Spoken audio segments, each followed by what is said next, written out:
Chapter 695. Sorry.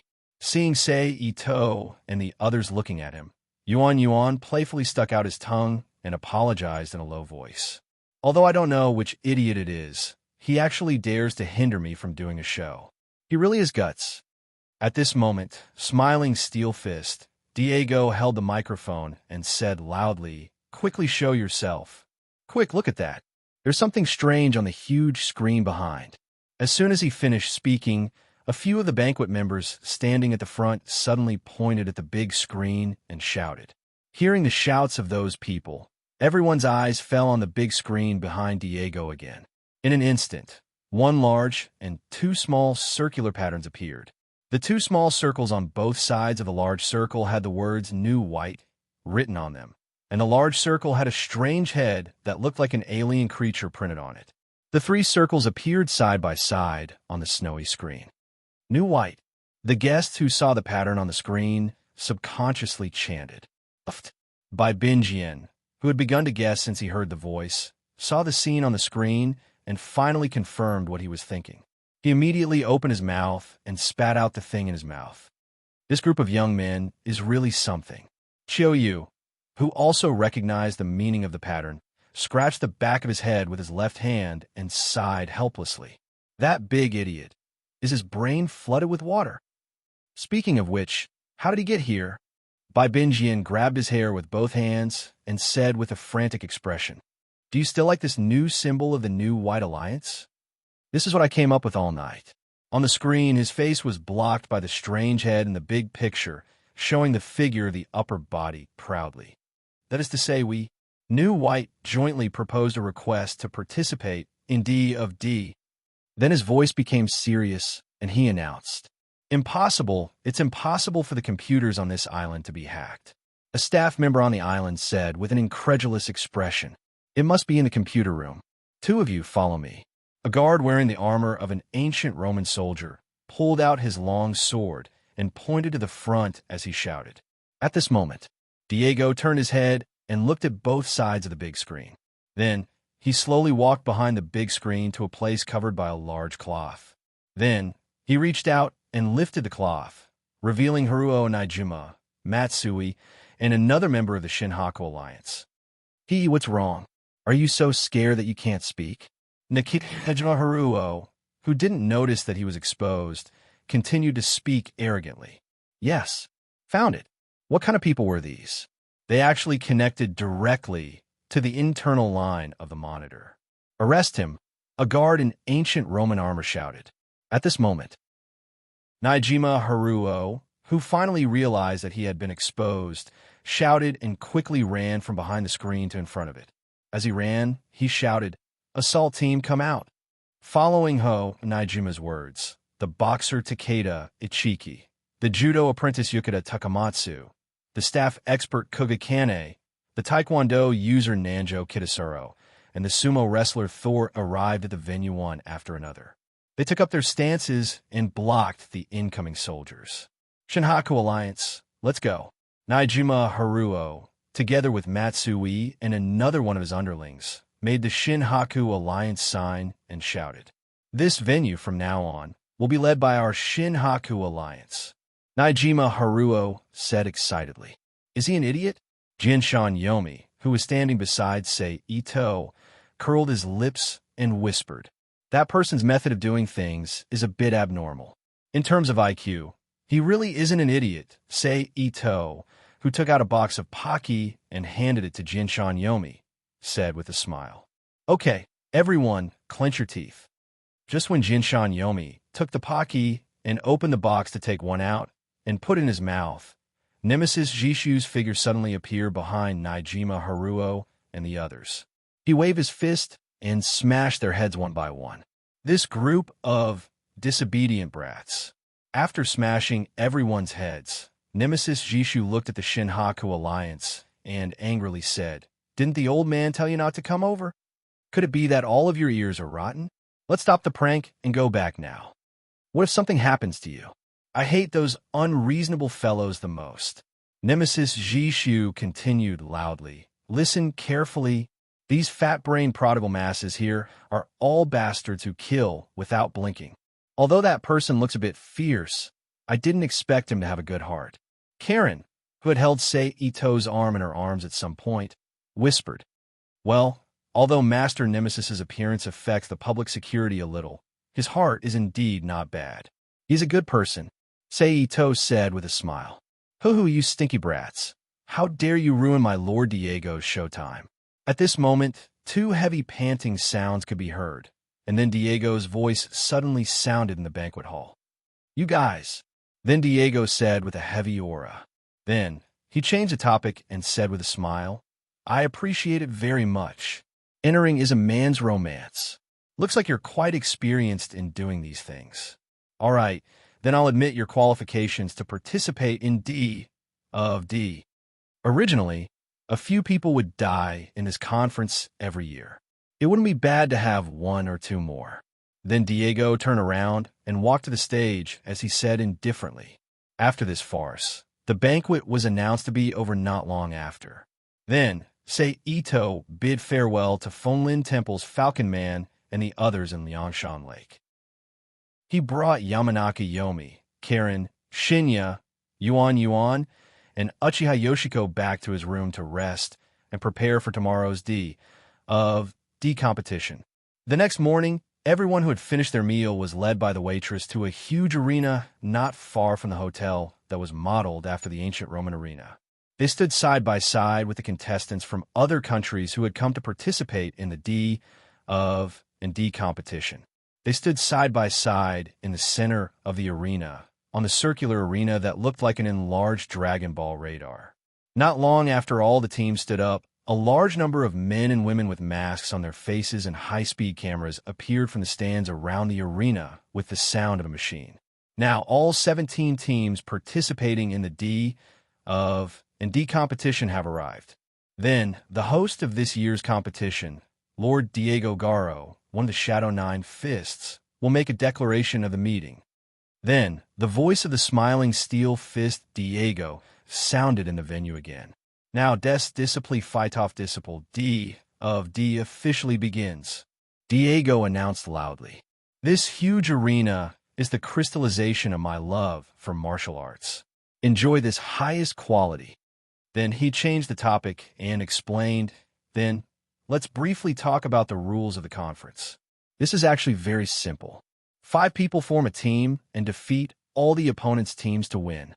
The winner can still continue to the next match, and it's also possible to defeat the opponent's 5 people by himself. If you're confident in yourself, there is no need to specially gather 5 people. However, if there are too few people, it will only be disadvantageous to you. Ha ha ha ha. Finally, I look forward to everyone's wonderful battle," Diego finally said. "Now, the first round officially begins. Whether it's nature or nationality, it's a mysterious group that's unknown. A certain country's special forces, the Black Force team. The opponent was only able to participate in the competition in a chaotic manner. I wonder how many people will be able to leave this island alive in the end." Immediately after, Diego called out the names of the 2 teams in the first match. "Aya, those brats look like they're in trouble." Because of the need for battle, Huang Quan, who had changed into a black sailor suit again and stood the Treasure Saber Lion King beside him, said with a gloating expression while holding a box of Pocky in his hand. Indeed, wearing a beige casual long skirt, a black sling vest, and thick-soled sandals with only a few ropes shackling his feet, Shinya, who was crossing his arms, nodded in agreement. However, the development of the matter quickly exceeded everyone's expectations. Although the first karate player, Minamoto, was not as strong as his opponent, the tenacious spirit he displayed during the battle actually stimulated the members of the new White Alliance, causing the psychological cowardice caused by hearing that people would die and being watched by so many people to be completely thrown away. 100% or even 120% of their strength was displayed, causing Takeda Ishiki, who was on the field after Minamoto, to defeat the ball player of the Special Forces in a short time. However, an accident also happened at this time. The ball player who lost the battle was actually prepared to commit suicide under the captain's signal, but he was immediately stopped by the nosy by Ben Kenichi. However, This directly caused a full-scale conflict between the new White Alliance and the Special Forces, Black Force, causing the final confrontation between the two teams to be staged ahead of time. After a difficult battle, Kuroikin Yoru, who had many scratches on his body, finally defeated the captain of the Special Forces, Black Force, under the condition of using the 4 styles of Kuroikin staff technique, and declared the first victory of the new White Alliance.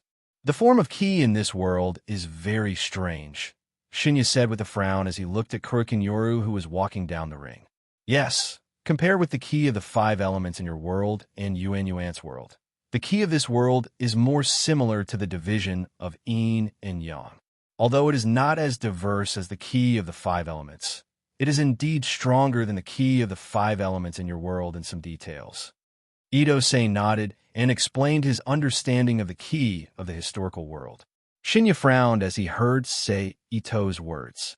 He remembered the situation that he observed before and silently compared it with the ki that he understood.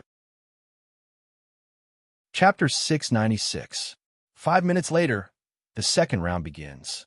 Kickboxing's Haliki Hyen Osugi against the mysterious Youth X.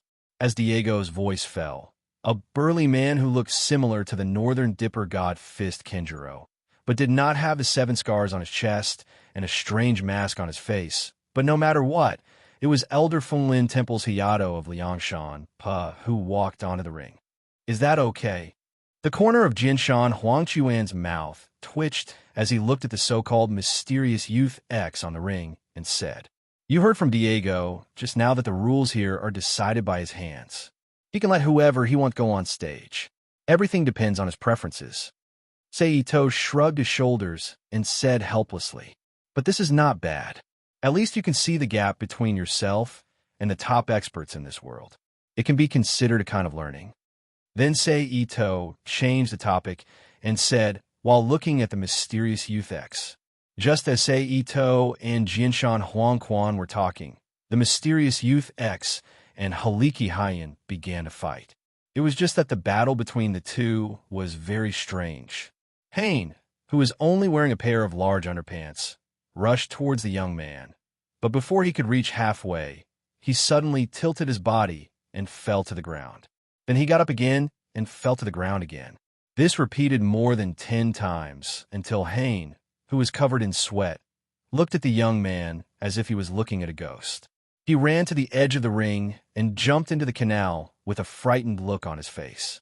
Only then did it stop. "Did you see it clearly?" Ito turned his head and asked Jinshan Huangquan, Shinya, Karen, Yuan, and Uchiha Yoshiko. "I only felt that the old man's legs seemed to have moved a few times, but I didn't find anything else," Yuan said with some uncertainty. "Indeed, that mysterious youth's ki did circulate several times, but I didn't find out what exactly he did."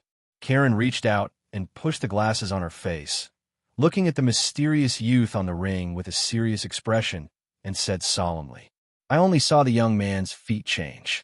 Karen shook her head slightly and said, "I can only see an afterimage left in the air. As for the rest, I can't see it at all." Jinshan Huangquan said softly with his eyes narrowed, "It's the same. I can only vaguely see the trajectory of his footsteps. I can't see anything else." Jun, he shook his head with a heavy expression. "I saw him use his leg to sweep Hain's leg and knock it down. His eyes were scarlet." Uchiha Yoshiko said with a frown on her face as her 6 tomo spun rapidly. Ito nodded after listening to the answers of Kaneyama Yomi, Mayo, Karen, Roly-Poly, and Uchiha Yoshiko. He had a general understanding of their strength in the historical world. In terms of combat power alone, Kaneyama Yomi, Karen, Uchiha Yoshiko are above the disciple level and below the expert and quasi-expert level. Among the miracle hand level, Kusanagi Yomi and Uchiha Yoshiko were stronger, followed by Karen. Karen was, however, because of their different power systems, Kekkei Genkai and Taijutsu, the 4 of them were stronger than the elite miracle hand level in terms of overall combat power. They weren't much weaker than the quasi-experts, so they could be considered as pseudo-experts. Of course, this was based on the fact that they didn't use Ryatsu, Lion King, Ninjutsu, and so on. If they used these, ordinary experts in the historical world might not be the opponents of Kusanagi Yomi and Uchiha Yoshiko. Roly-poly and Meiyo's real combat power was equivalent to the quasi-expert level in the historical world. However, the two of them didn't have Uchiha Yoshiko's Kekiai Genkai, nor did they have powerful fist techniques like Karen and Karen's strange strength fist and Taisho kick. On the surface, their strength was about the same, and they didn't have much advantage. But this was based on the fact that both sides had used all their means. Because whether it was Meiyo or roly-poly, the martial arts they used had the ability to resist other foreign forces. Therefore, even if they encountered ninjutsu or spiritual spells, they wouldn't necessarily be much weaker. Moreover, Meiyo had the Tensho Dragon Gate, which was a magical ability that could devour all abnormal external forces. At this time, the screen in the arena flashed and played the battle between the youths and Hain at a speed of 1/10 of a second. However, even though the speed was slowed down by 10 times, it still couldn't show any of the movements of the players. Then, the scene changed again and played at a speed of 1/100th of a second. However, the result was still the same. He couldn't see how the players attacked Hain at all. Then, the scene changed again and played at a speed of 1,000th of a second. At this time, the pattern on the screen was finally slightly different from the previous two pictures. On the screen, at the right foot of the youths, a seemingly distorted image appeared there. Even the high-speed camera can't show the movements of his right foot. What the hell is going on? The host's tone was full of disbelief, using super high-speed kicks to constantly sweep the opponent down. Smiling steel fist, Diego took over the host's words and explained. It's really, really terrifying. Expert, no, this is simply the divine skill of Superman. The host praised in an exaggerated tone. In terms of speed, the quasi-person of Fonglin Temple has already completely stepped into the A-level realm of the main world and reached the peak. In addition to the other methods in his hands, in terms of overall strength, even if a person at the peak of the A+ level appeared in front of him, he would still be able to die on the spot. He can completely break through the current plane and go to other middle and high-level planes to continue to be invincible. Listening to the host's explanation, Seito also sighed in his heart. Don't do this boring monkey show anymore. Hurry up and go on stage yourself. At this time, the confused youth, who was the center of the topic, suddenly pointed at the other members of the kickboxing team and said loudly, "What do Iluax want?" He seems to be pointing at the other team's captain and saying something. The host didn't miss the opportunity to speak. Wrong. I'm talking to you behind me. The youth turned his head to look at a bald man behind the kickboxing captain and said, "The magical beast that kicked, loose Garang soldier. I'm talking to you." Ah. As soon as I finished speaking, a blood-curdling scream immediately sounded in the air above the entire venue. Useless fellow. I clearly told you not to let me be noticed. The bald man, who was the magical beast that I was talking about, loose Garang soldier, stepped on the kickboxing captain's head and rubbed the soles of his feet with all his might. Dog! The youth saw this and shouted to stop him. Hearing my shout, loose Garang soldier immediately retracted his foot and then took a step forward as if he had teleported abruptly through the canal that existed between the arena and the contestants' resting area outside the arena, and appeared in the arena. It's really an honor to be noticed by you, Invincible Superman. Loose Garang soldier, who appeared in the arena, said, "As you can see, I'm already 51 years old this year, and I'm known as an expert in the world. How did you see through it?" Then, his expression changed, and he stared at me with a face full of murderous intent. No matter how young your plastic surgery is, I can still hear it from the sound of every cell in your body. I stated calmly, although I have to give up the $10 million reward, but at this point, Luziai Goro suddenly jumped in front of the young man. He bent his leg and kicked the young man's head as he continued. The head of the Invincible Superman is worth 100 times more than the reward. Die, super out of control, flying knee, kick. Wrong, it's 1,000,000 times. Just as the knee strike was about to hit the young man's face, the young man suddenly turned around and punched. First, the attack of the loose Garang soldier hit him, flipping the loose garang soldier towards the smiling steel fist Diego. Look at that. It's indeed an expert level, right? Masked man.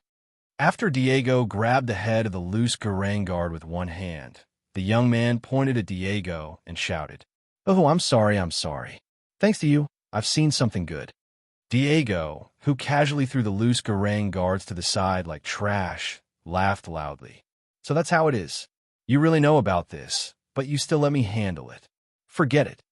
The young man suddenly understood. He then turned and leaped out, leaving the arena in a manner similar to how Luca Garang left the arena.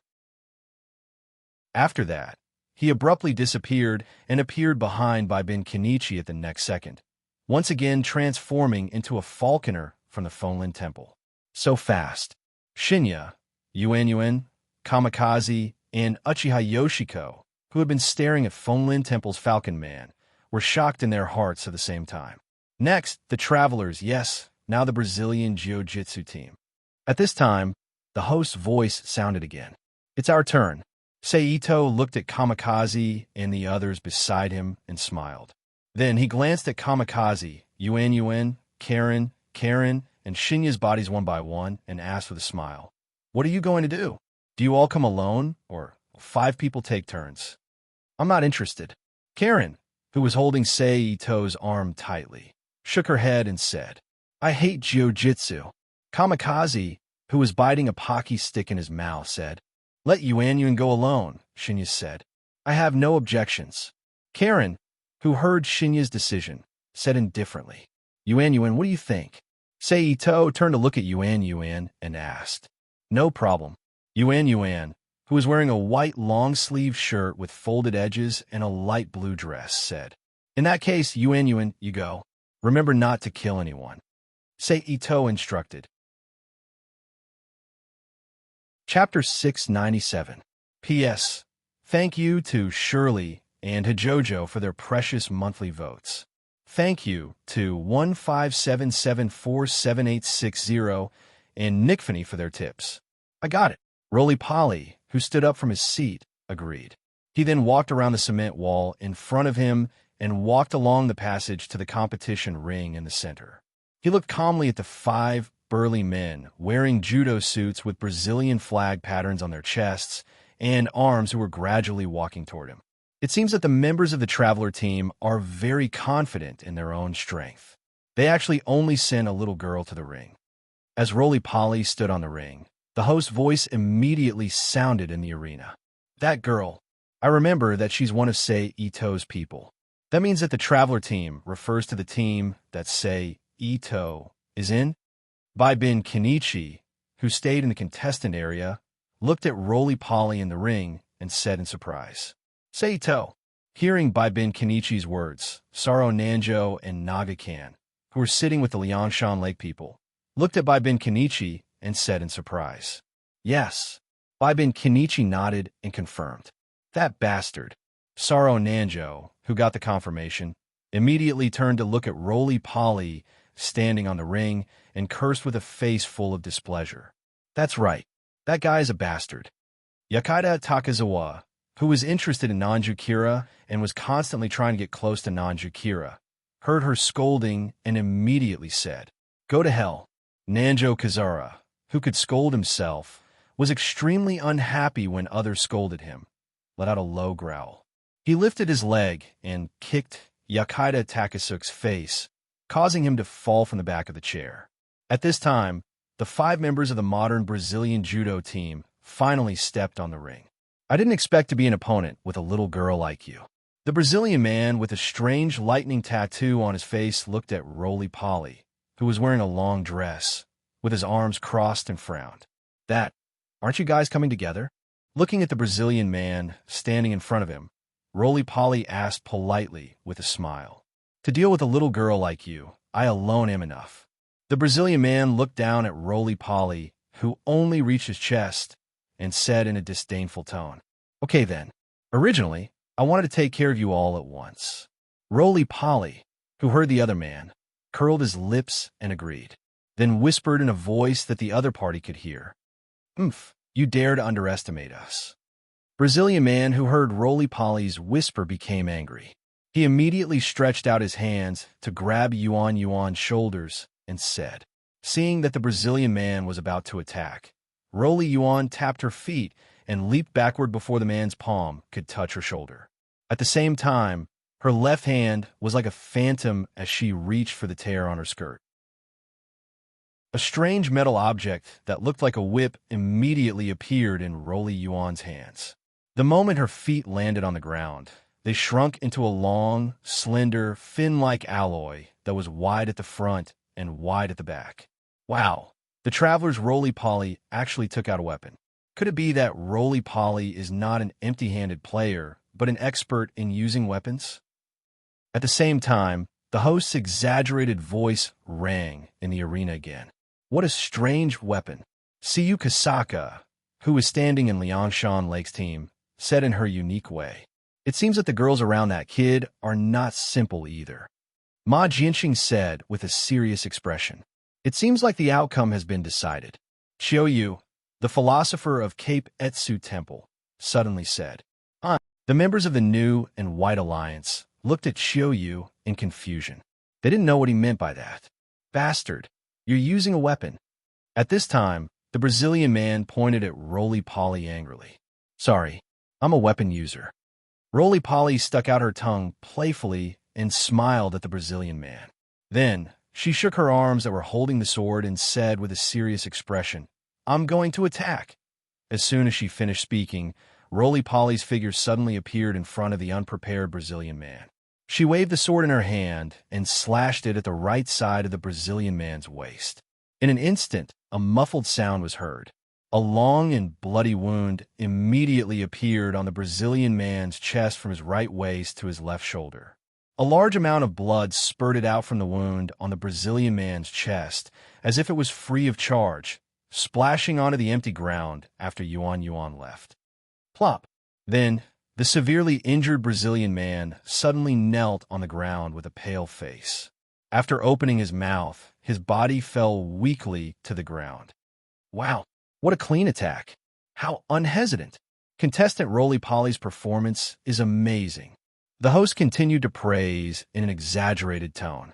Captain, seeing that the Brazilian man had fallen, the other 4 members quickly ran to their captain's side and called out worriedly. I told you to come together. Roly-Poly looked at the members of the Brazilian Jiu-Jitsu team and muttered softly as she shook off the blood on her sword. At this time, the medical staff that the organizers had prepared in advance quickly ran to the ring. While opening the first aid kit to stop the Brazilian captain's bleeding, another 2 medical staff carried the captain onto a stretcher and sent him backstage to the medical center for emergency treatment. Damn it, let's go. We must defeat this *TCH and avenge our captain. Seeing that their captain was sent away, a Brazilian member turned his head and glared at Roly-Poly, who was standing at the side, and said fiercely, Okay. The others immediately agreed. Oh, is the Brazilian Jiu-Jitsu team ready to attack contestant Roly-Poly? How will contestant Roly-Poly deal with this? The host's voice immediately sounded when the situation changed. Following 4 loud shouts, the remaining 4 members of the Brazilian Jiu-Jitsu team rushed towards Roly-Poly from 4 different directions. Seeing that, Roly-Poly did not move much. She only moved her hand that was holding the sword slightly and then spun around with 1 foot on the ground. The long sword in Roly-Poly's hand immediately unfolded like when it first appeared. It coiled around her body like a huge python and slashed towards the 4 members of the Brazilian team. Puff, puff, puff, puff. Immediately, a series of muffled sounds of the blade piercing into flesh could be heard. The 4 members of the Brazilian team did not manage to stop in time, and their bodies, arms, and legs were instantly covered with numerous thin and long wounds. A large amount of blood spurted out from their bodies like water pillars and splashed onto the empty space left by Roly-Poly, who had retracted her sword and dodged to the side. Plop, plop, plop. Following that, the 4 members of the Brazilian Jiu-Jitsu team who were seriously injured fell to the ground weakly. The Brazilian Jiu-Jitsu team has been eliminated. The Traveler team wins. The host announced loudly when he saw that the winner was clear. Hearing that she had won, Roly-Poly waved her hand and shook off the red liquid on her sword. Then, she opened up the sword that had shrunk together. It wrapped around her white and tender left leg that was exposed from the opening of her skirt. She then turned around and walked down the ring, returning to the stands where Sei Ito and the others were. Well done. Sei Ito, who got up from his seat, reached out his hand and rubbed Roly-Poly's hair with a smile. Roly-Poly, whose hair was rubbed, opened her eyes slightly and revealed a comfortable expression like a kitten that was being stroked by its owner. Next match, Liangshan Lakes by Bin Jiani and Fenglin Temple's Mei Yu against China's three great boxing team, Guo Changtian, Zhang Shilin, and Yang Tiekue. The host announced again. Following the host's announcement, Bai Bin Jiani and Fenglin Temple's Mei Yu, as well as their opponents, Guo Changtian, Zhang Shilin, and Yang Tiekue, walked out from the contestant stands and faced each other in the ring. Rather than saying that this match was a competition between D, F, and D contestants, it was better to say that it was a battle of fated opponents. This was because Bai Bin Jiani's opponents, Guo Changtian, Zhang Shilin, and Yang Tiekue, were from the Black Tiger White Dragon Society, an underworld organization that had been enemies with Bai Bin Jiani and Sei Ito's master, Ma Jianxing, for thousands of years. Among them, Guo Changtian was one of Ma Jianxing's former disciples. Whether it was because of the nature of being enemies between gangs, or because of Guo Changtian's jealousy and hatred towards Bai Bin Jiani, there was no possibility of him going easy on Bai Bin Jiani in this match. And the process of the match did indeed develop as expected. As soon as the match started, Guo Changtian, Zhang Shilin, and Yang Tiekue used Taiji Fist, Bawa Palm, and the spiral, circle, and straight line characteristics of Xingyi Fist to create the three-headed dragon six-direction formation, causing Bai Bin Jiani and Fenglin Temple's Mei Yu to fall into a bitter battle. Fortunately, Fenglin Temple's Mei Yu had gone through the World Correction Tour with the invincible superhuman Fenglin Temple's Falconer since she was young. Her battle experience and battle awareness were incomparably rich, and it didn't take long for her to discover the characteristics of the three-headed dragon six-direction formation. Then, using the tacit understanding that had been cultivated through training with Bai Bin Jiani for a day, she first used a method of cooperation to destroy the three-headed dragon six-direction formation. Then, she used her ultimate move, Fenglin Temple's light beheading feather, to knock out Yang Tiekue, who was using Xingyi Fist on the ground. As a result, the original 3 versus 2 situation immediately became 2 versus 2. Then, for some unknown reason, Guo Changtian suddenly struck out and knocked Zhang Shi to the ground, intending to use his own strength to deal with the Fenglin Temple's Mei Yu, who was in perfect condition and the heavily injured Bai Bin. However, because Guo Changtian's action of not caring about his companions had angered Bai Bin Jiani, he stretched out his hand and blocked Fenglin Temple's Mei Yu, preparing to use his own strength to teach Guo Changtian a lesson. At this point, Bai Bin Jiani and Guo Changtian had officially entered the grudge battle mode. However, Bai Bin Jiani's strength was really too weak. At the very least, compared to Guo Changtian, he wasn't just a little bit weaker. Moreover, he was also heavily injured. As a result, it didn't take long for him to fall into Guo Changtian's rhythm, and he was beaten up by Guo Changtian's Taiji Fist. During this time, Guo Changtian had also used his ultimate move several times, preparing to end Bai Bin Jiani's life. However, since entering Liangshan Lake, Bai Bin Jiani, who had done nothing but basic cultivation under the threat of death, erupted with his own potential. He used all kinds of powerful body that had been tempered by the various masters of Liangshan Lake to resolve the crisis. In the end, he used up his last bit of strength and used a strange move like the retreating palm wave to defeat Guo Changtian. After Bai Bin Jiani, 2 more matches were held in the D, of, and D tournament. One of the matches was between the Mongolian martial team and the karate team, and the other was between the New York Street team and the Capoeira team. However, whether it was the karate team or the Capoeira team, their opponent defeated the entire team in a one-on-one fight, ending their journey in the D of and D tournament. The next opponent is the Mongolian martial team. It's really a bad team. Lion King, who was holding a treasured sword, got up from his seat and said to Yomi, who was walking towards the room with, say, Ito, Karen, Shinya, Karen, Roly-Poly, and Uchiha Yoshiko. It's really bad. They actually forced the defeated opponent to crawl under their legs. This kind of person deserves to die. Karen nodded and agreed. What era is it now? There's still people who follow that kind of ancient etiquette. If this was the Imperial Jinjutsu Academy, it would be strange if they didn't get attacked. Shinya also expressed his opinion. Since you don't like them, then you can attack them together in tomorrow's match. As long as you don't kill them, you can do whatever you want. Sei Ito shrugged and smiled as he listened to the dissatisfaction in the words of Yomi, Karen, and Shinya.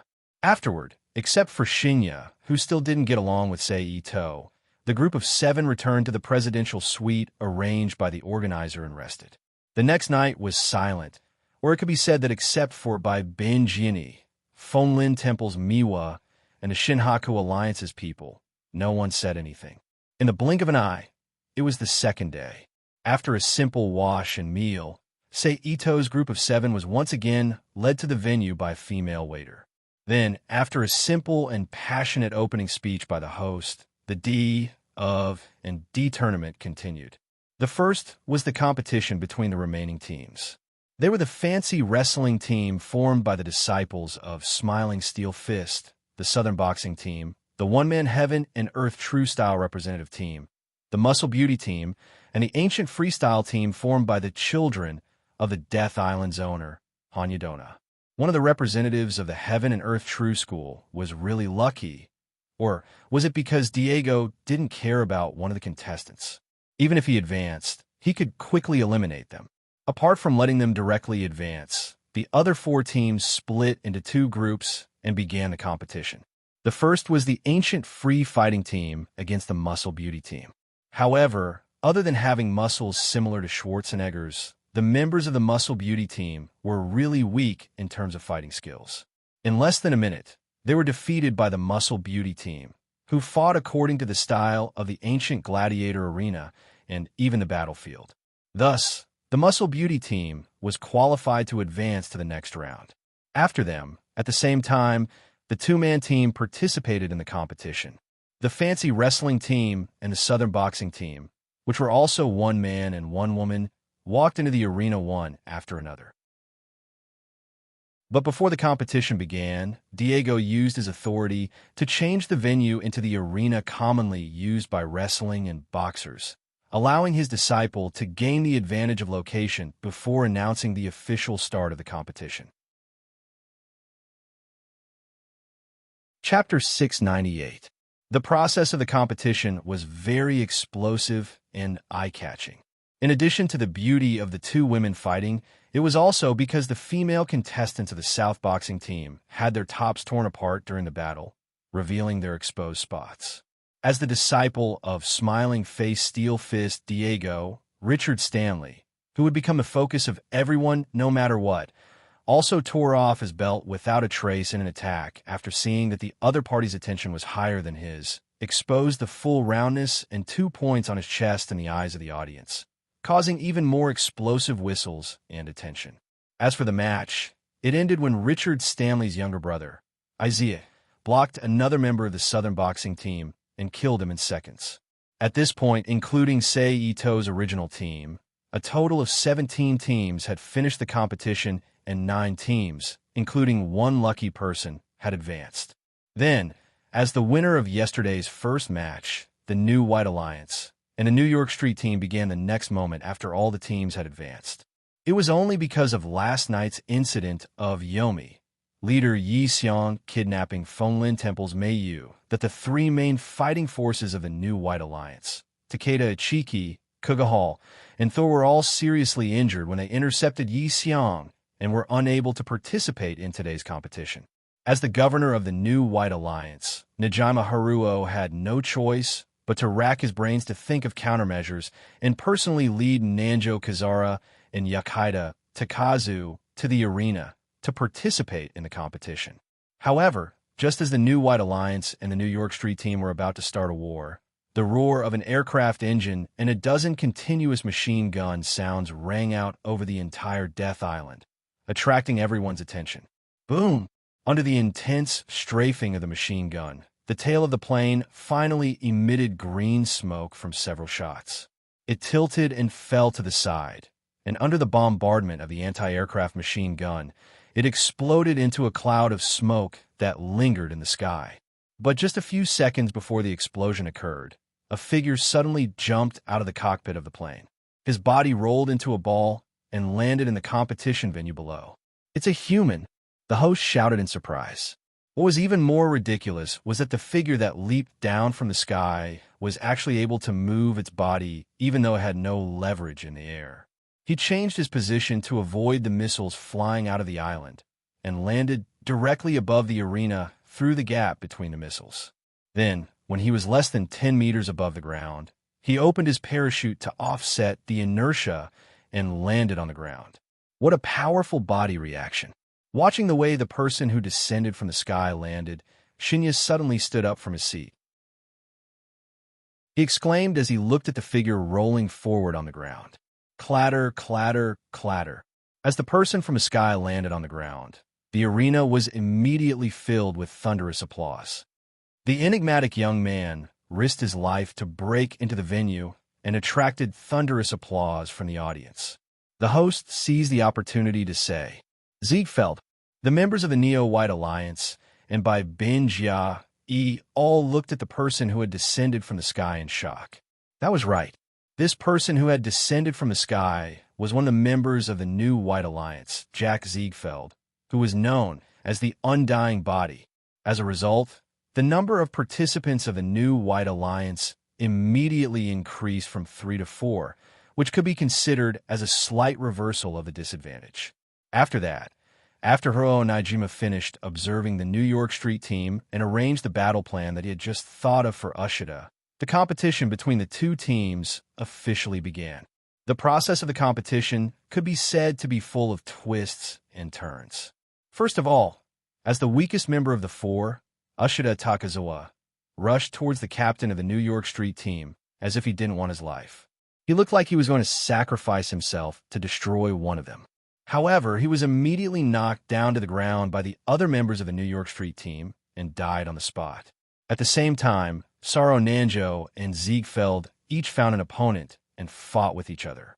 As the captain, Haruo Naijima used his words to combine with the information obtained from his previous observations to influence the psychology of the New York Street team members.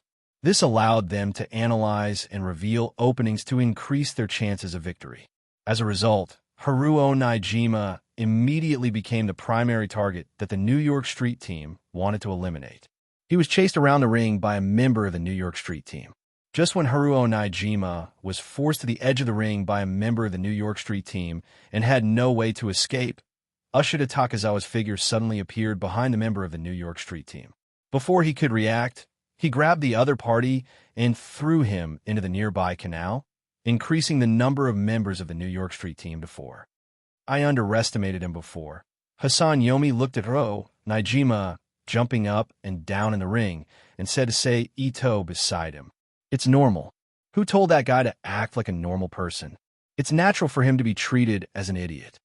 Sei Ito, who understood what Hassan Yomi was talking about, laughed.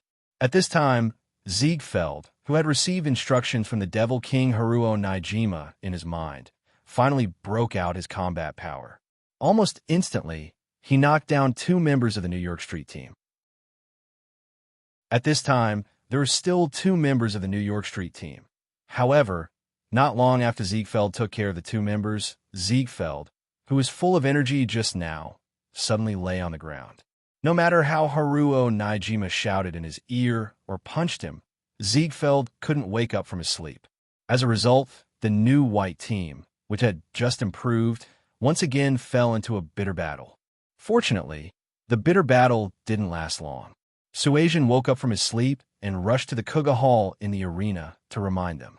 Nanjo Kirisaros, who had found the source of his martial arts movements, immediately changed his figure. Like a vivid kitten, he instantly knocked down his opponent, who was in a deadlock and fought with the last member of the New York Street team in the ring. He really looks like a cat. Karen looked at the cat-like Nanjo Kirisaros in the ring and said, "What is the source of movements?" Karen, who didn't understand much about martial arts, looked at Sei Ito with a puzzled expression and asked, "At the beginning of the establishment of martial arts, the origin of martial arts began by imitating various animals, and returning the movements in martial arts to their most original appearance is the so-called source of movements." Sei Ito explained, "Of course, the so-called source of movements doesn't only refer to restoring the existing martial arts movements to their original meaning. It can also be combined with one's own understanding of martial arts and one's own conditions to incorporate the movements of a certain animal into one's own martial arts, thereby transforming or innovating martial arts. This is also an application of the source of movements." Sei Ito continued to explain. For example, the girl in the ring now has incorporated the movements of a cat into her own martial arts, making it the source of her own movements. And generally, people who can find the source of their own movements, as long as they don't die prematurely, almost all of them can become masters in the future and leave their names in history. Sei Ito finally concluded. "Oh." Karen nodded in realization. Just as Karen figured out what the source of movements was, the competition in the ring finally came to an end. Unsurprisingly, the final winner was Nanjo Norisera, who had obtained the source of his own movements through inspiration and could be considered to be the founder of Cat Fist, named after Naijima Haruo. At this point, the 5 people who had been wiped out on the streets of New York came to an end, ending their journey in the D of and D tournament. After the alliance between New and White, it was the turn of the Fonlin Temple's Falcon, who had transformed into the mysterious youth, to battle by Ben Kenichi and Meiyu. Rather than calling this battle a competition, it was more appropriate to call it an actual combat teaching. During the competition, the Fonlin Temple's Falcon, guided by Ben Kenichi and Meiyu's cultivation with the 108 secret techniques that belonged to him, such as multitasking, bilingualism, and secret sound transmission. In the end, when both of them reached the desired goal in his heart, he took the initiative to admit defeat and end the competition, giving the qualification to Ben Kenichi and Meiyu. "Is that guy a monster?" Jinshan Yomi, who had taken in the competition between the Fonlin Temple's Falcon, said with a strange expression. "Well," Sei Ito spread out his hands, revealing a helpless expression. After all, he didn't know what other words could describe the strength of the Fonlin Temple's Falcon other than the word monster. Today's 5th match is between the Traveler team and the Mongolian Martial team. 2 minutes after the competition between the Fonlin Temple's Falcon by Ben Kenichi and Meiyu, the host's voice rang out in the arena. "Which one of you is up?" Ito-sei looked at the girls beside Makoto with great interest and said to Kageyama Yomi, Karen, Yuan, and Shinya, "I want to stay here." Yuan was the first to speak with a smile. "I just want to stay by my dear's side. Don't look for me for things like fighting and killing." Karen reached out to hold Seito's arm and said in a sweet voice, "Forget it. I haven't fought for a long time. Just treat it as a warm-up." Jinshan Yomi, who had a pocky stick in her mouth, grabbed the Lion King that was standing diagonally beside her and stood up. "Count me in." Karen, who had her right hand on her left wrist and her left hand clenched into a fist, stood up and said, "I'm not interested." Mayo said straightforwardly, "All right, Karen and Jinshan Yomi, you two will fight in this competition." Sei Ito nodded when he saw the result. Jinshan Yomi and Karen didn't say anything when they heard that. They went around the cement wall in front of them and stepped onto the path leading to the arena. On the other side, they slowly walked toward the arena with the 5 wrestlers wearing Mongolian costumes who were dancing the shamanism prayer dance. After a while, Jinshan Yomi, Karen, and the 5 Mongolian martial team stepped onto the arena together. Oh, the Traveler team sent out 2 beautiful girls this time. I wonder if they will be like their previous companions and give us a wonderful fight, the host said with anticipation. Chapter 699. Do you want to go first, or should I go first? On the arena, Jinshan Yellow Spring said to Karen beside her. "I'll go first," Karen said with an eager look in her eyes. "Okay, but don't be completely annihilated. Leave 1 or 2 for me to exercise." Jianshan Yellow Spring, who finished eating the previous Pocky stick, took out another Pocky stick and stuffed it into her mouth. "Okay," Karen agreed. It was just that the two of them had a good discussion, but the Mongolian warriors did not act as they expected. Instead, they sent 2 warriors directly to Jianshan, Yellow Spring, and Karen. It seems that there's no need to give way. Jianshan, Yellow Spring smiled. "Yes, I hope they can last a little longer," Karen also said with a smile. "Let's do it," Jianshan, Yellow Spring said as she threw the box containing the Pocky stick aside, raised her hand, and raised the Lion King in front of her. She held the hilt with her right hand and pulled the Lion King out of the scabbard. Clang! The crisp sound of metal clashing immediately rang in the arena. Then, Jianshan Yellow Spring's feet shook and suddenly appeared in front of the Mongolian warrior, who came to her as if she had teleported. A simple slash instantly came out from her hand and slashed at the almost unprepared Mongolian warrior. Poof! In an instant, there was a muffled sound of the blade entering the flesh. A stream of blood immediately spurted out from the slender wound on the chest of the Mongolian warrior in front of Jianshan, Yellow Spring, from the right shoulder to the left waist, and flew toward Jianshan, Yellow Spring's cheek. I haven't heard such a sound for a long time. Ignoring the blood splashed on her cheek, Jianshan Yellow Spring closed her eyes and whispered to herself softly. "Ah!" It's just that compared to the 5 members of the Brazilian Jiu-Jitsu team that Yuan dealt with before, the member of the Mongolian warrior team was more fierce and violent. He completely ignored the wound on his chest, roared, and reached out to grab Jianshan, Yellow Spring's shoulders with a ferocious expression. "It seems that I can play a little longer." Jianshan Yellow Spring, who stuck out her tongue and licked the blood at the corner of her mouth, chuckled lightly. Then, she raised her left arm. He used the scabbard to block the Mongolian warrior. He stretched out his hands, and his right hand held the blade horizontally in front of him. Once again, he waved his saber and cut a long and narrow wound on his waist. Pooh! In an instant, a large amount of blood spurted out from the Mongolian warrior's waist, splattering on the ground. Following that, Jianshan Yellow Springs turned around and kicked the Mongol warrior's back. He kicked the heavily injured Mongolian warrior until he knelt on the ground. "You lost." After that, he pointed his blade forward and pressed the tip of the blade against the back of the kneeling Mongolian warrior's neck. "Wah!" Exciting. It's really too exciting. The matches of the travelers are always so exciting. It makes people's blood boil. It's really great. The moment the Battle of Mount Remonstrance ended, the host's excited voice echoed throughout the entire arena. "Ayo, ayo, ayo, oh." At the same time, he saw blood.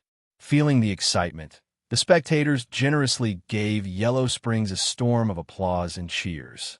Now, let's rewind time a little and return to the time when Yellow Springs attacked. Just as Yellow Springs drew his saber and attacked, Karen, who also saw her opponent coming, shouted in a low voice and used Blink to rush in front of the Mongolian warrior. She waved her arm, and a monstrous strength punch that had been reduced by a lot was thrown out, bombarding the Mongolian warrior's crossed arms in front of him. Boom! Crack! In an instant, there was a loud explosion, followed by the crisp sound of bones breaking in the arena. The muscular body of the Mongolian warrior immediately flew out in front of Karen like a cannonball, crossed the wide and deep canal at the edge of the ring, and flew to the front of a contestant stand not far away, only stopping when he hit the concrete retaining wall. Bang! Crash! Then, there was a muffled sound, and a large crack appeared outside the cement wall of the player's stand with the Mongolian warrior's body as the center. Then, there was a small noise, and dozens of wall fragments of different sizes collapsed from the cracked cement wall and fell to the ground. Wow, what amazing, monstrous strength. I didn't expect such a terrifying power to be hidden in the petite body of the Traveler's team, Karen. It's really surprising, the host immediately said in an extremely exaggerated tone when he saw the situation. But considering the situation on the stage, it was indeed not too exaggerated. After all, no one expected such a terrifying power to exist in Karen's body. It seems that I have to reduce the explosive power. Otherwise, it would be too boring to kill all of them in one hit, Karen, who finished off her opponent, muttered to herself. Hey, he's already lost. Which one of you is up?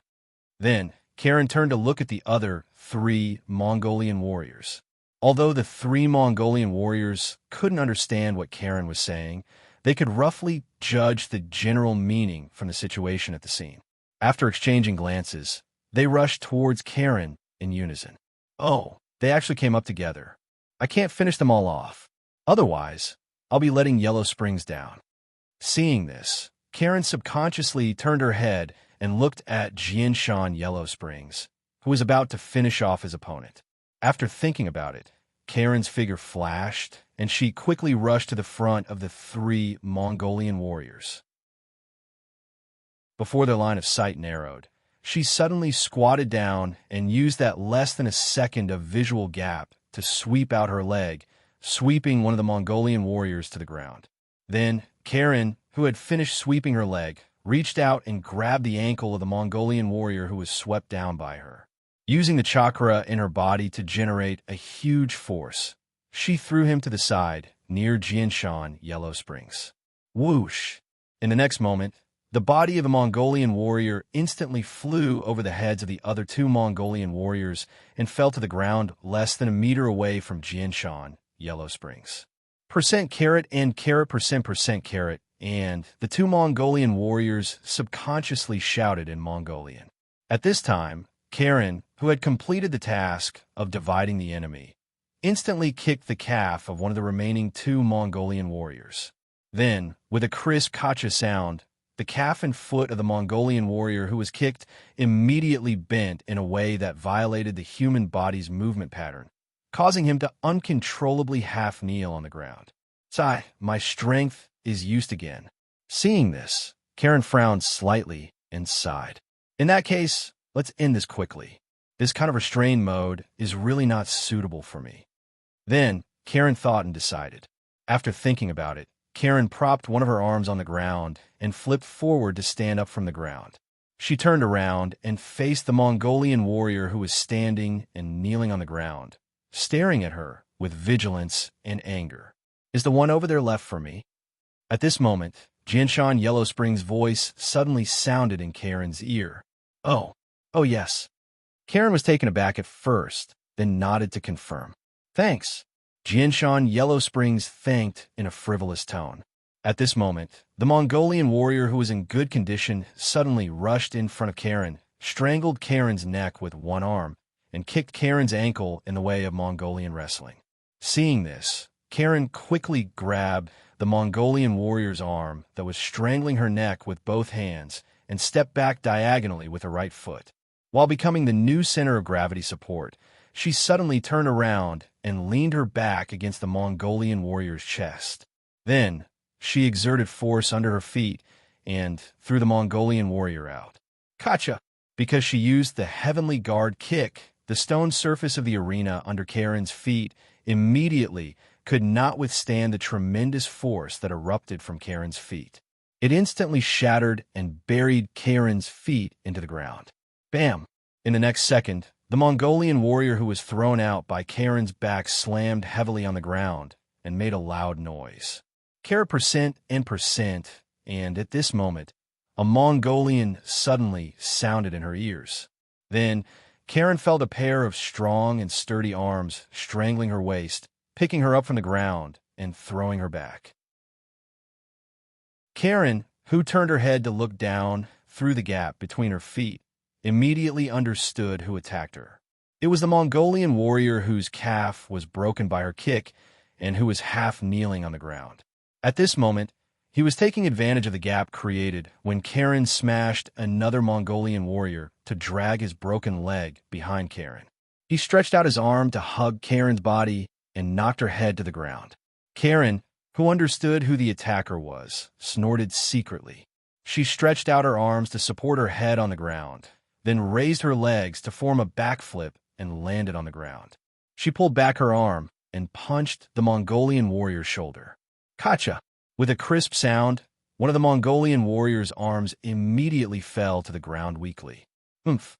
Karen, who freed herself from the shackles of her arms and stood up again, snorted coldly. She kicked the back of the Mongolian warrior in front of her and sent him flying.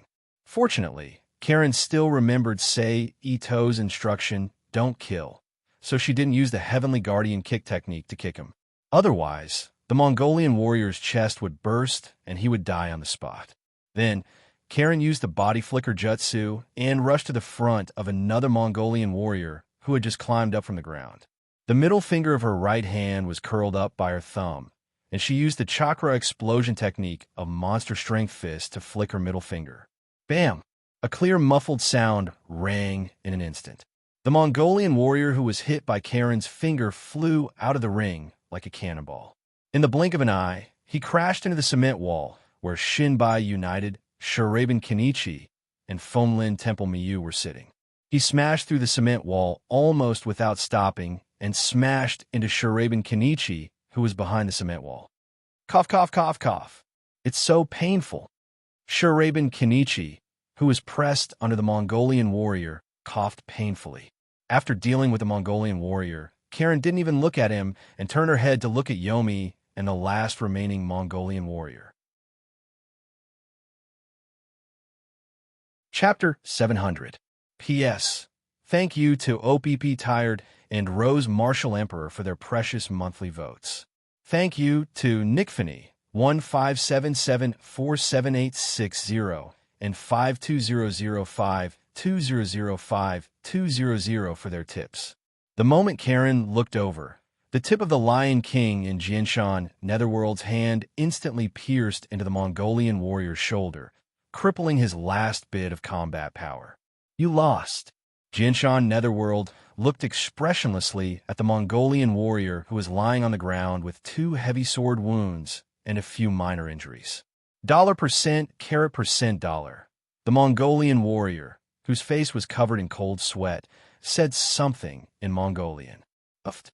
However, Jianshan Huangquan ignored his words. He pulled back his arm and pulled out his blade. With a soft sound, he pulled out the Black Lion King from the Mongolian warrior's shoulder. Oh, Team Traveler wins. The moment the blade was pulled out, the host's exaggerated voice immediately sounded in the arena as he shouted. Jianshan Netherworld and Karen, who shook off the remaining blood on the blade and sheathed the blade, did not stay any longer. They turned around and walked down the arena, returning to the resting area where Sei Ito and the others were. Sei Ito, this feeling of being restrained is too troublesome. You should let Mayo or Yuanyuan fight in the next round. I don't want to suffer like that again. Karen, who returned to the resting area, sat down on the bench and complained with a displeased expression.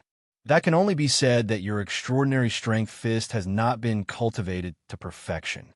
You can't use it freely, so you have this feeling. Seito looked at Karen and smiled. In short, I definitely won't fight in the next round. Karen snorted and said unhappily, Seito, give me a box of Pocky. Before Seito could say anything, Jianshan Netherworld, who put down the Lion King and sat back on the bench, spoke. It doesn't matter. After all, we don't even know if there will be any matches between us in the future, Seito said with a faint smile as he took out a box of unopened Pocky sticks and handed it to Yellow Springs. What's wrong? Karen turned to look at Seito and asked. I'm releasing a special notice now, just 5 minutes ago. Heaven, Earth, True Style contestant Tanaka has forfeited the competition and withdrawn from this year's D competition. At this moment, the host's voice suddenly sounded. He announced in a calm tone. So the next match will be a duel between the 2 remaining teams, the ancient kickboxing team and the fancy wrestling team. After a pause, the host continued. Now, let's welcome the members of the ancient kickboxing team and the fancy wrestling team. The host raised his voice. He announced loudly in a rousing tone. See, you'll understand soon enough. After the host finished speaking, Seito smiled mysteriously.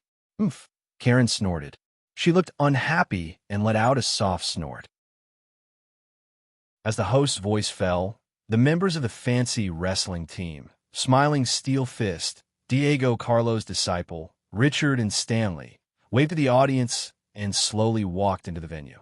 However, compared to the normal fancy wrestling team, the ones who walked out of the ancient kickboxing team's entrance were not the 5 kickboxing team members wearing ancient Roman soldier armor, but one wearing jeans. It was an unfamiliar young man wearing a red jacket with a strange flying wing tattoo at the corner of his left eye. There were some blood stains on his right cheek, and his long blonde hair was tied into a ponytail behind his head. He had a casual smile on his face. The 5 members of the ancient kickboxing team won't be coming, because they have been killed by me. The unfamiliar young man who walked out said in a tone as if he had done something trivial. "Look, this is the captain's braid." Then, the unfamiliar young man gestured to the crowd with a strand of golden hair in his right hand. "Hey, Bin Kenichi, in order to decide the outcome with you according to the agreement, I came uninvited." Then the unfamiliar young man pointed at Bin Kenichi behind the other contestant seats and said loudly, "Coming uninvited is also a man's romance, isn't it, Master Smiling Steel Fist?" Of course, that's fine, right? Following that, the unfamiliar young man turned his head to look at Diego on the high platform and said with a smile, "Oh, I finally did it. Is it because that guy, Fist God, didn't discipline him well?" Diego said softly in a tone that could not stop his joy and anger. Then he changed his tone and continued, "There are such people. Seeing that others are having a good time, they shamelessly ran out to cause trouble. Yi Xiang, you bastard. You actually dare to take out the ancient freestyle fighters. Those people. Hearing the unfamiliar young man's words, Bin Kenichi, who finally recovered from a shock, stared at the unfamiliar young man Yi Xiang with a face full of anger as he desperately struggled to break free from Fenglin Temple's may use obstruction and shouted. Speaking of which, Bin Kenichi. Yi Xiang, who casually threw the golden ponytail in his hand on the ground, said with a dark expression, as the captain, Spinudka's left you with words before he died. "You gave me hope, thank you, or something." Hearing this, Bin Kenichi's aura suddenly erupted. He fiercely broke free from Fenglin Temple's may use obstruction and jumped out of the contestant resting area. He jumped onto the stage and rushed in front of Yi Xiang, waving his fist. Similarly, seeing that he had finally forced Bin Kenichi out, Yi Xiang also did not hesitate to punch Bin Kenichi. But just as the two were about to collide, Fenglin Temple's falconer's figure suddenly appeared between Bin Kenichi and Yi Xiang, as if he had always been there. His hands formed into palms and blocked the two's fists. "Kenichi, please be patient now."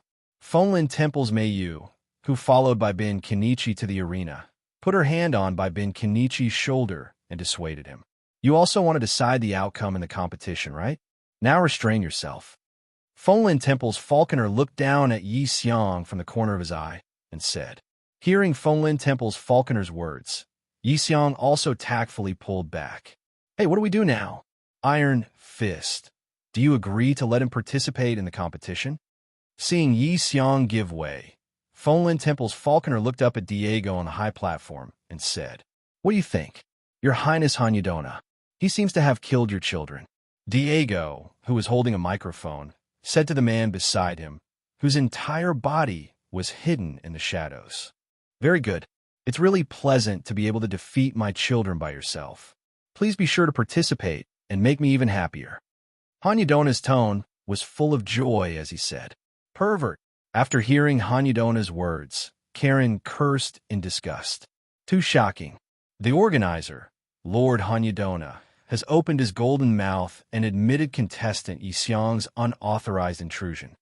The host's excited voice immediately echoed in the arena. At this time, after being dissuaded by Fenglin Temple's falconer, Bin, who had calmed down, followed Fenglin Temple's falconer and Fenglin Temple's Mayu back to the contestants' resting area in Liangshan Lake. With the departure of Bin and the others, the process of the competition once again returned to normal. "Hey, Richard, I say, that man is my prey. You guys abstain." Just when the audience thought that the competition was about to begin, Yi Xiang, with a gloomy face, pointed at by Ben and Richard Stanley in the contestants' area, and ordered, "What a joke, leader." The female wrestler, Richard, looked at Yi Xiong with a cold smile and said, "This isn't a joke. I'm not in the mood to waste time on you guys. I can't help but want to kill that ant. So I, as the leader of Yomi, order you to abstain and withdraw from the competition," Yi Xiong said as he slowly walked in front of Richard and his sister. "Umph." Richard snorted coldly with a face full of anger. "Didn't you hear that?" Yi Xiong said in a low voice again. "Ha ha, uneducated brat. If I turn a blind eye because you are the disciple of the fist god, you will be even more complacent." Just as Yi Xiong was confronting the Richard siblings, the smiling steel fist Diego suddenly said. Then he suddenly put the microphone in his hand into his mouth and bit it. At the same time, he pointed at Yi Xiong and said loudly, "Unforgivable. Richard, in the name of Diego Carlo, I allow you to continue fighting and take care of Pauluna." Yi Xiong. "Yes, teacher." Richard, who received his teacher's order, replied loudly with a boiling aura. Then Yi Xiong and Richard jumped back at the same time, put on a posture, and condensed their auras to confront each other on the arena. Boom, boom, boom, boom. But in the next moment, a violent explosion suddenly sounded outside the arena. A clear vibration wave immediately appeared under the feet of everyone in the arena, causing everyone's bodies to tremble slightly. "Is that what you were talking about?" At this time, Karen turned to look at Sei Ito and asked. "Yes." Sei Ito nodded and admitted. Then he turned his head to look at Kusanagi, Karen, Mayo, Karen, Roly, and Uchiha Yoshiko and asked, "Are you going back now, or are you going to make a ruckus on the island?" "Everything is at your command," Uchiha Yoshiko replied. "It doesn't matter. Anything is fine." Kusanagi, who was biting the Pocky stick in his mouth, said, "Me too, go ahead." Karen nodded in agreement. Karen and Roly were the same, listening to Sei Ito's orders. As for Mayo, she naturally didn't care. "In that case, let's stay outside. Just think of it as stretching our muscles and bones." Sei Ito nodded and smiled when he saw this. Then he activated the Shadow Clone Jutsu and left a Shadow Clone in place. He took Kusanagi, Karen, Mayo, Karen, Roly, and Uchiha Yoshiko and left the arena and walked out of the island. "Let's retreat, Richard." At the same time, smiling face steel fist, Diego suddenly said, and then continued under Richard's puzzled gaze, "We won't fight without an audience. It's a pity, Captain." Richard, who had put away his battle posture because of his teacher's order, looked at Yi Xiong and laughed. "Consider yourself lucky." Yi Xiong, who was covered in killing intent, said indifferently. Chapter 701. Not to mention the shadow clones left in the arena, Sei Ito, Kaneyama Yomi, Karen, Mayo, Roly Poly, and Uchiha Yoshiko left the arena and defeated all the enemies along the way. Whether they were tanks, chariots, or heavily armed soldiers, they were all crushed into pieces by the spirit beast Lion King or disappeared under the powerful ninjutsu of Sei Ito and Uchiha Yoshiko, causing them no trouble at all. In this way, after more than 10 minutes of breaking through in a straight line, Sei Ito and his party finally arrived at the dock and sat on the small yacht that they drove when they came here. Boom, boom, boom, boom. At this time, a series of explosions suddenly sounded, and then more than a dozen shadow clones of Sei Ito appeared from the gradually dispersing white energy smoke and stood in front of Sei Ito. "I'll leave the rest to you guys," Sei Ito said as he waved his hand and summoned several antimatter grenades and handed them to his shadow clones one by one. "You and I are one. No need to be polite." The shadow clones who reached out and took the antimatter grenades said in unison, "I'll wait for your good news." Sei Ito didn't hesitate when he heard this and directly jumped onto the yacht with a buzzing motor behind him, then turned to look at the shadow clones and said. The shadow clones nodded slightly and immediately launched the body flicker technique to move into the island. In an instant, several black shadows were seen leaping out like ghosts on the Death Island, where small-scale battles were frequent. "Let's go." Seito, who spread the shadow clones out, turned his head and said to Karen. Then the hull shook, and the yacht slowly sailed away from the port, heading towards Japan at high speed. On the other side, the scattered shadow clones didn't stop and rushed straight to the temporary prison where the FBI temporarily held the drug lords, criminals, and arms dealers. Along the way, any enemy they saw, whether it was the guards on the Death Island or members of the FBI and Marine Corps, as long as they found them and pointed their guns at them, they were all destroyed on the spot by the shadow clones without hesitation. After advancing for a few minutes, the shadow clones that had broken through from different directions gathered together again. How is it? One of the clones asked the other clones. It has been confirmed. This is the place where those people are being held, one of the shadow doppelgangers replied. The other shadow actors also nodded to confirm the accuracy of the news. Good. We'll hide here and wait for the FBI and the Marines to capture them. Then we'll make our move. The shadow clone who spoke first suggested. All right. The other shadow clones agreed. Swish. In the next second, a soft sound rang out. The doppelgangers that had been here a moment ago disappeared once again. 20 minutes later. Attack! Following a sudden shout, several strangely shaped grenades the size of potatoes suddenly flew out from the room where the arms dealers, drug lords, and gangsters were locked up. The rollers fell to the ground. Hiss, then, an inaudible sound rang out, and several pitch-black balls that were rapidly expanding suddenly appeared around the room. The edges of both sides merged with each other to form a huge ball, swallowing up the room where the arms dealers, drug lords, and gangsters were locked up. Then, as it expanded to the extreme, it suddenly shrank into a black dot and disappeared into the void together, leaving only a huge crater that was 4 to 5 meters deep and 12 to 3 meters in diameter on the round ground. The moment the building disappeared, a huge amount of world power suddenly appeared above the yacht that was already several nautical miles away from the Death Island. Like a funnel vortex, it fell towards Ito below. Don't look at how these arms dealers, black hand gangs, and drug lords are all full of evil. Apart from having a lot of money, almost all of them are ordinary people who have no strength to tie up a chicken. However, smiling face steel fist Diego was right. Even if they were in the dark, they were still favored by the world to be able to achieve such an achievement. Everyone had the power of the world in varying degrees of green and blue, and the feedback of the world power after killing them was not much worse than killing a protagonist. This was also the reason why Ito had to leave behind a group of shadow clones and antimatter grenades when he left the island.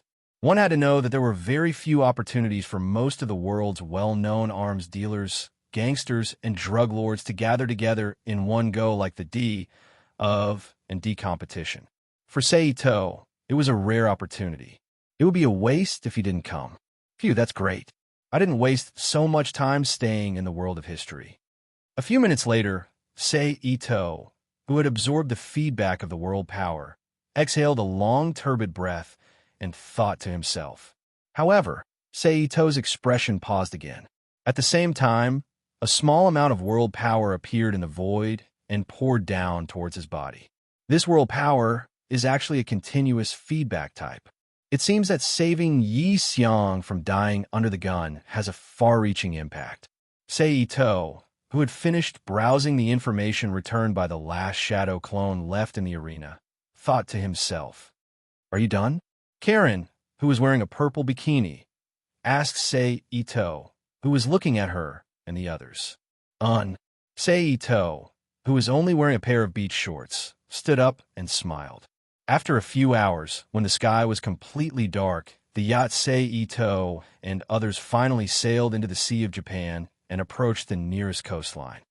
Okay, just stop here. Seito, who walked into the cabin, said to Athena, who was driving the yacht. Yes.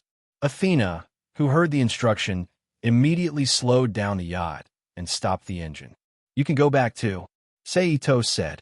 After speaking, he sent Athena back to the magic cube world with a thought. Then Seito's mind turned again and sent the yacht under his feet back to the magic cube world. Then he used the teleportation skill and moved toward the location of Raging Withering Fire Shrine. It didn't take long for Sei Ito, who just added a short-sleeved beach jacket, to appear in the raging, withering fire shrine. He found Chiba Mayun, who was only wearing a white bathrobe, sitting cross-legged in a small waterfall with her eyes closed, polishing her energy and spirit. Mayun. Seito looked at Chiba Mayun, whose clothes became transparent due to the water and stuck to her body, revealing the perfect curves of her body. The competition over there is over. Chiba Mayun, who opened her eyes from the meditation, looked at Sei Ito and asked, "Yes." Sei Ito nodded and admitted. Then he continued, "This time I came back as agreed before, to pick you and little Kainkage up and leave together." "I see." Chiba Mayun's face didn't show the slightest surprise when she heard this. She softly responded and stood up from the pool under the small waterfall. In an instant, Chiba Mayun's naked body was completely exposed in front of Sei Ito's eyes, attracting his attention. Chiba Mayun, who knew that her body was exposed, didn't cover it and directly walked out of the pool. She passed by Sei Ito and walked toward her own bedroom in the shrine. Sei Ito saw this, and the corner of his mouth twitched. He slowly followed behind Chiba Mayun and walked in his shrine. After a while, the two arrived at Chiba Mayun's room. "Mayun, you're tempting me." Inside the house, Ito-sei looked at Senma, who took off her soaked bathrobe, then directly picked up a clean set of which clothes and said with a wry smile, "If you can't even resist this little bit of temptation, then your martial heart is just like that." Chiba Mayun said expressionlessly. Hearing this, Sei Ito's expression changed, and he frowned in thought. "It seems that my control over beauty is getting weaker and weaker recently. Thank you for your reminder." Sei Ito, who temporarily suppressed his thoughts, thanked Chiba Mayun with a serious expression. Facing Ito Seiji's gratitude, Senbata Mayun didn't say anything. She tied the belt of her trousers with an expressionless face, then turned around and walked out of the room to another room. Chiba Mayun, who was standing in front of the wooden door, reached out and pulled it open. "Master." Chiba Mayun immediately turned to look at the door. When she saw Chiba Mayun and Sei Ito behind her, she immediately knelt down and saluted. "Get up, we're leaving." Chiba Mayun said straightforwardly. "Yes." Chiba Mayun replied straightforwardly. She stood up from the ground and quickly walked to Chiba Mayun's side, waiting for her next move. Mayun, remember not to resist," Sei Ito said when he saw Chiba Mayun looking at him. With a thought, he opened the Rubik's Cube world and put Chiba Mayun and Chiba Mayun inside. Then Sei Ito's body flashed and used instant transmission to appear above the raging, withering fire shrine. He opened the entrance to the Rubik's Cube world. The black hole was like a monstrous mouth that devoured the raging, withering fire shrine from top to bottom. The Rubik's Cube devoured inanimate objects very quickly. In just a few seconds, the entire raging, withering fire shrine was devoured by the Rubik's Cube world. However, Sei Ito didn't stop there. He continued to control the Rubik's Cube world to devour the raging, withering fire shrine. A moment later, the Rubik's Cube world was completely devoured. Only then did he close the entrance of the Rubik's Cube world and flash inside. Chapter 702. Where's this place? As soon as Ito-sei appeared, Tanabe Miyun's voice sounded beside him. "This is my world." Ito-sei, who was prepared for Miyun's question, smiled and said to Miyun, "Your world." Tanabe Miyun frowned and looked down at the city under her feet thoughtfully. "That's right, my world. At this time, you and Kainkage have already left the world you were living in." Sei Ito rubbed Kainkage's head. "Originally, I thought that by following you, I might see something that I have never seen before, but I didn't expect that you would give me an even bigger surprise." After a while, she turned back to look at Ito-sei's Chindamiyun and said with sparkling eyes, "I told you before that you wouldn't regret your decision." Sei Ito said with a smile, "Let's go take a look at your residence." After saying that, Ito-sei's mind moved. He took Senma to the Rubik's Cube world and placed it on the edge of the ecological city, along with the buildings and mountains. Did you bring my shrine here too? Tanet Miyun asked as she looked at the huge stone with the words, Raging Withering Fire, written on it. That's right. After all, you aren't an ordinary person. It wouldn't be good if you didn't feel comfortable living there. So I thought I might as well bring your shrine in as well. Ito Mori shrugged his shoulders when he heard this. He said in a tone as if he had done a trivial matter. You're quite considerate. The corners of Tanabe, Miyun's mouth curled up slightly as she spoke. Hee, as long as you like it. Seito smiled. All right, it's getting late. Miyumo, take Kainkijin a rest. We'll talk about it tomorrow. Seito rubbed Kainkij's head again. All right. Sunran Miyumo looked at the tired Sunran Thousand Shadows and agreed. Here, this is a universal computer in my world. It can connect to the wireless network. If you're bored, you can use it to understand the situation in this world. Seeing Miyumo agree, Ito-sei flipped his hand and took out a fully packaged quantum computer and handed it to Miyumo. Then he asked hesitantly, Miyumo, do you know how to use a computer? Yes. Miyumo took the computer expressionlessly. That's good. Seito let out a sigh of relief. Then he nodded to Miyumo and said, I'm leaving. As soon as his voice fell, Ito-sei's figure instantly disappeared in front of Miyun and appeared in the central area of the house. It seems that I have to clean up my heart again. Ito-sei, who sat cross-legged in the 5 hearts toward the sky posture, closed his eyes and said to himself. Through breathing, Ito-sei, who had emptied his mind, began to recall the past. Everything he had done since he entered the world of the strongest disciple in history. It seems like my desire for beauty has been magnified. When did it start? After a while, Ito-sei frowned as he recalled what he had done in the world of the strongest disciple in history. Then Ito's thoughts began to recede, and he began to recall what he did in the world of absolute pitiful. After recalling what he did in the world of absolute pitiful, he continued to recall what he did in the world of absolute pitiful. Naruto world, soul-eating world, Gundam world, and so on. So that's how it is. After a long while, Ito, who carefully reviewed what he did 3 or 4 times, suddenly exhaled and said to himself. Through his memories, Ito found that after the world of Kamikaze, his mentality had some subtle changes, but at that time, because his strength was still low, the changes in his mentality were not obvious. Therefore, it did not attract his attention. Then there was the world of Leluxiu. Originally, after the impact of the Sea World, the subtle changes in his mentality after the spiritual sublimation had been repaired, but after he obtained the willpower energy group and used it to achieve some miraculous effects. The subtle psychological changes emerged from the bottom of his heart again and expanded unconsciously, as if he used the willpower energy group to influence others, and in turn, it affected his own subconscious mind. And under the subtle influence of this gradually expanding subtle state of mind, as well as the imperceptible influence of his own strength that far exceeded that of ordinary people in the Gundam world, his mentality changed once again. Although he did not develop a domineering personality of being the boss of the world, his actions became casual and unyielding, and the desire in his heart began to surface.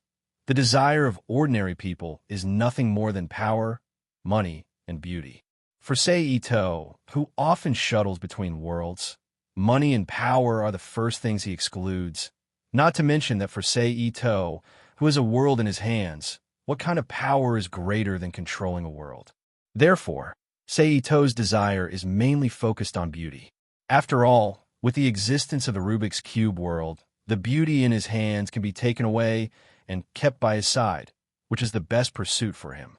Therefore, after arriving in the world of Naruto, in addition to the original purpose, Ito's most desired thing is beauty.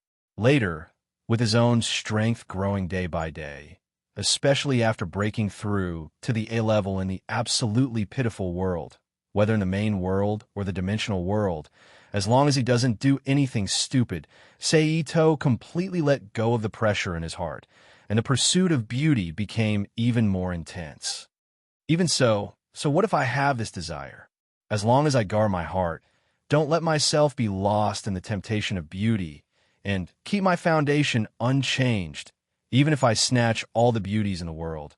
It doesn't matter. Seito slowly opened his eyes and said in a solemn tone. As Seito opened his eyes, two silver-white rays of light instantly shot out from his eyes, and then gradually disappeared in front of Seito. Clear my heart, sweep away the dust, and condense my spiritual power again, good harvest. Seito stood up from the ground and whispered to himself with a smile on his face. Then his figure flashed and suddenly appeared in Sakuraba-sei's room. And before the latter could react, he used instant transmission to take off his clothes and stepped in front of Sakuraba-sei, who was only wearing a pair of black lace underwear, and reached out to hold her in his arms, then turned around and went into her bedroom and lay down on the bed with her. At this moment, Sakuraba-sei, who had recovered from the initial shock, revealed a charming smile towards Ito-sei as she stretched out her arms and put her arms around his neck. At the same time, she forcefully pulled down Ito-sei's head as she slightly raised her upper body and kissed Ito-sei's lips with her sexy lips. Chapter 703. P.S. Thanks to 52005200520. This pig is a bit skinny. 1577478860 and Nickfany for their tips. Seito knew that Sakuraba-sei always took the initiative, so he didn't hesitate. He directly moved his hand to her waist and used instant transmission to move the last thing on her body to the ground. His fingers slid down to the bottom of the valley and gently stroked it. After a few minutes, Sakuraba-sei suddenly flipped over and pressed Seito under her body. She looked at Seito with a seductive smile and reached down with her right hand, grabbing Seito's vital part and putting it where it should be. In the next moment, under Sakuraba-sei's initiative, the two of them fused together like dry firewood, meeting a raging fire, and started to fight on Sakuraba-sei's bed. In an instant, a series of blood-boiling moans and creaking sound from the shaking of the bed echoed in Sakuraba-sei's room. After a long while, Sakuraba-sei, whose four limbs were tightly wrapped around Ito-sei's body, straightened her back and bent her back, and let out a long moan.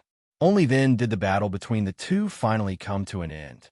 Huff, huff, huff, finally. We're finally together again. Sakuraba-sei hugged Ito-sei's head and pressed it against his chest. His chest was rising and falling rapidly as he panted with a flushed face. Sorry, I neglected you in the past. His face was resting on Sakuraba-sei's soft chest, and his right hand was playing with Sakuraba-sei's other plump Ito as he apologized. It's okay, as long as you still remember me and are willing to keep me by your side. Sakuraba-sei said softly as she stroked Ito's cheek. You really are a good woman.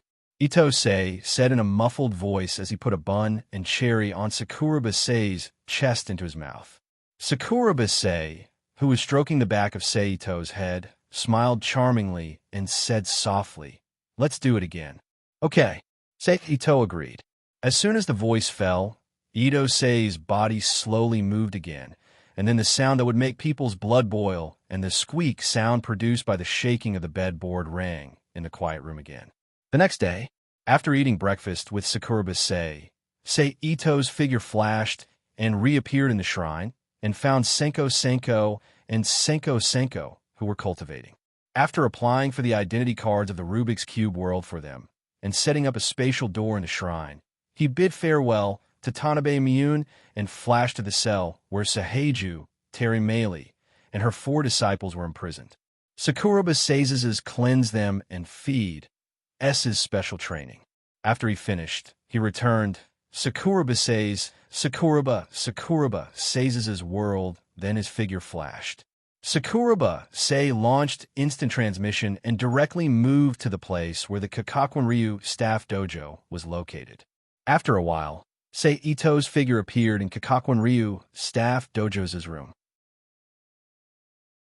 Seito, who appeared in the room, called out to Kakakwan-ryu staff dojo, who was changing the medicine. You're back. Kakakwan-ryu staff dojo didn't stop and looked at Seito, who suddenly appeared. I'll do it. Sei Ito slowly walked to Kakakwan Ryu, staff dojo, who was only wearing a light pink underwear, and said. Then he spread his hands and launched medical ninjutsu to cover the wounds on Kakakwan Ryu, staff dojo's body, and focused on treating her. Kakakwan Ryu, staff dojo's injuries were basically skin injuries, not serious, under the treatment of medical ninjutsu. In less than 2 or 3 minutes, all of them were healed. Not even a scar was left. Thank you, Kakakwan Ryu staff dojo whispered as she put the bandage on the desk. Fool, don't be so polite with me. Sei Ito stretched out his finger and flicked Kakakwan Ryu staff dojo's forehead and chuckled. Then he looked at Kakakwan Ryu staff dojo and continued. Staff dojo, I'm going to leave for a while. The specific time is uncertain, but I will definitely come back when you graduate, and then I will take you, Saro-ji, and Haori away from here. Okay. The two of them had already talked about this before, so Kakakwan Ryu, staff dojo, was not surprised and simply nodded.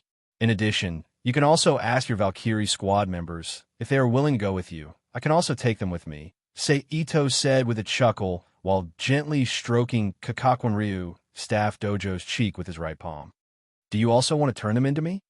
Kakakwan Ryu, staff dojo, was silent for a moment, then looked up at Sei Ito's eyes and asked softly, Are you jealous?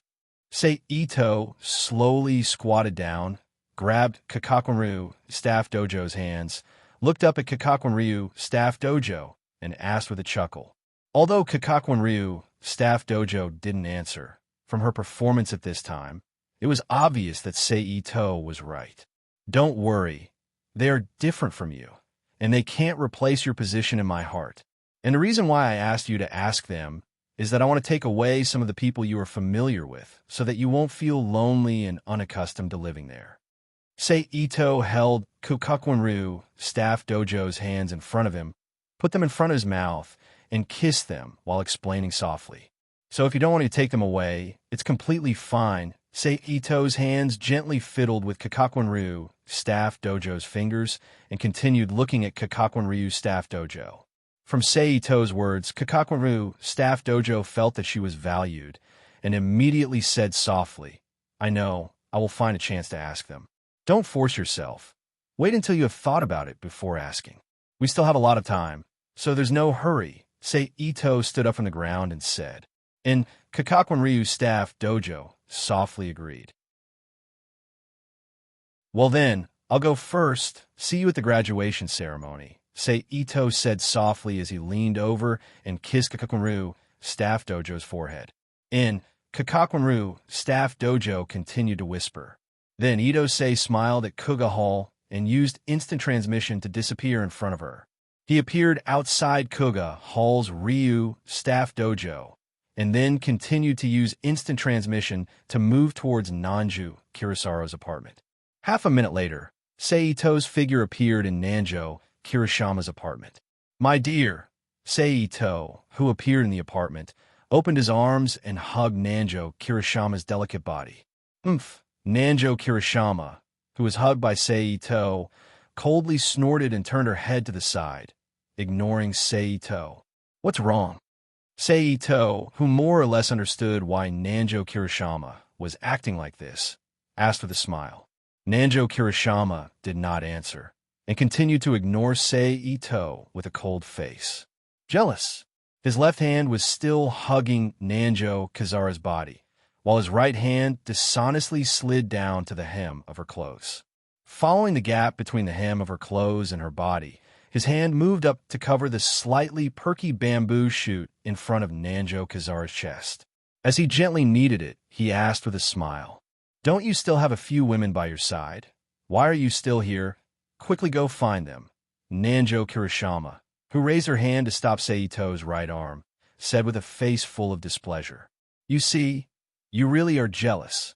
Sei Ito's 2 fingers gently clamped Nanjo Kirishama's chest and gently pinched it while teasing. Even if I have other women, I won't forget my cute Kirishama, because you are the same as them.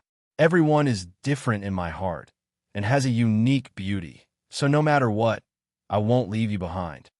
Then Sei Ito slowly withdrew his smile and hugged Nanjo Kirishama's left arm tightly in his embrace and said softly, "Oomph." Although Sei Ito's words were very effective, Nanjo Kirishama, who was still unhappy with his unfaithfulness, coldly snorted again. "Okay, don't be jealous. I didn't have much time to come back this time." Knowing that this kind of thing could not be solved in a short time, Sei Ito did not say anything and directly changed the topic. Sure enough, after hearing Sei Ito's words, Nanjo Kirishama immediately frowned and looked at him with a puzzled expression. "I took some time to come back this time, and I'll have to leave immediately. As for the next time we meet, it might be 1 or 2 months later," Sei Ito explained. "And the next time I come back, it will be the time for us to leave this world. So during this period of time, you should properly enjoy the remaining time in school and don't have any regrets," Sei Ito continued to explain. "I understand." Although Nanjo Kirishama already knew that he would leave, he still felt a little heavy-hearted at this time and said in a muffled voice, "So, before leaving, Kirishama, can you give me a kiss?" Then Sei Ito's expression changed, and he looked at Nanjo Kirishama with a grin. Hearing Sei Ito's request, Nanjo Kirishama instantly broke free from her depressed mood. Her cheeks flushed red, and her eyes evaded Sei Ito's gaze. She did not immediately refuse, nor did she immediately act according to Sei Ito's request. Remember, it's a kiss, but it's not a kiss. Don't get it wrong, Kirishama. Sei Ito, who was licking his lips, chuckled. However, Nanjo Kirishama had always been a passive person in this kind of situation, and it was basically impossible to expect her to immediately follow the request to kiss him. So Sei Ito changed the topic and said again, "Hey, can I? Kirishama, this is a farewell kiss. Do you want me to leave with regrets?" Hearing this, Nanjo Kirishama's expression changed, and she was slightly conflicted for a moment. Then, with a blushing face, she reached out and grabbed Sei Ito's collar, pulled him in front of her, and with a heroic look, closed her eyes and kissed Sei Ito's lips. "Kirishama, you're really too cute." After a moment, Sei Ito, who had separated from Nanjo Kirishama again, looked at Nanjo Kirishama, who was blushing and did not dare to look at him, and laughed. After saying that, he stretched out his head and kissed Nanjo Kirishama's lips again.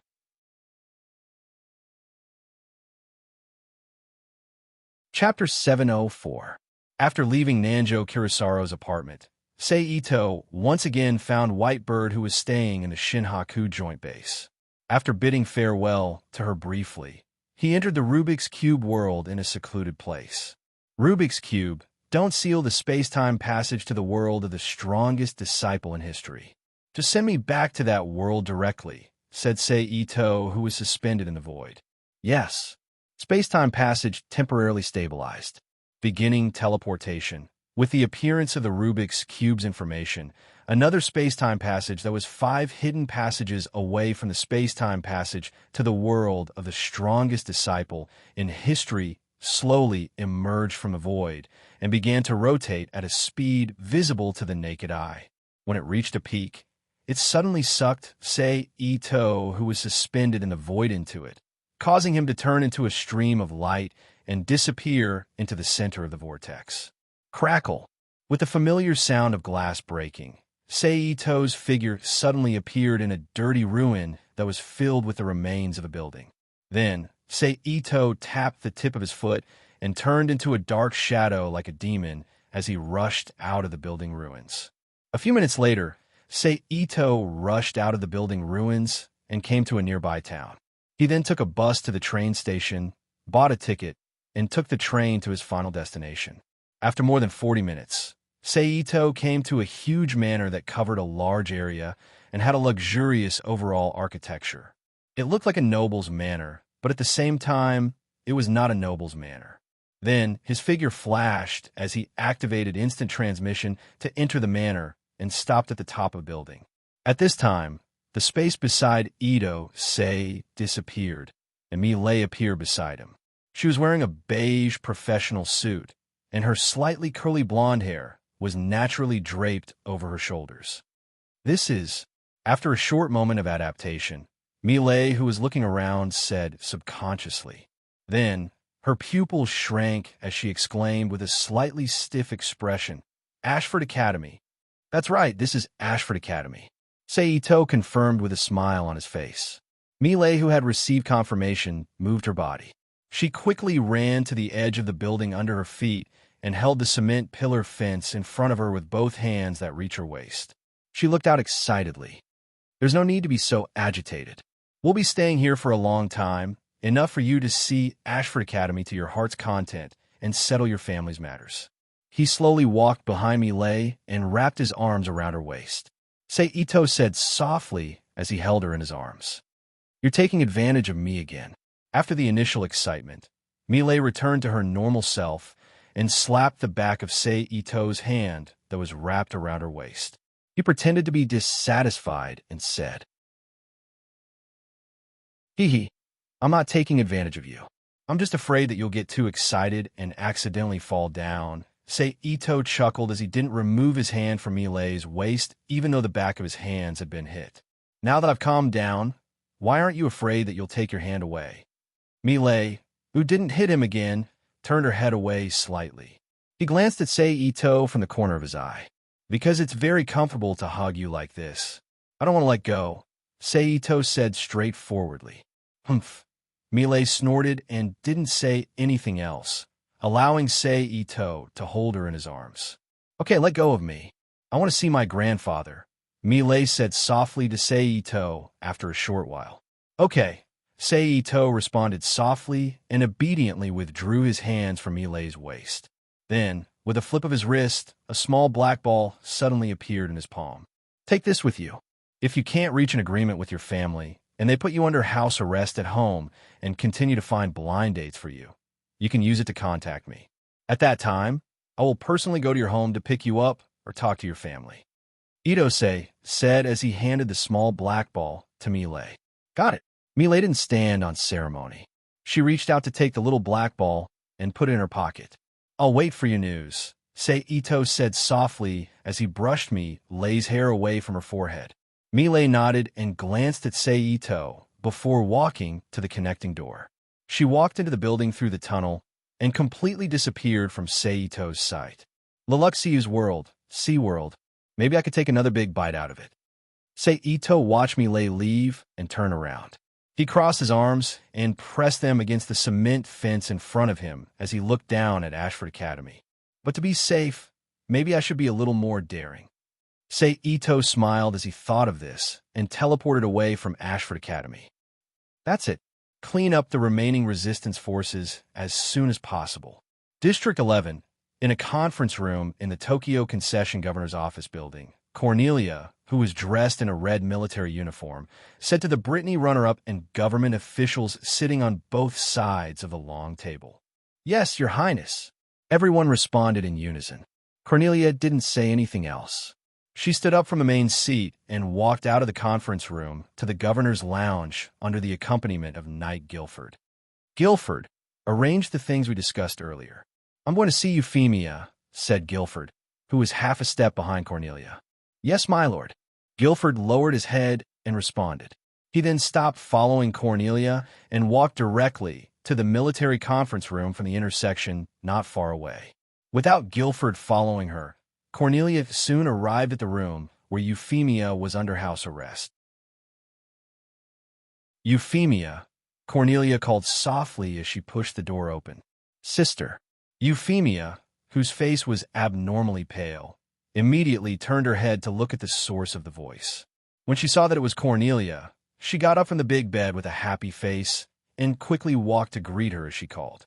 How have you been feeling recently? Cornelia asked with concern. She also quickly walked to Euphemia and reached out to hold Euphemia's hands. She led her back to the big bed and sat down. I'm okay. I just feel a little annoyed that I can't go out. Euphemia said softly with a smile on her face. She then asked in an expectant and careful voice, Sister, can I go out yet? Well, because I haven't been able to find a cure for your strange disease, I can only wrong you for the time being, Euphemia. Cornelia reached out and stroked Euphemia's long pink hair and said apologetically, Oh, Euphemia responded in a low voice with a disappointed face. She then regained her spirit and chatted with Cornelia. Say, Ito, where the hell are you? Looking at the disappointed Euphemia in front of her, Cornelia sighed absent-mindedly in her heart. Sister, sister. Euphemia, who saw that Cornelia was a little distracted, called out softly. Sorry, Euphemia, I was a little distracted just now. Where were we? Cornelia, who regained her spirit, looked at Euphemia and said, If sister still has something to do, then go ahead. You don't have to accompany me here. I'm fine. Euphemia looked at Cornelia with a smile on her face and said, Euphemia. Looking at Euphemia like this, Cornelia couldn't help but call out in a low voice. She stretched out her hands and hugged Euphemia in her arms, her left palm slowly rubbing Euphemia's back. Although Euphemia didn't quite understand why Cornelia suddenly revealed her feelings, she could clearly feel that Cornelia was full of love for her. She didn't say anything and quietly lay in Cornelia's arms, enjoying this moment of warmth.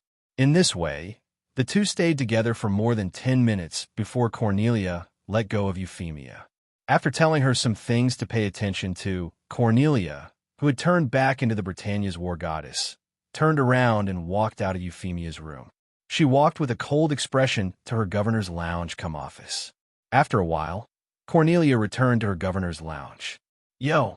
Just when Cornelia closed the door and walked slowly to the chair behind the huge desk, a frivolous voice suddenly called out in the room.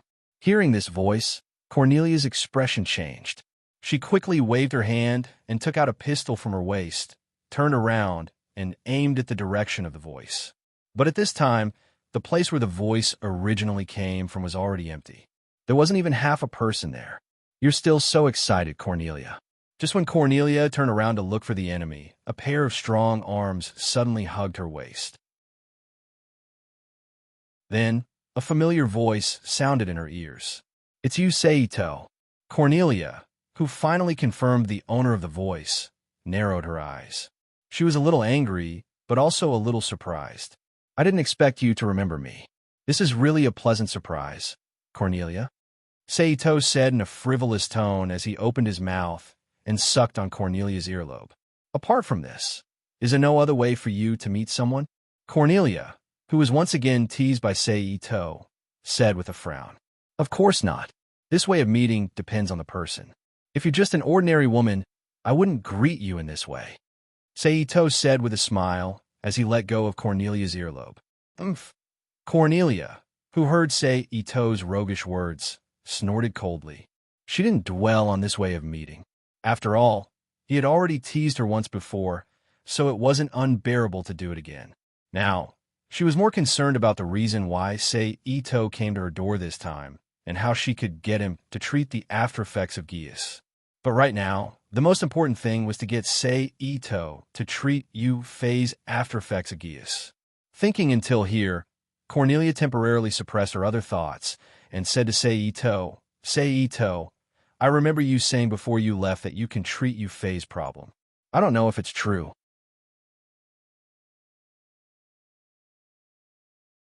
Chapter 705. You're talking about that. Seito didn't answer immediately. Instead, he dragged out his words as if he was lying. When Cornelia's face darkened, he chuckled and said, Of course it's true. Why? Do you want me to treat Euphei? Yes, Cornelia admitted in a deep voice.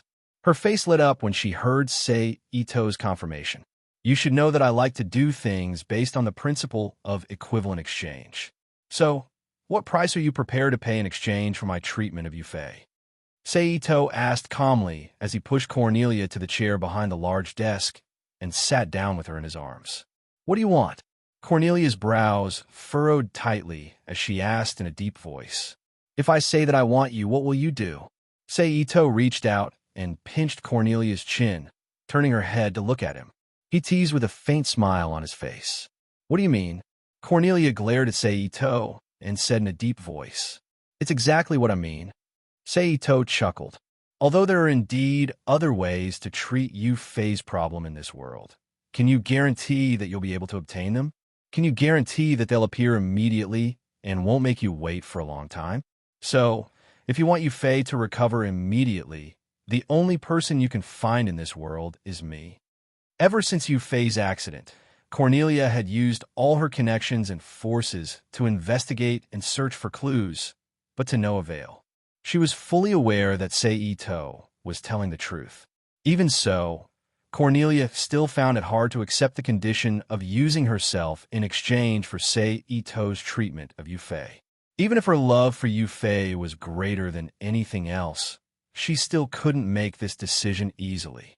Just like that, Cornelia's expression kept changing and her heart was fluctuating intensely. Several minutes passed unknowingly as she waited with a smile on Sei Ito's face. Dang, dang, dang. At this moment, a clear knock on the door woke Cornelia from her thoughts. Can you leave for a while? No matter how she looked at it, she didn't know what to do. Even Cornelia knew that she couldn't do anything to Sei Ito. Understood. Of course. Sei Ito knew that Cornelia wanted to maintain her image, so he replied with a smile. Then, his body disappeared from under Cornelia's body. He appeared in front of an oil painting. Cornelia, who was used to Sei Ito's methods, remained calm. She tidied up her clothes calmly before raising her head and saying to the door, "Come in." Huh. Just as he finished speaking, with a soft sound, Guilford, dressed in a knight's attire, pushed open the door and walked in. "Your Highness." Guilford saluted Cornelia as he walked into the room. Then, he straightened his body and said solemnly, "Your Highness, the troops have been assembled and are awaiting your orders." Cornelia looked at Guilford, who was standing at the door without any change in his expression. She glanced at Sei Ito, who was standing beside her with a smile on his face. Cornelia understood that this was Sei Ito's doing. She ordered solemnly, "Guilford, you will lead the team for this extermination mission. I won't be going." "Yes, my lord." Guilford immediately responded with a salute. "Go, I await you good news." Cornelia said again, "Yes, your highness." Guilford replied again. Then, he slowly walked out of the room and closed the door. His footsteps gradually disappeared behind the door. "As long as I agree, will you immediately treat Euphemia?" After Guilford's interruption, Cornelia, who had made up her mind, turned to Sei Ito and asked, "Yes." Sei Ito nodded with certainty. "I understand." Cornelia nodded expressionlessly. She reached out to pick up the internal communication phone and ordered, "From now on, without my permission, no one is allowed to disturb me. If there's something urgent to deal with, let Nelson handle it for me." "Yes, your highness." A female voice sounded from the phone. "Come with me." Cornelia hung up the phone and got up from her seat. She walked to the lounge next to her and said to Sei Ito, who was still standing there. Sei Ito, who felt that Cornelia seemed to have misunderstood something, raised his eyebrows. He slowly followed behind Cornelia and walked into the lounge next to the office with her. "Huh." After Sei Ito walked into the room, Cornelia turned her hand and locked the door from the inside. Then, without saying anything, she expressionlessly walked to the soft bed that was about 2 meters long and 3 meters wide in the lounge. She silently unbuttoned her clothes and took them off. Sei Ito didn't say anything when he saw this. He just looked at her quietly with a mischievous smile on his face. After a moment, when the last piece of clothing fell to the ground, Cornelia, who had nothing covering her body, was completely exposed to Sei Ito's sight. "Come on, after you're done, treat Euphemia for me." Cornelia, whose cheeks were flushed, suppressed the shyness in her heart and said to Sei Ito, who was standing at the side with his arms crossed, with an expressionless face, "Cornelia, should I say you're cute, or should I say you're cute?" Hearing this, Sei Ito put down his arms and slowly walked to the front of Cornelia. He looked into Cornelia's eyes and said with a chuckle, "What do you mean?" Cornelia frowned and asked in a deep voice with a hint of shame and anger in her eyes. "The so-called, I want you in my previous words, is not just to let you sleep with me, but to let you belong to me from your body to your heart forever." His right index finger and thumb gently pinched Cornelia's chin and gently lifted her head. He said softly with a mischievous smile on his face, "You bastard." Hearing Sei Ito's words, Cornelia, who felt that she was being played, growled in a low voice. First, she waved her hand to slap away the palm that was pinching her chin. Then, she completely ignored the fact that her actions might expose her body and kicked Seito's waist. Cornelia, you're excited again. Seito bent his left arm and flipped his palm.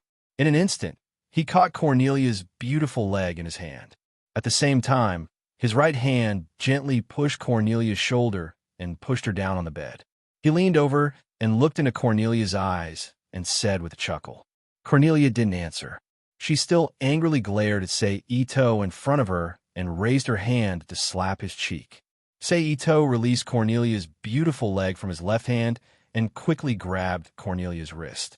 Pressing her down on the bed, he smirked and lowered his head to kiss Cornelia's lips. He stretched out his tongue and tangled it with hers. Feeling boundless anger in her heart, Cornelia, who didn't want to have any contact with Seito, clenched her teeth without thinking. Then, a soft sound was heard. Cornelia frowned slightly, and her face twitched. I bit your cheek. The moment Cornelia clenched her teeth, Seito looked up and said with a smile, What do you want me to do? Cornelia, who had calmed down a little due to the pain, glared at Seito and said loudly. At the same time, a feeling of grievance rose from the bottom of her heart, making her eyes unconsciously moisten. Okay, then I'll tell you the truth. Looking at the teary-eyed Cornelia, Seito put away the smile on his face and sighed. He said solemnly, I want you to be my princess, just like the shining Mariana that you worship. What do you want to do? Cornelia, who faintly heard something from Seito's words, was shocked. She stared at Seito without blinking and asked, I want to overthrow Britannia, the EU, and the Chinese Federation. I want to establish the only unified and centralized country in this world. Then, I will ascend the throne and become the emperor. I will confer the title of princess, and one of the princess candidates is you, Cornelia. Seito stared at Cornelia's eyes without blinking and said seriously, You're delusional. Cornelia sneered when she heard this. Is it really wishful thinking? Ito-sei didn't pay attention to Cornelia's words, but asked again. Hearing the question, Cornelia's expression froze. Her mind unconsciously recalled everything that had happened since she came into contact with Seito. Then, her expression changed slightly and became silent. She didn't say anything about delusional. You understand now. As long as I want to, no one in this world can stop me. Seito continued when he saw Cornelia's expression change. Why did you choose me? Cornelia, who completely believed Seito's words, didn't continue to pester him. She looked at Seito with a serious expression and asked, Because we're the most familiar with each other. Because I admire you. Because I need you. Also, I like you now. These are the reasons why I chose you and want you to be my new princess. Seito released his hand from Cornelia's wrist and gently caressed her cheek with a smile. Now, what is your choice, Cornelia? Seito looked into Cornelia's eyes and asked again, If you want to be your princess, I can do that. But first, let me see your strength. I'm talking about strength other than those superpowers. Cornelia looked at Seito with her eyes flashing slightly. Okay. Seito didn't hesitate and immediately agreed with a smile. Okay, get up. Let's go see Yufei. If it is convenient, we can also deal with her problem. His hand slid down to Cornelia's chest and pressed on a round and soft lump of Seito and said, Humph. Feeling the strange feeling on her chest, Cornelia coldly snorted. She reached out and pushed Seito away from her body. Then, she sat up on the bed and bent down to pick up the clothes on the floor and put them on.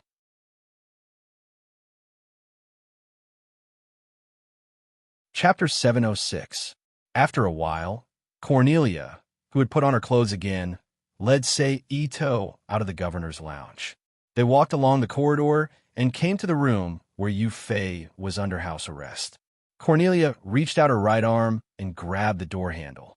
She twisted the door lock and led Seito into the room filled with all kinds of flowers. The main color of the room was pink. Sister, Yufei, who had turned her head to look at the door, called out in surprise when she heard the door open. Yufei's expression immediately froze. She quickly got up from the chair and put the book in her hand on the round table beside her. She lifted the sides of her skirt with both hands and made a noble lady salute. She said politely, "Long time no see, Sei Ito." "Long time no see, Yu Fei." Sei Ito walked to Yu Fei and held her right hand. He leaned over and kissed the back of her hand. "Sister, you are."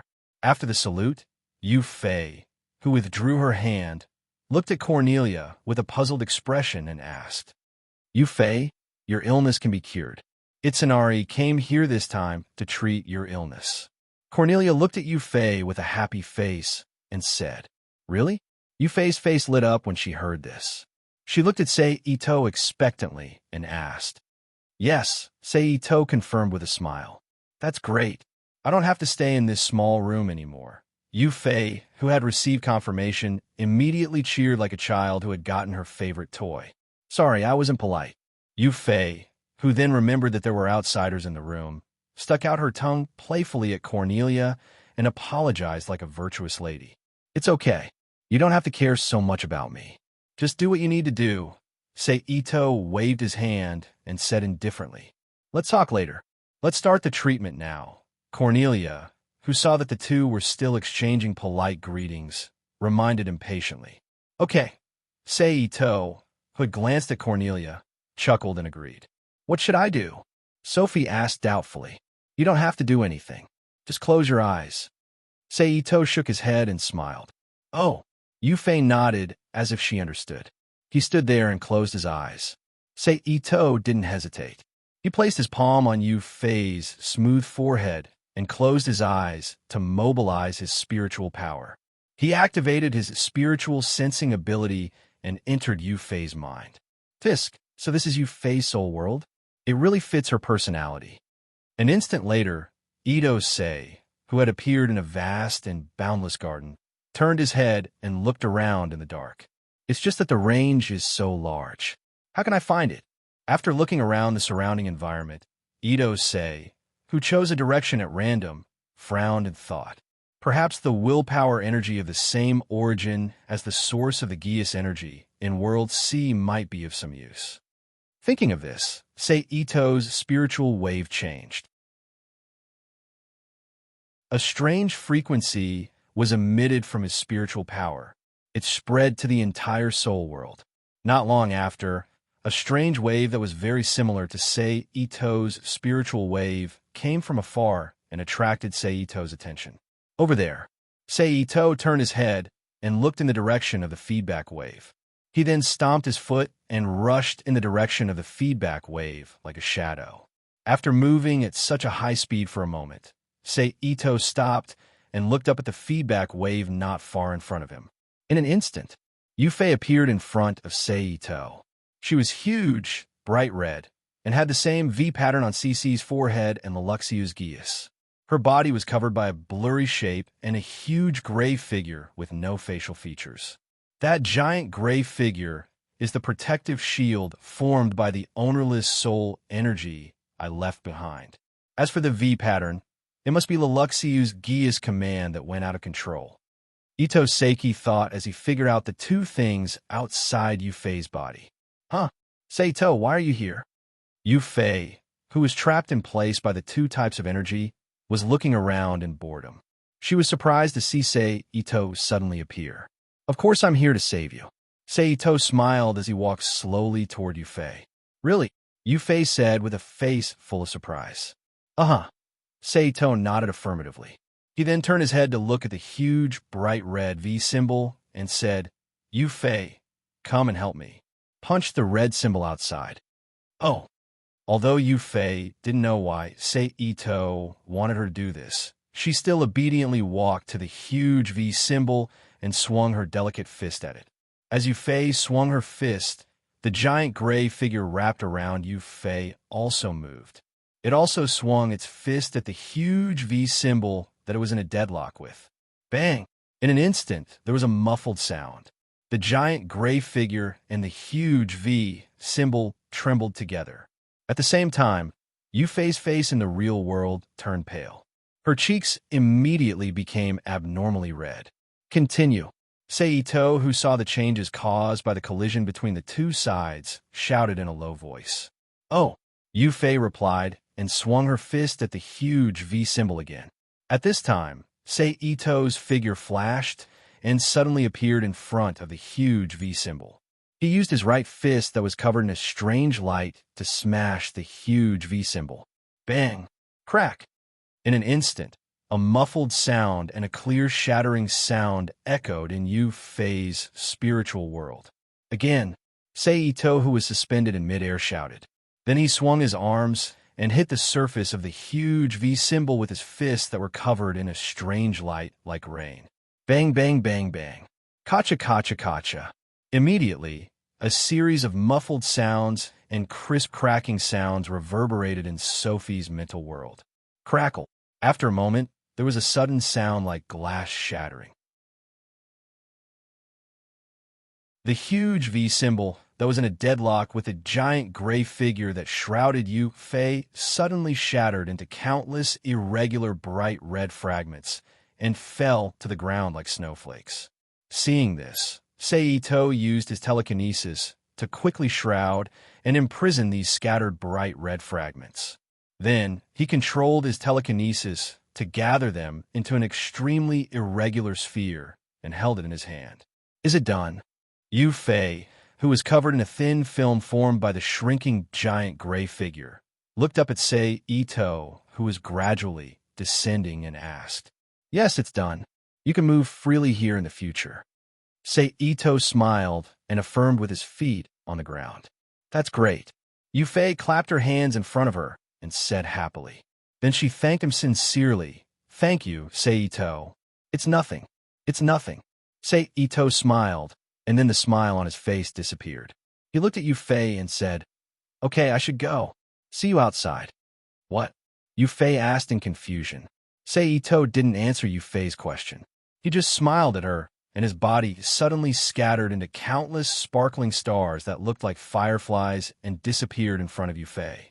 In the real world, Seito, who was standing with his eyes closed, suddenly exhaled softly, opened his eyes, and said, "Phew, it's done."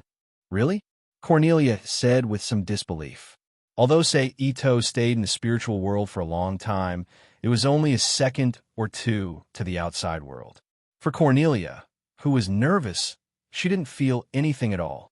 No wonder she didn't believe it. "It's true." Seito nodded with a smile, and then said to Yufei, "Yufei, you can open your eyes now." Hearing Seito's command, Yufei slowly opened her eyes. Japan. The moment Yufei opened her eyes, Seito suddenly said a word that was almost taboo for Yufei. Hearing this word, Cornelia's expression changed.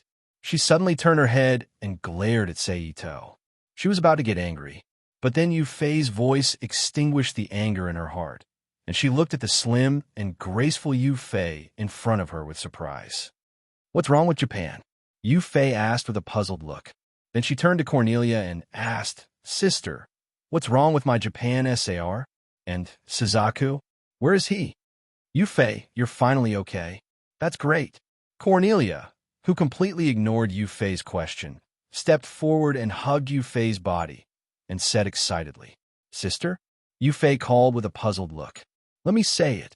Seeing Cornelia was so excited, Seito looked at Yufei with a smile and said, "Nothing happened to Japan SAR, but because of you, it was closed before it was about to open, and it's still closed. As for Suzaku, he's already dead." Speaking of so, Seito frowned imperceptibly and then continued, "How can it be?" Yufei, who heard the news of Suzaku's death, suddenly opened her eyes wide and murmured in disbelief, "Yufei?"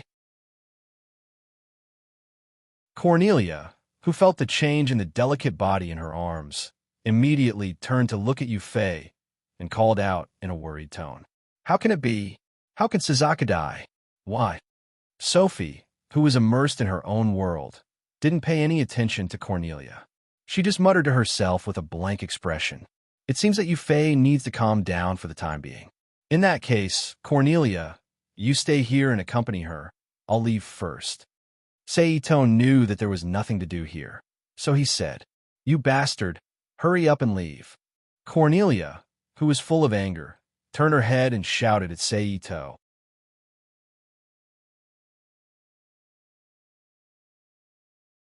Chapter 707. P.S. Thank you to Cute Girl is Ignorant for your precious monthly votes, rewards, and chapters. Seito didn't care about Cornelia's unfriendly tone. He shrugged and used instant transmission to disappear from Euphemia's room. He appeared in a secluded place outside the governor's mansion, then continued to use instant transmission. After a few flashes, he returned to the luxurious mansion that Cornelia temporarily lent him to live in. Fortunately, there's still no one living here. It saves me the trouble of finding a room elsewhere. Seito, who sat on the sofa in the living room, muttered to himself softly. Then, he summoned Lakshata from the Rubik's Cube world. It's rare. You didn't go to the lab to find me, but summoned me directly to your side. After her vision recovered, Lakshata casually looked at the surrounding environment. She looked at Seito, who had her arms spread across the top of the sofa. Her back was leaning against the back of the sofa, and his legs were crossed. Then, Lakshata walked directly to the single-seater sofa and sat down. While gently swaying the slender tobacco pipe in her right hand, she looked at Seito and said, "Tell me, what's the matter? Can't I find you if there's nothing?" Ito-sei retracted his left arm and placed it lightly on his body. His right arm was half bent, and his palm was pressed against his temple. Turning over and leaning on the sofa, Ito-sei stared wantonly at Lakshata's chest, butt, and thighs. "Of course you can." Lakshata, who didn't care about Seito's presumptuous gaze, said with a lazy expression, "It's just that I really can't think of anything else that can attract your attention other than my scientific research ability." "A lot." Ito-sei smiled gently, then straightened his body and stood up from the sofa. He walked slowly to Lakshata, gently lifted her chin with his right index finger, and gently lifted Lakshata's head. He lowered his head and looked into her eyes. "You know, in my eyes, in addition to being an excellent scientist, you are also a charming woman. Then I am truly honored. I can't believe that someone like you, who has seen countless women, would take a liking to her," Lakshata replied without any sincerity. "All right, you should stop teasing me. Now, let's talk about why you summoned me alone." She gently waved the pipe in her hand and placed it on the wrist of Seito's hand that was hooking her chin. At the same time, she exerted a little force to move it away. He said slowly. Seito shrugged, turned around, and sat down on the long sofa. "Okay, let's continue after we're done talking." Seito's expression immediately turned serious.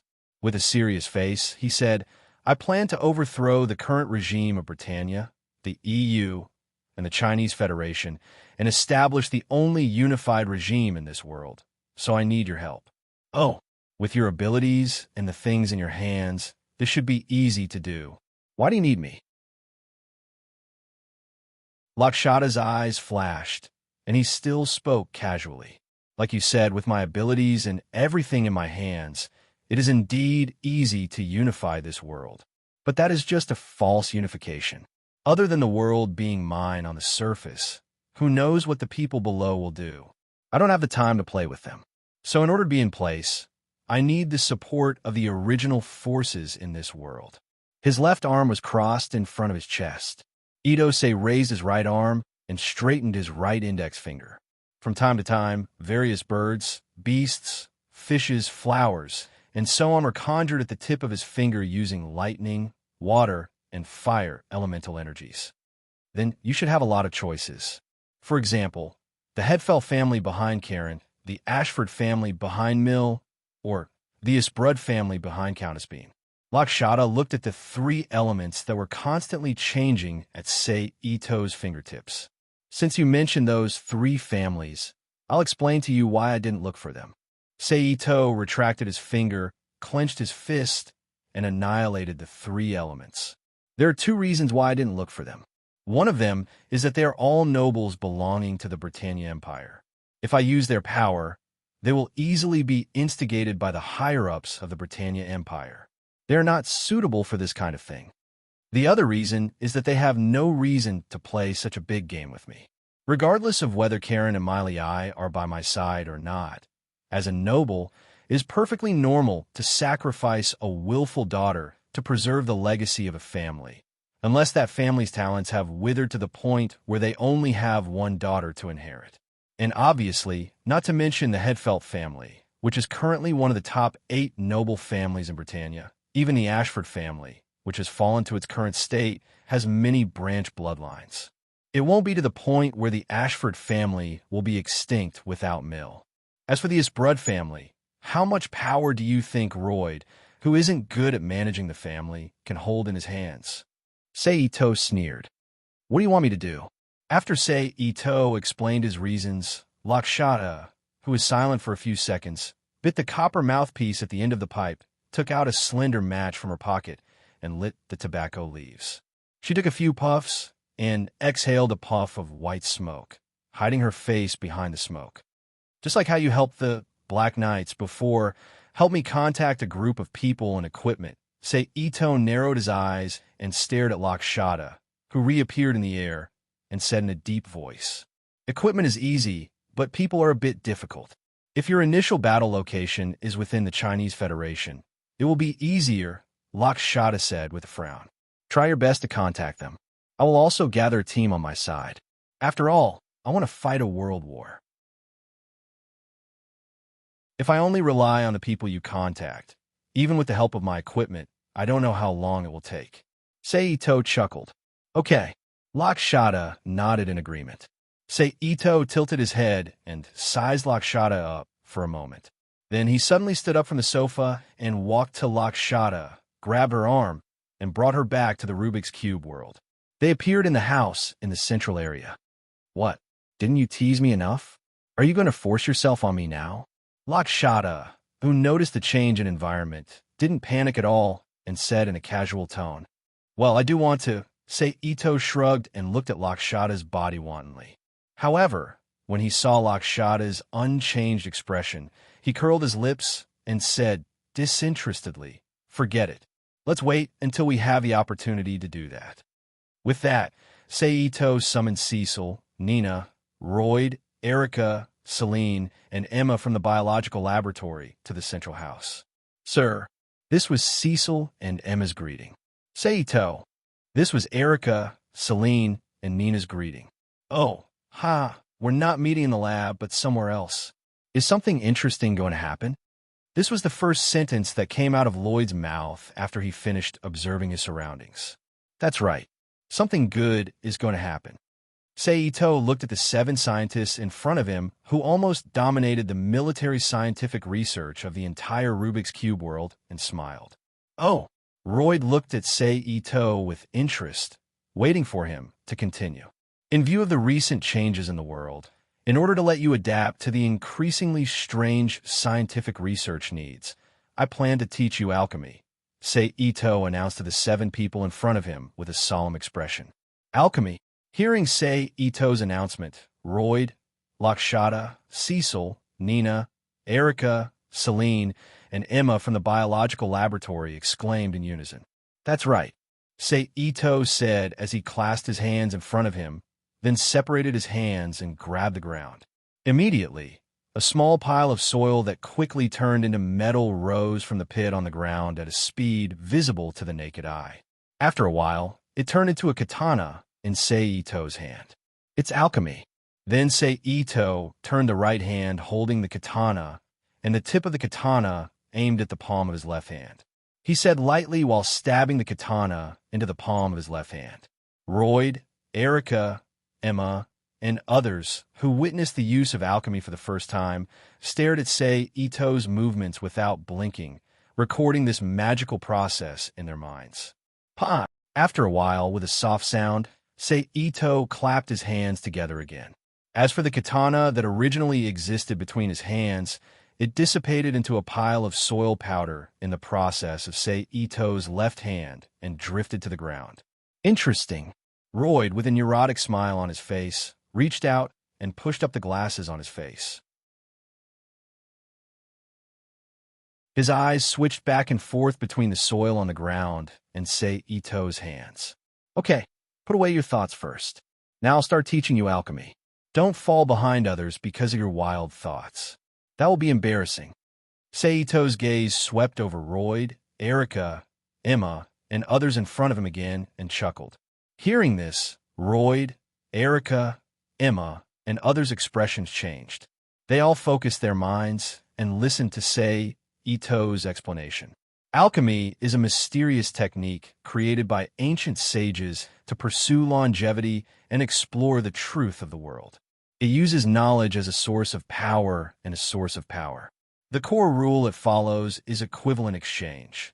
Seeing that all 7 of them were in the zone, Sei began to explain clearly to them.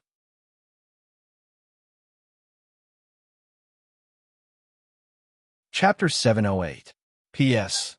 Thanks to Shirley and Flamewing Skysoar for their precious monthly votes. Thanks to NXCX 157747860, Nickfany, and This Pig is a little skinny for their tips. After more than 10 minutes, Seito taught Royd, Cecil, Lakshata, Nina, Erica, Celine, and Emma in detail about the principle of equivalent exchange, the circle formation, the usage of alchemy, the breakdown of alchemy, and the foundation of alchemy to Royd, Cecil, Lakshata, Nina, Erica, Celine, and Emma. He also assisted them in completing the first basic alchemy and helped them become trainee alchemists. All right, now you can proudly tell others that you're an alchemist. As for how far you can progress in the future, it will depend on your pursuit of truth and knowledge. Seito said to the 7 of them after they completed the initial earth to iron conversion. Now, while your memories are still clear, go back and study. Seito said. Then, with a thought, he sent Royd, Cecil, Lakshata, Nina, Erica, Celine, and Emma back to their original positions. Sei, who sent everyone back to their original place, didn't stay for long. He mobilized the power of the magic cube again and instantly appeared in the Babel building in the Academy City. He found Cypress Miyamoto, who was leisurely drinking tea in the director's office. "Sir, why are you here?" Bai Momong hurriedly put down the teacup in her hand and stood up from her chair to greet Seito. "I have something to trouble you with." Hearing the greeting, Sei walked directly to the chair behind the desk and sat down. He looked at Kashiwagi, who was standing in front of the water dispenser and leaning over to make tea for him, and said, "What is it?" Bai Mulong, who had brewed matcha, brought the teacup back to the desk and asked with a puzzled expression. "Thank you," Seito said as he reached out to receive matcha from Bai Mumu.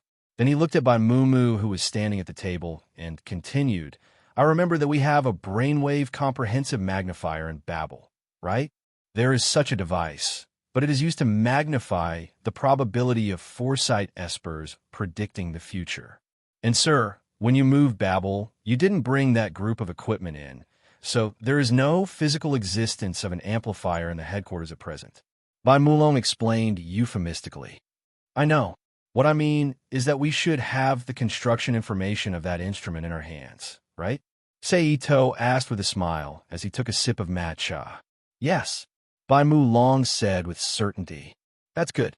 Seito smiled after getting a positive answer. Then he ordered, "Later, contact the people in the big laboratory and send them a copy of the construction information of the brainwave comprehensive magnifier. Ask them to make some of the parts needed to make the device. I'm going to rebuild the brainwave comprehensive magnifier. Sir, do you want to reorganize the precognition class?" Bai Mumu frowned slightly. She asked with some hesitation. "No, it is for other purposes." Seito understood why Bai Mumu hesitated and shook his head slightly. "Oh." Bai Mumu was slightly relieved when she heard Seito's denial. "All right, how was Babel recently?" Sei asked casually as he sipped the matcha in his cup after they finished talking about the main issue. "The situation is very good. Everyone is very comfortable. Except for Inspector Fuerzi, who causes a little disturbance from time to time, there's basically no situation." Bai Mumu replied with a smile. "Fuerzi didn't go to sleep?" Seito looked at Bai Mumu with some surprise and asked. "No. Inspector Fuerzi said that it was not easy to put down the heavy burden on her body. She wanted to enjoy the youth that she did not enjoy outside. Also, She needs to properly discipline her brother, so she doesn't have time to sleep. Speaking of Reikin Bu Ertzi, Bai Mulong's face and tone were full of smiles. TSK, it seems that the guy from the Ministry of War, Jing Jie, is having a hard time recently. Sei Ito heard and said with a gloating face. Yes. Thinking of the previous few times he met Jing Jie from the Ministry of War, he showed a bitter face. Bai Mumu also laughed and said, That's good. With Fujiko's help, Jingyuji from the Ministry of War won't have so much time to think and cause trouble for me. Ito-sei said as he gently put the empty teacup back on the table. Okay, since everything is normal here at Babel, I am relieved. Seito said as he stood up from his seat. Also, the tea is delicious. I like it very much. Seito walked to Bai Mumu's side and praised. Thank you. Bai Mumu said politely. Then I will go first. See you later. Seito said. After that, Seito suddenly reached out and grabbed Bai Mumu's, but that was wrapped under the uniform skirt and black stockings. Then, without waiting for Bai Mumu's reaction, he directly used the power of the Rubik's Cube and disappeared in front of Bai Mumu. Good elasticity. Seito's voice echoed in the air. Pervert. Bai Mumu's cheeks turned red as she whispered.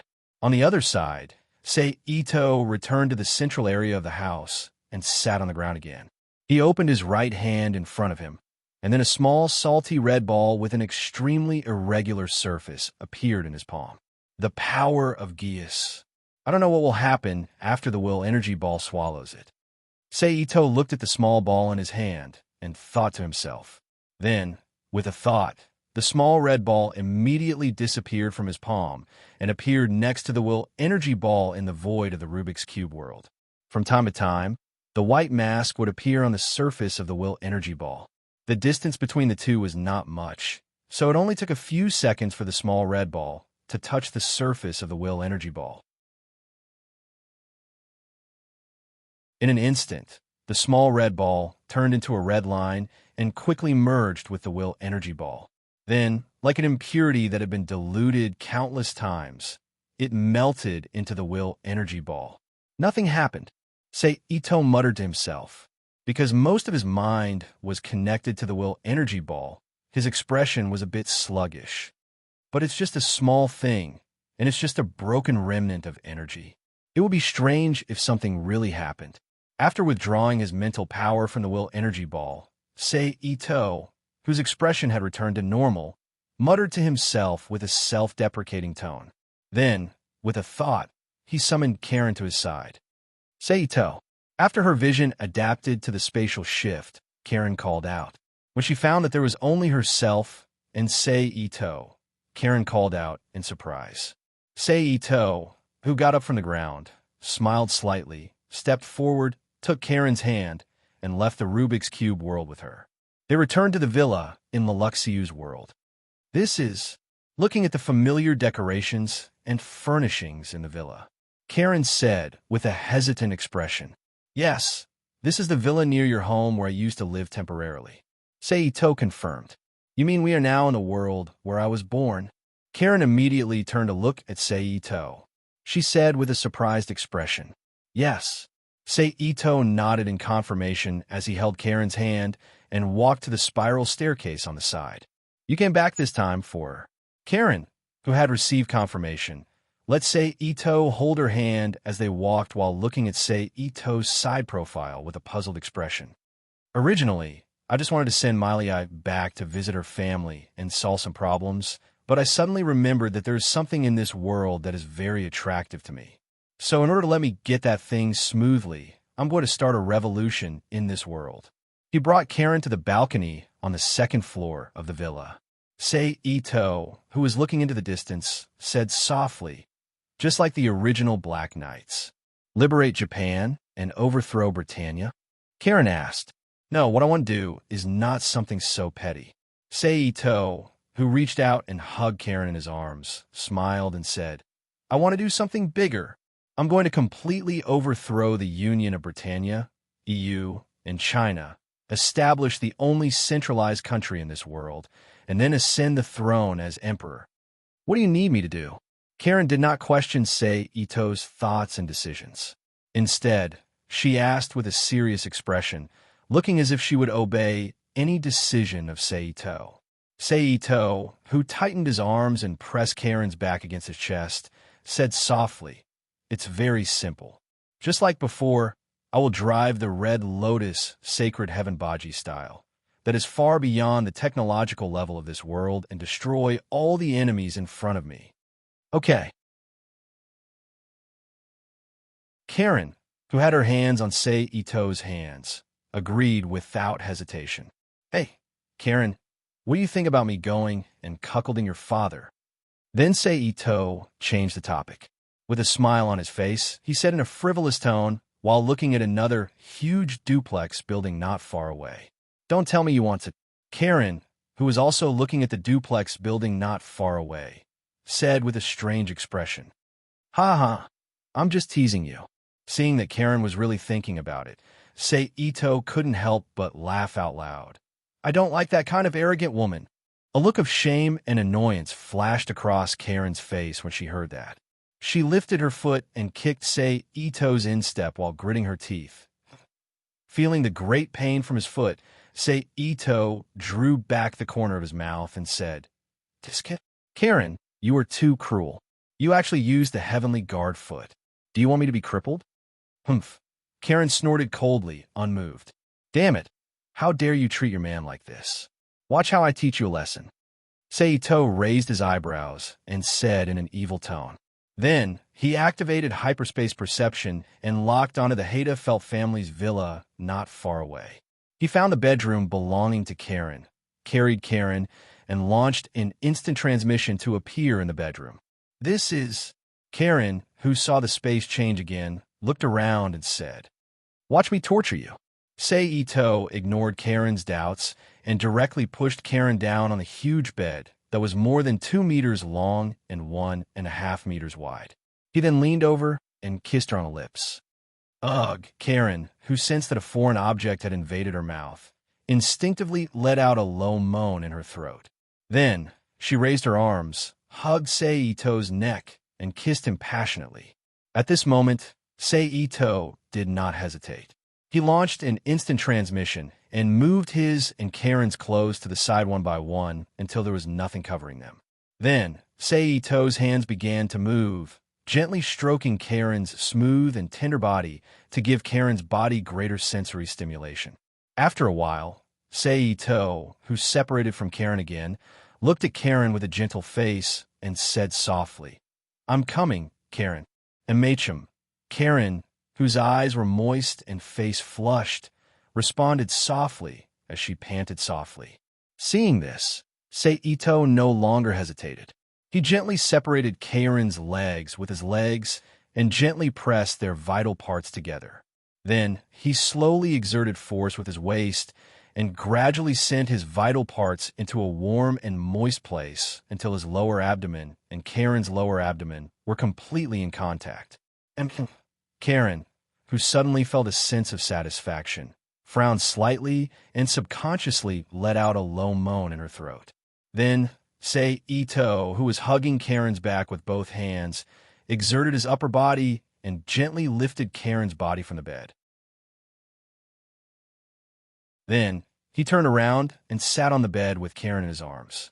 At the same time, his hand slid down to Karen's waist and supported her body as he gently moved, and as Seito and Karen moved, a low moan echoed in the empty and bright room. Then, Seito and Karen didn't stop moving, changing positions and postures from time to time in the room. It wasn't until Karen let out a long and sonorous moan after an unknown amount of time that it finally ended. Huff, huff, huff, huff, you bastard. Karen, who had her arms around Seito's neck and was lying on top of him and panting violently, said with a look of embarrassment and annoyance, "Hee hee, this is your punishment for using that big move to bully your man. Let's see if you dare to do it again next time." Seito, who was holding Karen's waist with one hand to prevent her from falling off, chuckled as he stroked Karen's back with the other hand. What if someone had come just now? Upon hearing Seito's shameless answer, Karen directly placed one of her palms on Seito's waist, pinched a layer of flesh between her thumb and index finger, and twisted it forcefully. "Don't worry, I'm paying attention to the door. If someone had really come just now, I would have used hypnotism to hypnotize that person," Ito said with a pained look on his face as he cooperated with Karen's actions. Humph. Although Karen knew that the expression on Ito's face might be fake, she still couldn't bear it. She snorted softly, released the flesh between her two fingers, and raised her arms to hug Ito's neck again. "Phew, have a good rest. Accompany me to see an old guy tonight," Ito said as he exhaled softly, stood up from the chair with Karen in his arms, and slowly walked to the bedside.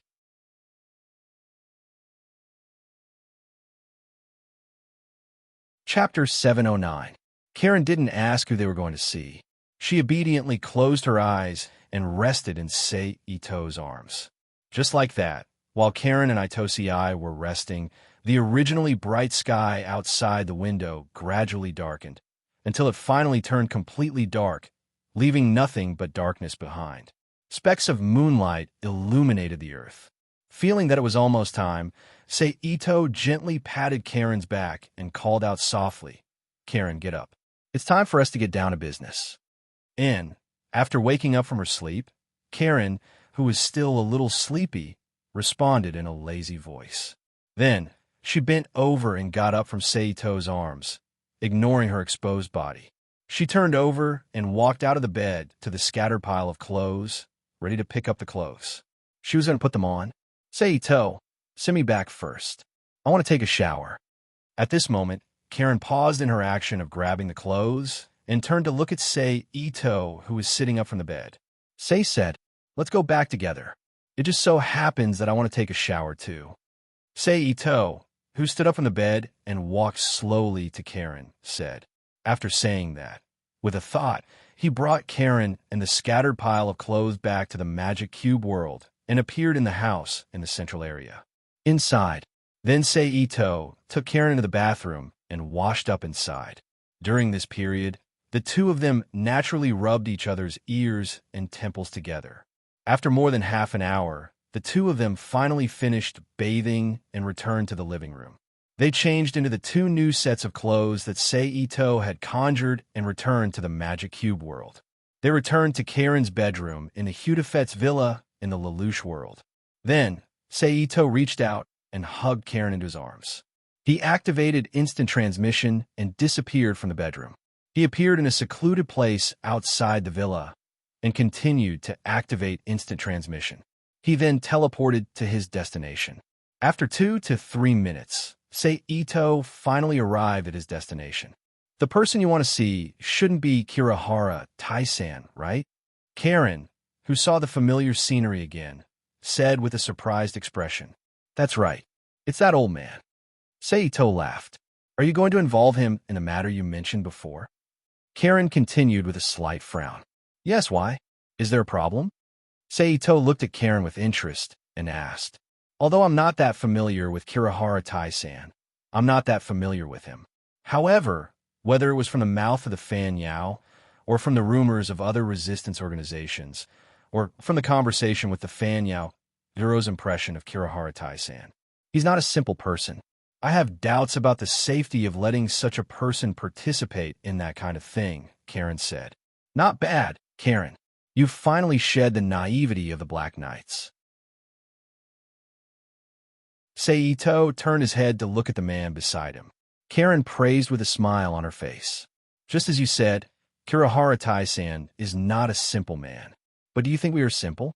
Then, he looked forward again and said softly, "With the power we have now, no matter what kind of conspiracy Kirahara Tai-san has, it will all be like a dream. It will all be destroyed.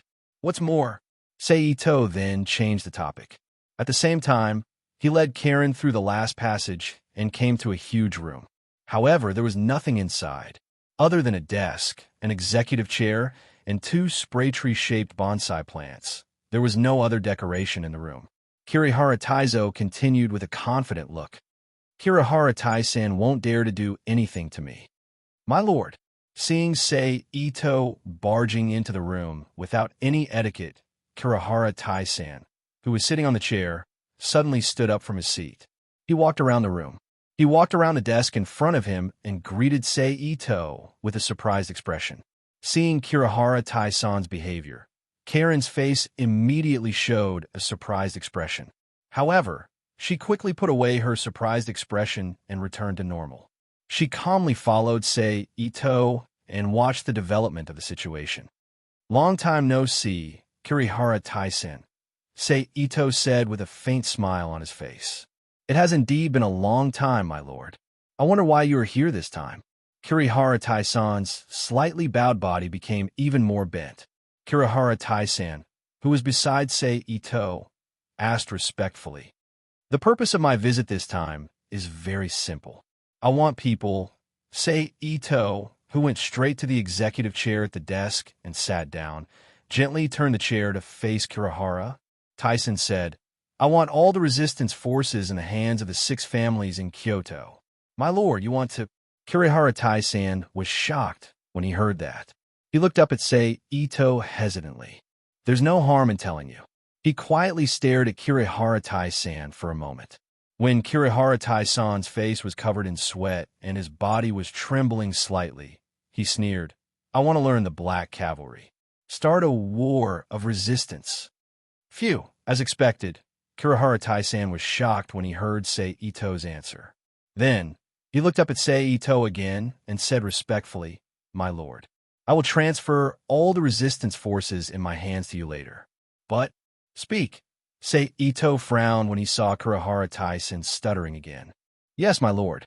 Kirihara Tai-san, who saw Sei Ito's dissatisfaction, quickly continued. "Since the Black Cavalry was destroyed, Cornelia has been constantly eliminating the resistance forces.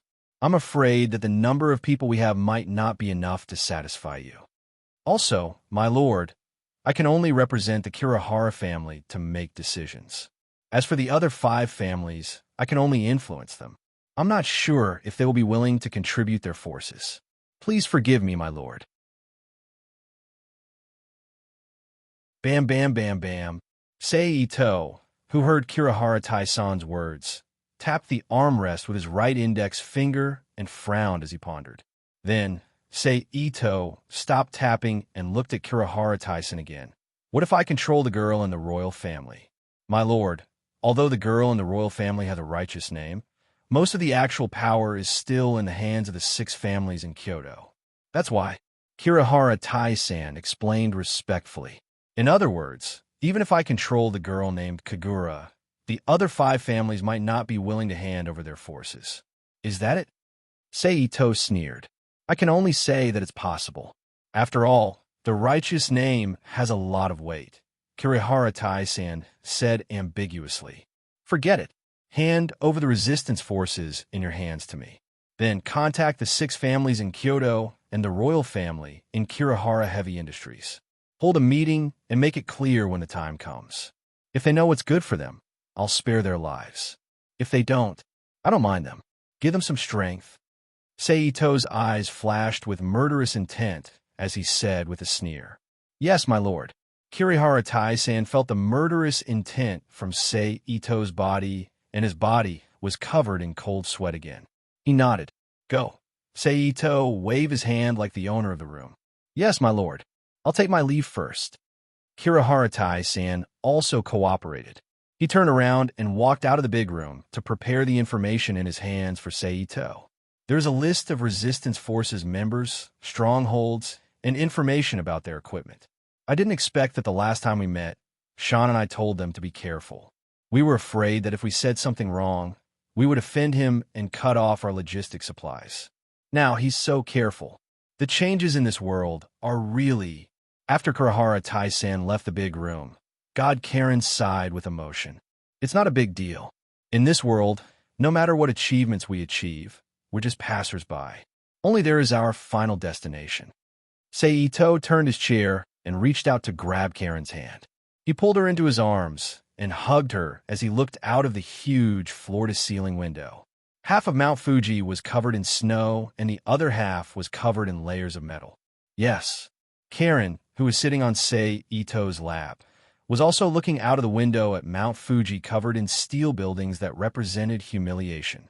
She said, "After that, The two didn't speak. They sat quietly in the room and enjoyed this rare time for the two of them. It wasn't until more than 10 minutes later that there was a crisp sound. A knock on the door woke them up from the silence. "Come in," Sei Ito, who gently let go of Karen and turned his chair to face the door, said. Creak.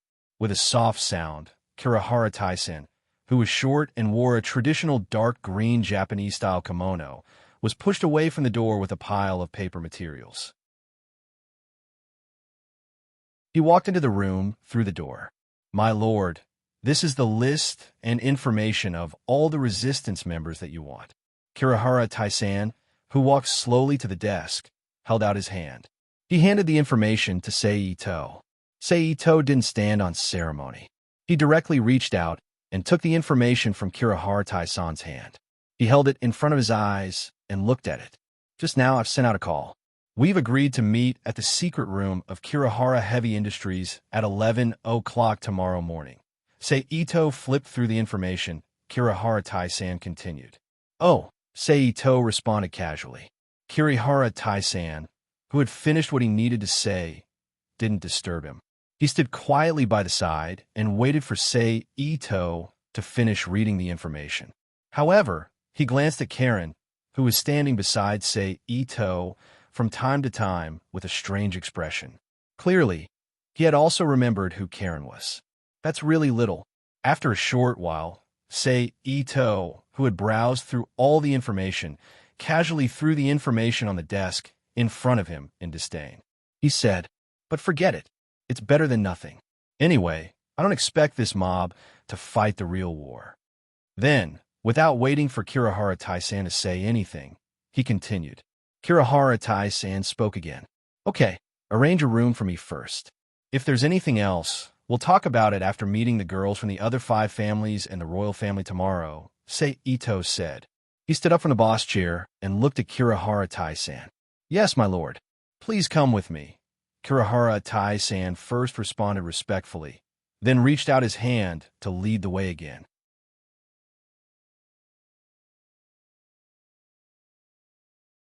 Chapter 710. Dang, dang, dang. The next morning, just when Ito, Sei, and Karen were bored, a crisp knock on the door suddenly sounded in the room, attracting their attention. "Come in." Sei Ito turned his head to look at the door and said loudly. "Creak." Then, Kirihara Yeso pushed the door open and walked into the room with a wooden cane in his hand. He was wearing a brown Japanese-style trouser skirt, a brown undershirt, and a dark green kimono. He was dressed in a traditional Japanese-style manner. "Sir, it's time. We should leave." Kirihara Taisen did not go in and just stood at the door and said respectfully, "Is that so? Let's go." Sei Ito first looked up at the electronic clock hanging on the wall of the room when he heard this. After confirming that it was indeed the appointed time, he got up and said, "Sir, please come with me," Kirihara Taisen said when he saw Sei Ito got up. Then he turned around and walked out of the room, leading Sei Ito and Karen, who followed him out of the room and walked slowly to the top secret room inside Kirihara Heavy Industries. Kirihara Taisen, Sei Ito, and Karen walked slowly for 5 to 6 minutes. Finally, under the guidance of Kirihara Taisen, they came to a room with dim interior illuminated only by a small cluster of burning charcoal. "Kirihara, what's the meaning of this? Why did you bring 2 strangers in for a private gathering?"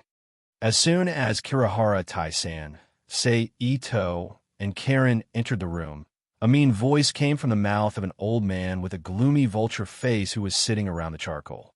His face was red from the illumination of the fire, and his body was dry and thin as if he had been starving for many years.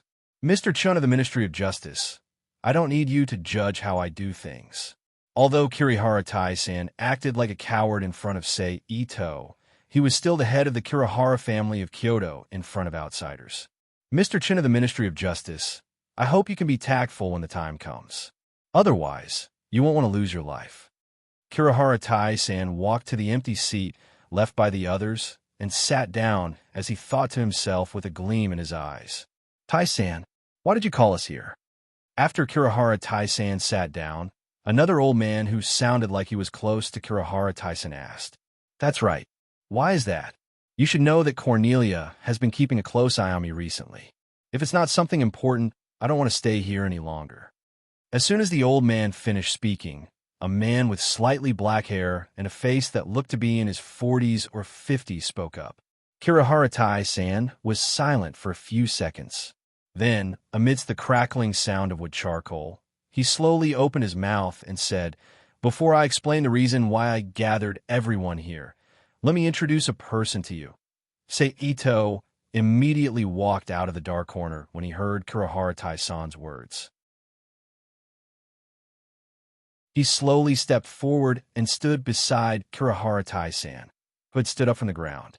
"This is Ito-sama, the monarch that I, Kirihara-san, have chosen to serve for the rest of my life." Kirihara-san stood beside Ito and said to the 5 people in the room with a solemn expression, "Kirihara, what did you say? Tai-san, are you crazy? Are you kidding me?" As soon as Kirihara-san finished speaking, a few voices filled with disbelief echoed in the room.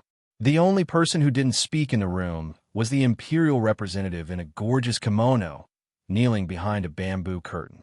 Emperor Camera. At this moment, she was curiously looking behind the bamboo curtain with her pair of big bright eyes. Seito's image was blurry. Quiet.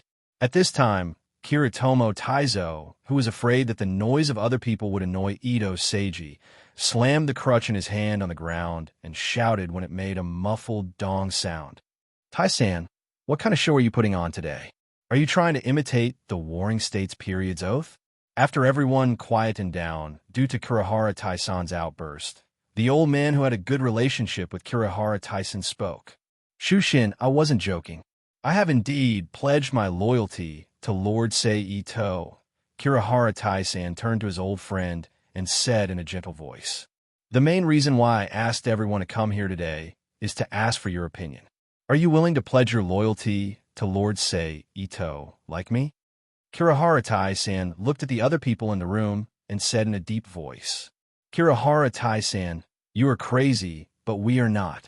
I won't pledge my loyalty to Ito like that brat next to you." Chunji sneered at Ito, who was standing beside Kirihara. Upon hearing Chunji's words, Karen, who was standing at the side, immediately stepped forward and was ready to beat the old man who dared to resist to the ground. However, when she passed by Ito extended his arm and stopped her. "What do you guys think?" Ito Mori looked at the other leaders with a smile and asked softly. On the side, although Kirihara-san was under the control of Ito's hypnotism, his consciousness was still in control. He secretly winked at his old friend, Shushin from the Kafaka house. Upon seeing Kirihara-san's signal, Shushin immediately swallowed the words he wanted to say and looked at Ito, Kirihara-san, and the others with a hesitant expression. "That's what I think too," the young black-haired man said in a deep voice. "If I pledge my loyalty to you, what benefits will I get? What benefits will my family get?" Compared to Chunji and the black-haired man who were straightforward, the old man with a normal build, neat hair, and a cunning glint in his eyes asked in a deep voice. It was obvious that he regarded pledging his loyalty as a transaction and was prepared to exchange his loyalty for greater benefits. "I'm not interested in playing any game with you. There are only 2 outcomes I want. Pledge your loyalty to me or not. Please tell me your choice." Ito sneered at the old man who proposed the deal and said in a tough tone. "Oomph." The old man was enraged when he heard that. However, as the leader of a big family, he quickly adjusted his emotions.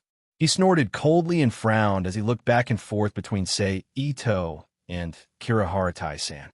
"I agree to pledge my loyalty to you." A few seconds later, the old man looked at Ito and said with a gleam in his eyes. Upon hearing the old man's choice, Ito looked at him with interest. "Yoshino, why are you also going crazy with Kirihara-san?" Chunji, who also heard the old man's answer, turned to look at him and said in a deep voice with a frown. The old man named Yoshino glanced at Chunji and didn't answer his question. He walked directly to Chunji and the black-haired man and stood in front of them. "I also agreed to pledge my loyalty to you." Gongfengwen Shushinabu looked at Kirihara-san and then turned to look at Yoshino. After a few seconds of silence, he looked up at Sei Ito and said in a deep voice. The black-haired old man's expression changed when he heard Gong Fengyuan Shishinobu's choice. His eyes flickered, and it was obvious that he was regretting his impulsive choice. You're the only one left, Kaguraya-san. Sei Ito finally looked at Kaguraya behind the bamboo curtain and said, I'm just a weak woman. What choice do I have? Kaguraya, who was kneeling behind the bamboo curtain, sighed softly. Then she stood up from the praying mat and opened the bamboo curtain in front of her.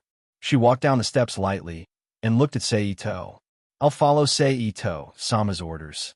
What an interesting little girl. Sei Ito looked at Kaguraya with interest. She was wearing a witch costume, but the fabric was more luxurious. She wore a golden chain with a ruby embedded in the middle of her forehead. She was looking at him fearlessly. Now that you've made your choice, it's time for me to make my move. Sei Ito withdrew his gaze from Kaguraya and turned to Chunji and the black-haired old man. I choose to pledge my loyalty. As soon as he finished speaking, the black-haired old man beside Chunji of the Ministry of Justice immediately spoke with a panicked expression. Sorry, it's too late, Sei Ito said disdainfully when he saw the black-haired old man's reaction. Then, he didn't waste any time. He directly enveloped Chunji and the black-haired old man with his psychic energy and began to hypnotize them. In an instant, Chunji and the black-haired old man froze. Their eyes were lifeless as they stared blankly in front of them. Immediately send the list and information of all the resistance forces in your hands, as well as the remaining cherry stones and military supplies, to Kirihara Heavy Industries. Sei Ito ordered Chunji and the black-haired old man, who had fallen into a hypnotic state. Yes, the two of them answered mechanically.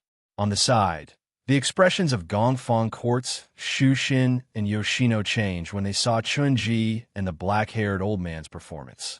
They secretly glanced at Sei Ito, who was standing there performing the hypnosis technique, and felt relieved that they had survived a disaster. Wow, how miraculous. Kagura, who had also seen Chunji and the black-haired old man's performance, clapped his hands in front of him and said with an amused expression, Looks like the deterrence effect is pretty good. Sei Ito chuckled when he saw the changes in Gongfang Quartz, Shushin, and Yoshino's expressions.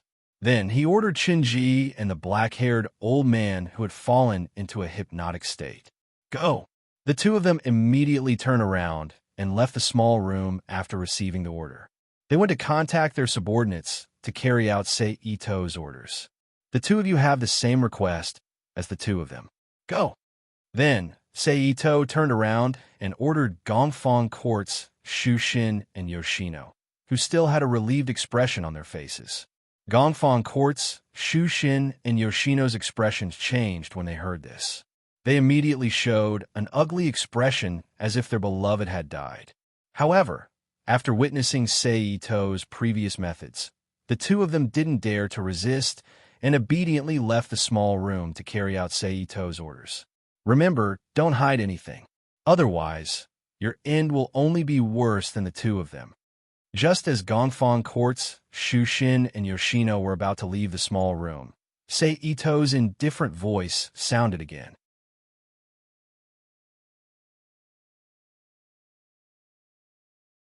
Chapter 711. P.S.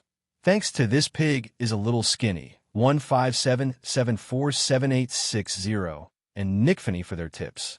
Sir, do I also want it? Seeing Sei Ito, who had sent away Gongfenguin's Shushin and Yoshino, and once again looked at her, Kagura gently pinched the corner of her skirt with both hands and said coyly like a weak girl, Oh, tell me, how much power do you have in your hands? Sei Ito looked at Kagura with interest and chuckled. I have a lot of power in my hands. Hearing the question, Kagura was shocked, and with a face like a child showing off to others, she happily said, I have control of 33% of the economic industry in Japan, more than a dozen military material production lines, a stockpile of cherry stone concentrate that can support a nightmare regiment to fight for half a year, and I have intelligence networks in many industries in the EU, the Chinese Federation, and the Britannia Empire, as well as an elite ninja squad of 20 people. How about it? Very powerful, right? On the side, Kirihara Tai-san's expression changed again and again as he heard Kagura's statement. He never thought that Kagura, who was completely ignorant in the eyes of him and the other members of the 6 families of Kyoto, who only had a righteous title and whose real power was almost taken away by them, actually had such a force in her hands. It was really unbelievable. You have a lot of power. Sei Ito, who also heard Kagura's words, nodded slightly and then looked at Kagura again, who was looking at him with a pair of big eyes, and said, "Tell me your conditions. What will make you willing to give them to me? It's very simple. I want to be your empress," Kagura said with a confident face. Hearing Kagura's words, Karen, who was standing next to Sei Ito, immediately changed her expression and stared at Kagura with an unfriendly gaze. "Don't even think about being the empress. I won't give you that position.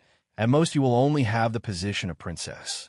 Feeling the change in Karen's mood, Sei Ito turned his hand and grabbed Karen's hand. While gently rubbing Karen's smooth and tender palm to comfort her, he looked at Kagura and said lightly, "Only the princess? You're so stingy." Kagura turned her head to the side and pouted as if saying, "You're stingy," he said softly. Kagura then looked Sei Ito in the eye again as she leaned forward slightly and clasped her hands behind her back. "So be it, princess consort, but you can't just casually give me the title of princess consort," she said with a cute smile. "I understand." Sei Ito nodded calmly, then turned around and walked out of the house while holding Karen's hand. At the same time, he said to Kagura and Kirihara Tai-san, "Let's go. This kind of small space is really not a place for people to stay. Hey, no matter what, we are still people who have agreed on a marriage contract. Shouldn't you show me some etiquette as a fiancé?" Seeing Sei Ito walking out of the house without paying any attention to her, Kagura placed her hands on her waist and pouted at Sei Ito's back. "Oh, you want to stay by my side? Just follow me." Sei Ito raised his left hand and waved it gently while chuckling without looking back. Annoying. Seeing this, Kagura stomped her right foot angrily, then lifted both sides of her long skirt and quickly ran past Kirihara Tai-san, who was waiting on the side. As he chased after Ito Mori, who was gradually disappearing, he shouted, "Wait for me!" Oh, looking at Kagura running past him, Kirihara Tai-san's old face unconsciously showed a touch of self-mockery. He casually waved his cane to put out the charcoal fire, then slowly walked out of the house under the sudden darkness. Thud, thud, thud, thud. In an instant, a series of footsteps and the crisp sound of hard objects hitting the ground echoed in the pitch-black tunnel. "Hey, isn't this Fukuda of the Sacred Legion? I didn't expect you to be here." In an empty warehouse of Kirihara Heavy Industries, a ruffian-looking young man, who was dressed like a numbering person and was followed by 2 young men dressed like him, was looking at a young man who was also dressed like a numbering person. The young man was also dressed like a numbering person, but he had a burly figure and looked to be 27 or 28 years old. The young man was chatting with another numbering person who was about 30 years old. "Imura, this is not the territory of your Freedom Resistance Alliance. Don't make trouble here." Before the burly man named Fukuda spoke, the middle-aged man who was talking to him frowned and looked at the ruffian-looking young man named Imura and spoke first. Hearing the middle-aged man's words, Imura's expression changed slightly, but he didn't refute. Then he glared fiercely at Fukuda, who was standing on the side, and walked away with his followers. "Hey, I don't know what the 6 families of Kyoto are doing. They even gather a guy like Imura." Looking at Imura, who walked to the side and talked with the other leaders of the resistance organizations present, the middle-aged man sighed softly. It must be something big, otherwise they wouldn't even call a small organization like the Freedom Resistance Alliance. Fukuda, who also looked at Imura's back, guessed. "Something big?" The middle-aged man murmured with a confused look in his eyes. Just when the man named Fukuda was about to say something, a slight sound of footsteps sounded in the warehouse. Then, the 6 families of Kyoto, led by Kirihara Tai-san, Sei Ito, and Karen walked into the warehouse under the protection of several bodyguards in black suits. They stood on a small platform protruding like steps in front of the wall on the side of the warehouse, close to the door. "It's Kirihara Tai-san." Just as everyone stood still, a noisy discussion sounded in the warehouse in an instant. "That traitor! Why is he here? Didn't the 6 families of Kyoto summon me?" Seeing this, a bodyguard in black immediately took out a pistol from his arms, stepped forward, and pulled the trigger at the ceiling.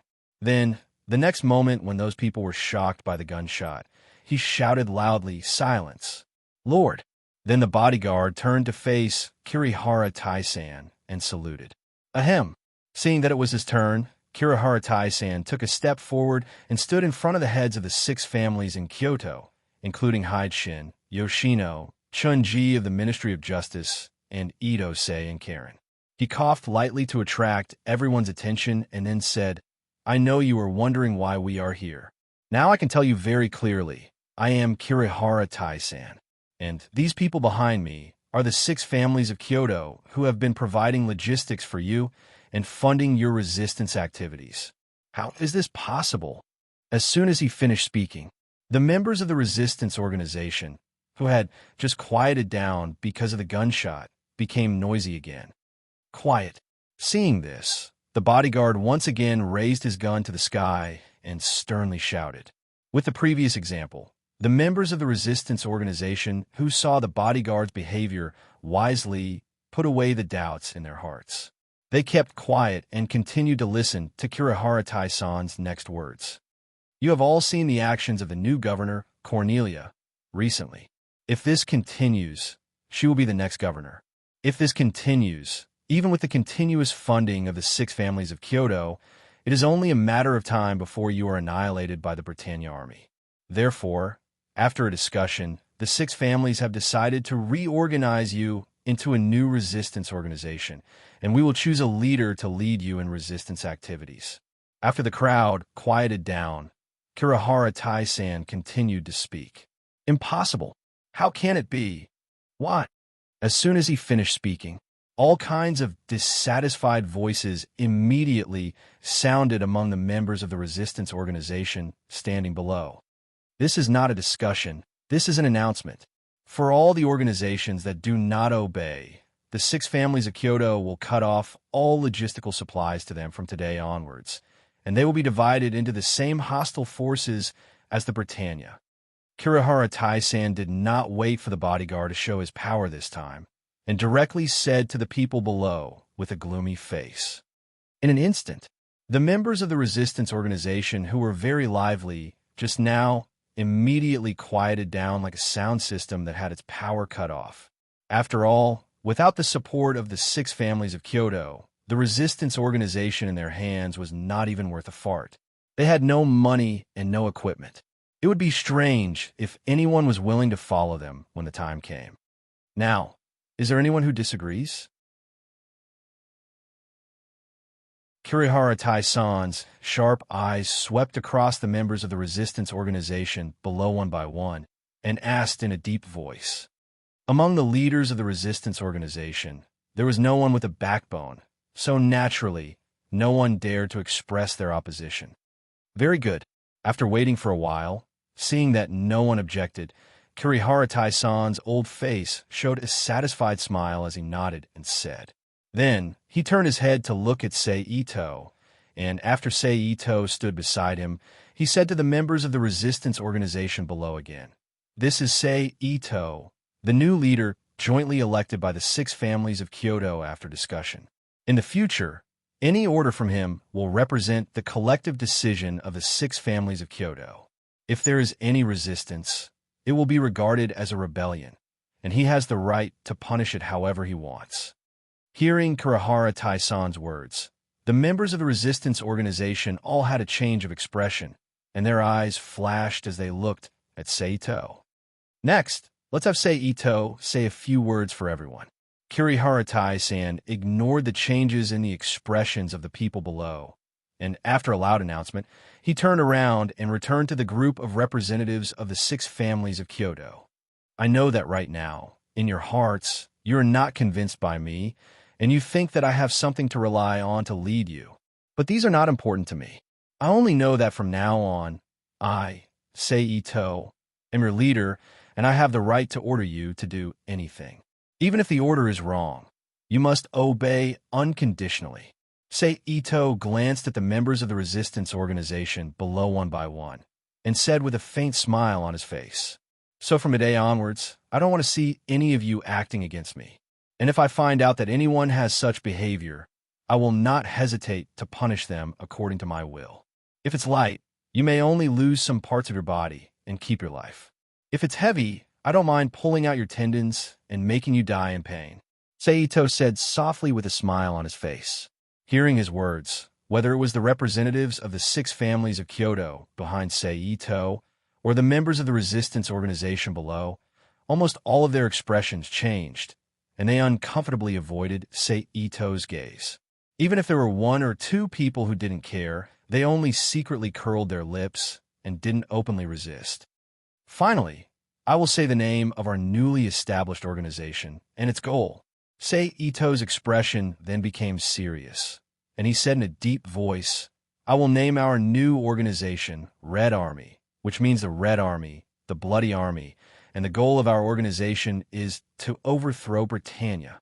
This time, Seito didn't say anything about overthrowing the European Union and the Chinese Federation.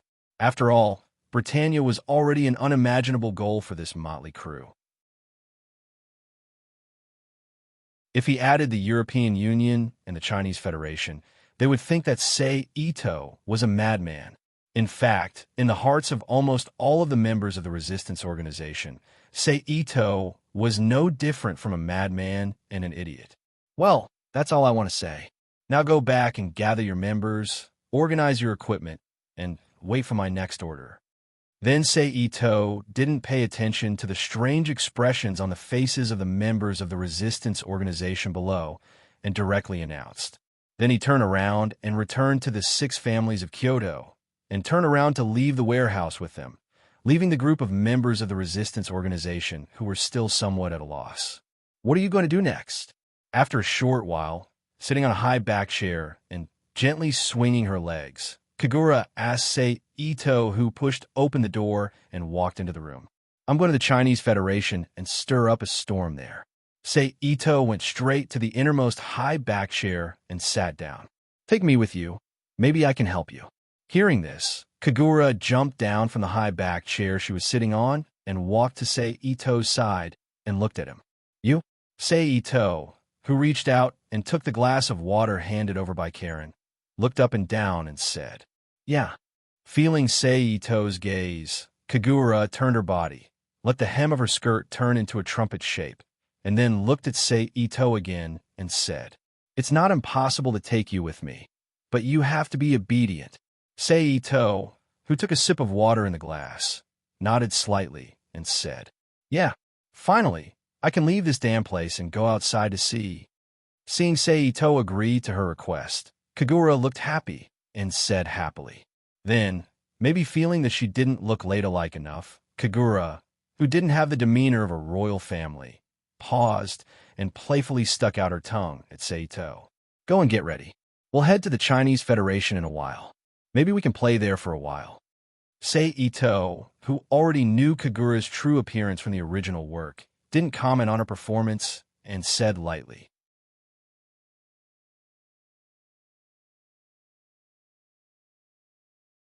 Chapter 712. "Okay, I'll go get someone to prepare a boat," Kagura said. "No need, you just need to bring 1 or 2 pieces of inner and outer clothing for the wedding. As for the rest, you don't need to prepare." Seito stopped Kagura, who was running outside. "Oh." Kagura looked at Seito in surprise, then nodded, turned around, and ran out of the room again. After Kagura completely left the room, Karen, who was standing on the side, said with a hesitant expression, "Can we bring her along? There's nothing wrong with it." Seito, who put the cup in his hand on the side table with psychokinesis, reached out, grabbed Karen's arm, gently pulled her in front of him, and hugged her in his arms with a smile. "You should have noticed that little girl's situation, right?" Seito looked in the direction of the door and asked softly, "Yeah." Karen nodded in response. She's very utilitarian. In order to achieve a certain goal, she won't hesitate even if she has to sacrifice her body in marriage. She's a woman who can achieve great things. And since such a person has chosen a partner, she won't betray the partner before the partner completely fails and dies, even if a better candidate appears in the process. Sei Ito, who is gently stroking Karen's leg wrapped in black silk stockings, slowly analyzed. Similarly, in order to strengthen the loyalty generated by this kind of exchange of interests, it's also necessary to appropriately show our value. For example, this time, when we go to the Chinese Federation, I will let her personally experience the difference between us in this world. Sei Ito chuckled and said lightly. After listening to Sei Ito's explanation, Karen nodded with a look of realization on her face. What are we going to the Chinese Federation for this time? Karen, who is no longer entangled in the issue of Kagura, asked curiously. We're going to meet that person in Vermilion Forbidden City, as well as a guy beside her, and see if there's any possibility of cooperation between us. Sei Ito explained with a smile. Oh, Karen responded as if she didn't fully understand. At this time, a strange creak sound was heard. Kagura returned to her room, accompanied by a young maid who was carrying a package. Then, as if he did not see Sei Ito and Karen's postures, he said cheerfully with a smile, I'm ready. Let's go. Okay. Sei Ito let go of Karen, whose cheeks were slightly red. He got up and nodded. Come here. Sei Ito stretched out his left arm and said to Kagura. Hearing Sei Ito's order, Kagura didn't hesitate. She ran directly to Sei Ito and threw herself into Sei Ito's arms. She allowed the strange man, whom she had only known for less than a day, to put his arm around her waist. Give me the bag. Sei Ito waved his hand and said to the maid who was standing at the side with her head lowered. Yes, my lord. The maid replied immediately. Then, she moved in small steps to Sei Ito and put the small package in Sei Ito's hand. Let's go. With the package in his hand, Sei Ito whispered, hugged Kagura and Karen in his arms, and used instant transmission to suddenly disappear in front of the maid. God, in the world of ordinary people, God has never used such magical means. The maid sat down on the ground, stared blankly at the place where Sei Ito was originally standing, and muttered to herself. She suddenly found that the surrounding environment had changed. In particular, Kagura, who was suspended in the air, hugged Sei Ito's waist tightly with her hands, closed her eyes, and pressed her face against Sei Ito's chest, screaming out loud. Okay, stop screaming, we won't fall. Sei Ito, who used instant transmission again to move toward the Chinese Federation, chuckled. Really? Kagura, whose face was a little pale, looked up at Sei Ito. She asked cautiously, Really, if you don't believe me, take a look. Sei Ito, who used psychokinesis to temporarily suspend the three of them in the air, smiled. Seeing Sei Ito's confident smile, Kagura turned her head and looked down suspiciously. Then, a dense forest and the shape of a mountain instantly reflected in her eyes, shocking Kagura's mind and knowledge system. Sei Ito-sama, are you God? After a while, Kagura, who recovered from the shock of flying, turned her head again to look at Sei Ito and asked excitedly, Not yet. As for the future, I'm not sure. Sei Ito, who knew that his behavior had completely shocked Kagura, chuckled. Is that so? But there's still hope, right? Kagura looked at Sei Ito expectantly and asked, You can say that. Sei Ito said non-committally. Yeah, Kagura, I'm so happy. I can actually become the wife of a man who can become a god in the future. This is really awesome. Kagura looked at Sei Ito with sparkling eyes and said like a love-struck fool, Okay, let's talk about it when we reach the Chinese Federation. Sei Ito moved his hand down and gently patted Kagura's small perky butt. I'll listen to everything Sei Ito-sama. Kagura said. Seeing this, Sei Ito smiled slightly, hugged Kagura and Karen tightly again, and used instant transmission again to quickly move toward the Chinese Federation. In this way, about half an hour later, Ito-sei, Karen, and Kagura finally stepped into the territory of the Chinese Federation and appeared in the capital city. Let's stroll around here and rest for a while. We'll enter the Vermilion Forbidden City later to meet the Emperor of the Chinese Federation. Seito waved his hand and put away Kagura's bag, then took Kagura and Karen to stroll around the crowded streets. Great! Kagura, who was holding Seito's arm, cheered. Then the three of them strolled around the bustling streets of the capital city like ordinary people. It's about time. Let's enter the Vermilion Forbidden City. 4 or 5 hours later, when the sky was dark and the lanterns were just lit, Seito stopped Kagura, who still wanted to continue. All right, Kagura sighed regretfully as he looked at the bustling street. Let's go. Then Seito stretched out his arms again and hugged Karen and Kagura, who were standing beside him, then used instant transmission and disappeared from the street, moving toward the Vermilion Forbidden City not far away. A few seconds later, with a flash, Seito, Karen, and Kagura appeared in the Vermilion Forbidden City. Is this the place where the Emperor lives? It doesn't seem to be any different from the Tianshou Pavilion where I used to live. Kagura, who was holding a stick of unfinished sugar-coated haws in her hand, put into her mouth and said while looking at the surrounding scenery, "Who is it?" As soon as Kagura's voice fell, several fierce shouts suddenly sounded in the night sky. Then more than a dozen soldiers wearing armor and holding spears, and swords quickly rushed out from both sides of the courtyard where Seito and the other two were, surrounding Seito, Karen, and Kagura in the middle. It seems that although the Vermilion Forbidden City is under the control of the eunuchs, the defense it should have hasn't decreased at all. Seito, who was casually looking at the soldiers around him, said softly, "But in order to reduce the trouble, let's get rid of you first."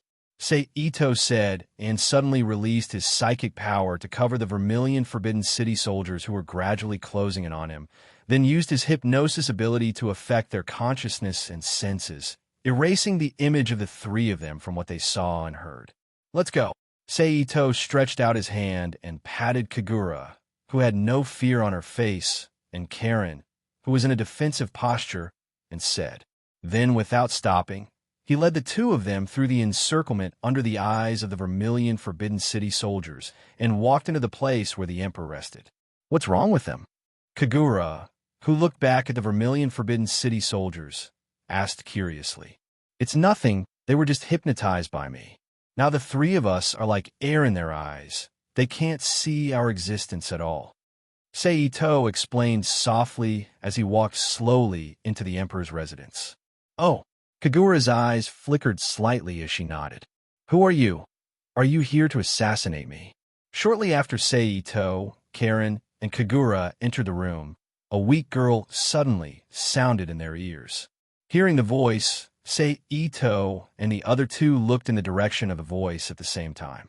Then, a little girl wearing a white gauze dress with white skin, a thin body, and silver-white long hair, who looked to be 12 or 13 years old, and a very lovable expression instantly came into the eyes of the three people. "No, we just have something to ask Your Majesty the Emperor." Without waiting for Seito to speak, Kagura, who threw the tonghalu outside the room, quickly walked to the Emperor and squatted down in front of him. She reached out and grabbed the Emperor's cold little hand and said softly to the timid Emperor, "Is that so?" The Emperor tilted his head slightly and looked at Kagura in front of him with some confusion. "Yes." Kagura smiled, then let go of one hand and lightly covered her chest and introduced herself. "Allow me to introduce myself. My name is Emperor Kagura.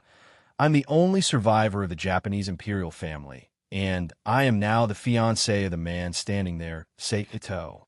"Hello," the Emperor whispered. "Hello." Kagura responded with a smile, then once again grabbed the Emperor's hands with both of her hands.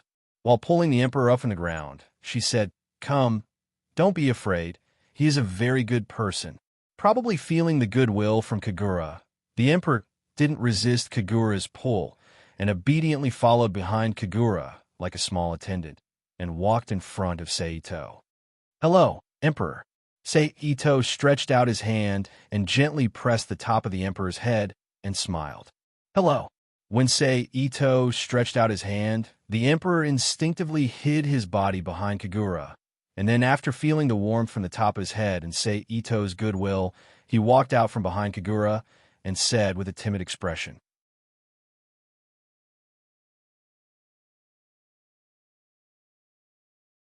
Chapter 713. Tianzi. This is Karen. Like Kagura, she's also my fiancée. Then Sei Ito withdrew his palm from Tianzi's head, pulled Karen beside him, and introduced her to Tianzi. Hello, Tianzi, he said to Karen. Hello, Your Majesty Tianzi. Karen, who heard Sei Ito's words in his introduction, blushed, leaned over, and reached out to Tianzi with a smile.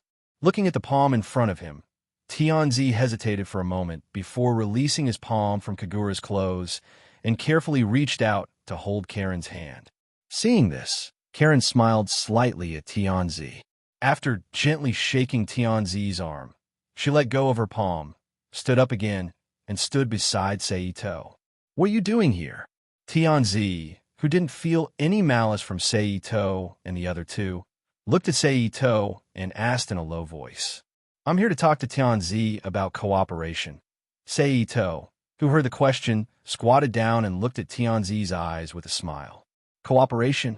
Tianzi asked with some doubts. Yes, cooperation. Sei Ito nodded to confirm, then continued with a sigh. A cooperation that may make you lose your country. For such a Tianzi, Sei Ito admitted that he was a little soft-hearted, but he didn't have the slightest regret in his heart. After all, for such a Tianzi, maybe losing her country may be a good thing for her, a kind of relief, and it can let her live another life that she has never been exposed to before. And even if something goes wrong afterwards, Sei Ito can send her into the magic cube world and live a peaceful life there. Are you going to start a rebellion? Tianzi asked with his head tilted. Kind of, but the scale of my rebellion is a little big, and it will affect the whole world. Sei Ito explained with a chuckle. Oh, Tianzi nodded in response, not fully understanding. Then, the room fell into a period of silence. After a while, Sei Ito took the lead to break the silence and said softly to Tianzi, standing in front of him, You want to go outside and take a look, right? How do you know? Tianzi looked at Sei Ito with a puzzled look and asked, As for you, I know a lot of things. Sei Ito stroked Tianzi's cheek with his right hand and rubbed it with his thumb. Oh, Tianzi, who didn't know what to say, replied in a low voice. I can fulfill your wish. What do you think? Do you want to go outside and take a look? Sei Ito looked at Tianzi and asked softly, Really? Tianzi, whose eyes were shining with expectation, asked softly. It's true. Ito Kanari said affirmatively. He then retracted his hand and stood up from the ground. He stepped forward and stood in front of Tianzi. He bent down and hugged Tianzi, who instinctively retreated into his arms. He then activated teleport and disappeared from Tianzi's bedroom. Perhaps Son of Heaven can also become one of Lord Seiji's fiancées. Kagura turned to look at Karen, who was standing to the side. His eyes flickered as he spoke. What do you mean? Karen asked with a slight frown. Kagura didn't answer and simply smiled mysteriously. On the other side, Sei Ito used teleport to bring Tianzi to the sky above Jujin City. He used psychokinesis to hover the two of them in the dark night sky. Look, this is the sky outside. Sei Ito, who held Tianzi in his arms like holding a child, said softly, It's so beautiful. With her arms around Sei Ito's neck, she didn't notice that she was hovering in the sky at this time and said softly with a happy face, Don't just look at the sky. The ground is also very beautiful. Sei Ito pointed to the ground and said to Luoyang's Jujin City, which was outlined by the lights. Jujin City? Tianzi looked down and asked with some uncertainty. Yes, Sei Ito affirmed. It's so beautiful. Tianzi murmured after hearing Sei Ito's confirmation. Then Tianzi's face turned pale. She suddenly tightened her arms and buried her head in Sei Ito's shoulder. She asked with a trembling voice, Are we in the sky? Yes. Seito, who understood why Tianzi was like this, patted her back gently. He comforted her. After confirming her discovery, Tianzi turned her head again and carefully looked at the ground again. Zhujin City, which was outlined by countless lights, was outlined by the city's outline. After a while, Tianzi, who regained her calmness, retracted her gaze and turned to Seito and asked softly, "Are you the messenger sent by God to fulfill my wish?" "Unfortunately, I'm not." Seito shook his head slightly and denied it. Then, when Tianzi's face showed disappointment, he continued, "But if it's within my ability, I can help you fulfill a few wishes." "Really?" Tianzi asked expectantly. "Really?" Seito affirmed with a smile. Then, he looked down at Zhujin City under his feet and continued, "Now I'll take you down for a stroll and let you personally experience the life outside Zhujin City." After saying that, he activated instant transmission and appeared on the streets of Luoyang City. He still held Tianzi in his arms and strolled on the streets of the night market. And Tianzi, who saw the world outside Zhujin City for the first time, curiously looked at the peddlers and pedestrians on both sides of the street while asking Seito about things she didn't know. Just like that, the two strolled around Luoyang City for a few hours. It was not until the crowds and peddlers on the streets gradually thinned that they ended their trip. Then, Ito-sei used teleportation to return to the Emperor's palace in Zhujin City. "You, the Son of Heaven, are really not valued. You disappeared for several hours without any reason, and no one discovered you." "Really?" Ito-sei, who had returned to his bedroom, looked at Kagura sitting leisurely on the side, and Karen, who was leaning against the door frame and looking out the window, and shook his head. Tianzi's expression darkened and silently climbed down from Seito's arms. "Thank you for today." "I'm very happy." Tianzi looked at Seito in front of him and thanked him. "It's nothing. After all, what I'm going to do is half good and half bad for you. Before it's completed, I'll fulfill your small wish as my compensation to you." Seito reached out and gently pressed Tianzi's head and chuckled. Tianzi blinked his eyes in confusion at the meaning of Seito's words. "What do you think of the outside world?" Seito smiled and asked. "I don't know." Tianzi lowered his head slightly and said softly. Then, he continued with some yearning in his tone, "But I like the atmosphere just now. Then, do you want to live like those people outside in the future?" Seito asked again. "Can I?" Tianzi looked up at Seito again and asked with anticipation in her eyes. "As long as you want to, you can." Seito put his hands on Tianzi's shoulders and looked at her with a serious expression. Tianzi quietly looked at Seito for a moment. After opening her mouth a few times, she said, "I want to, even if you lose your position as the Son of Heaven because of this. Is that okay?" Ito-sei asked immediately. Tianzi slightly frowned. After a few seconds of silence, she nodded and replied, "Yes." "Okay." Seito took back his hands from Tianzi's shoulders and straightened up. Then, he looked at Tianzi with a serious expression and said, "Then cooperate with me. I will free you from the cage that is Zhujin City and the shackles of the Tianzi position. I will let you live a peaceful life like those people outside." "Can I really do that?" Tianzi looked at Seito and asked again. "Of course, as long as he says so, then it will definitely come true." Before Seito could answer, Kagura, who got up from her seat and came to Seito's side, said with certainty, "I believe in you." Tianzi looked at Kagura on the side, then looked at Seito in front of her and said in a crisp voice, "My dear, why don't you let Tianzi be your fiancé? This way, not only will you have a righteous name and increase the success rate of things, but you can also let Tianzi continue to enjoy a noble status after this matter. What do you think?" As soon as Tianzi's voice fell, Kagura suddenly reached out and grabbed Seito's arm, then looked up at Seito and said. Tianzi's face turned red after hearing Kagura's words. She lowered her head shyly and secretly looked up at Seito from time to time. While Tianzi wasn't paying attention, Kagura playfully winked at Seito. Obviously, she said those words on purpose, otherwise, Why didn't she say those words at any other time? Why did she have to say it in front of Tianzi? I have no problem with it, but Tianzi, are you willing? Sei Ito, who liked Tianzi from the bottom of his heart, didn't object to Kagura's suggestion. He looked at Tianzi, who had her head lowered, and asked, "That, I already have an engagement." Tianzi replied in a low voice, "Who is the other party?" Kagura looked at Tianzi curiously and asked, "It's Britannia's crown prince, Odysseus." Tianzi replied, "Odysseus? That old man?" Kagura said with a surprised expression. Tianzi didn't say anything and just nodded, confirming Kagura's words.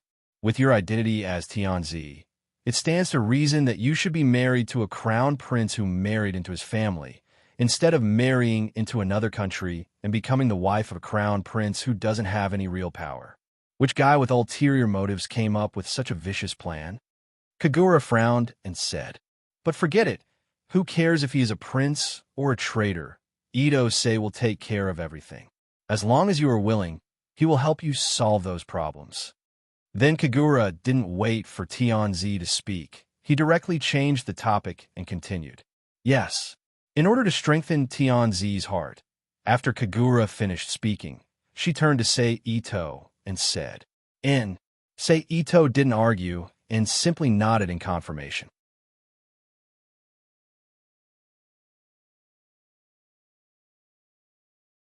Chapter 714. P.S. Thank you to Shirley for your precious monthly votes. Thank you to 1577478860 and Nickfinney for their tips.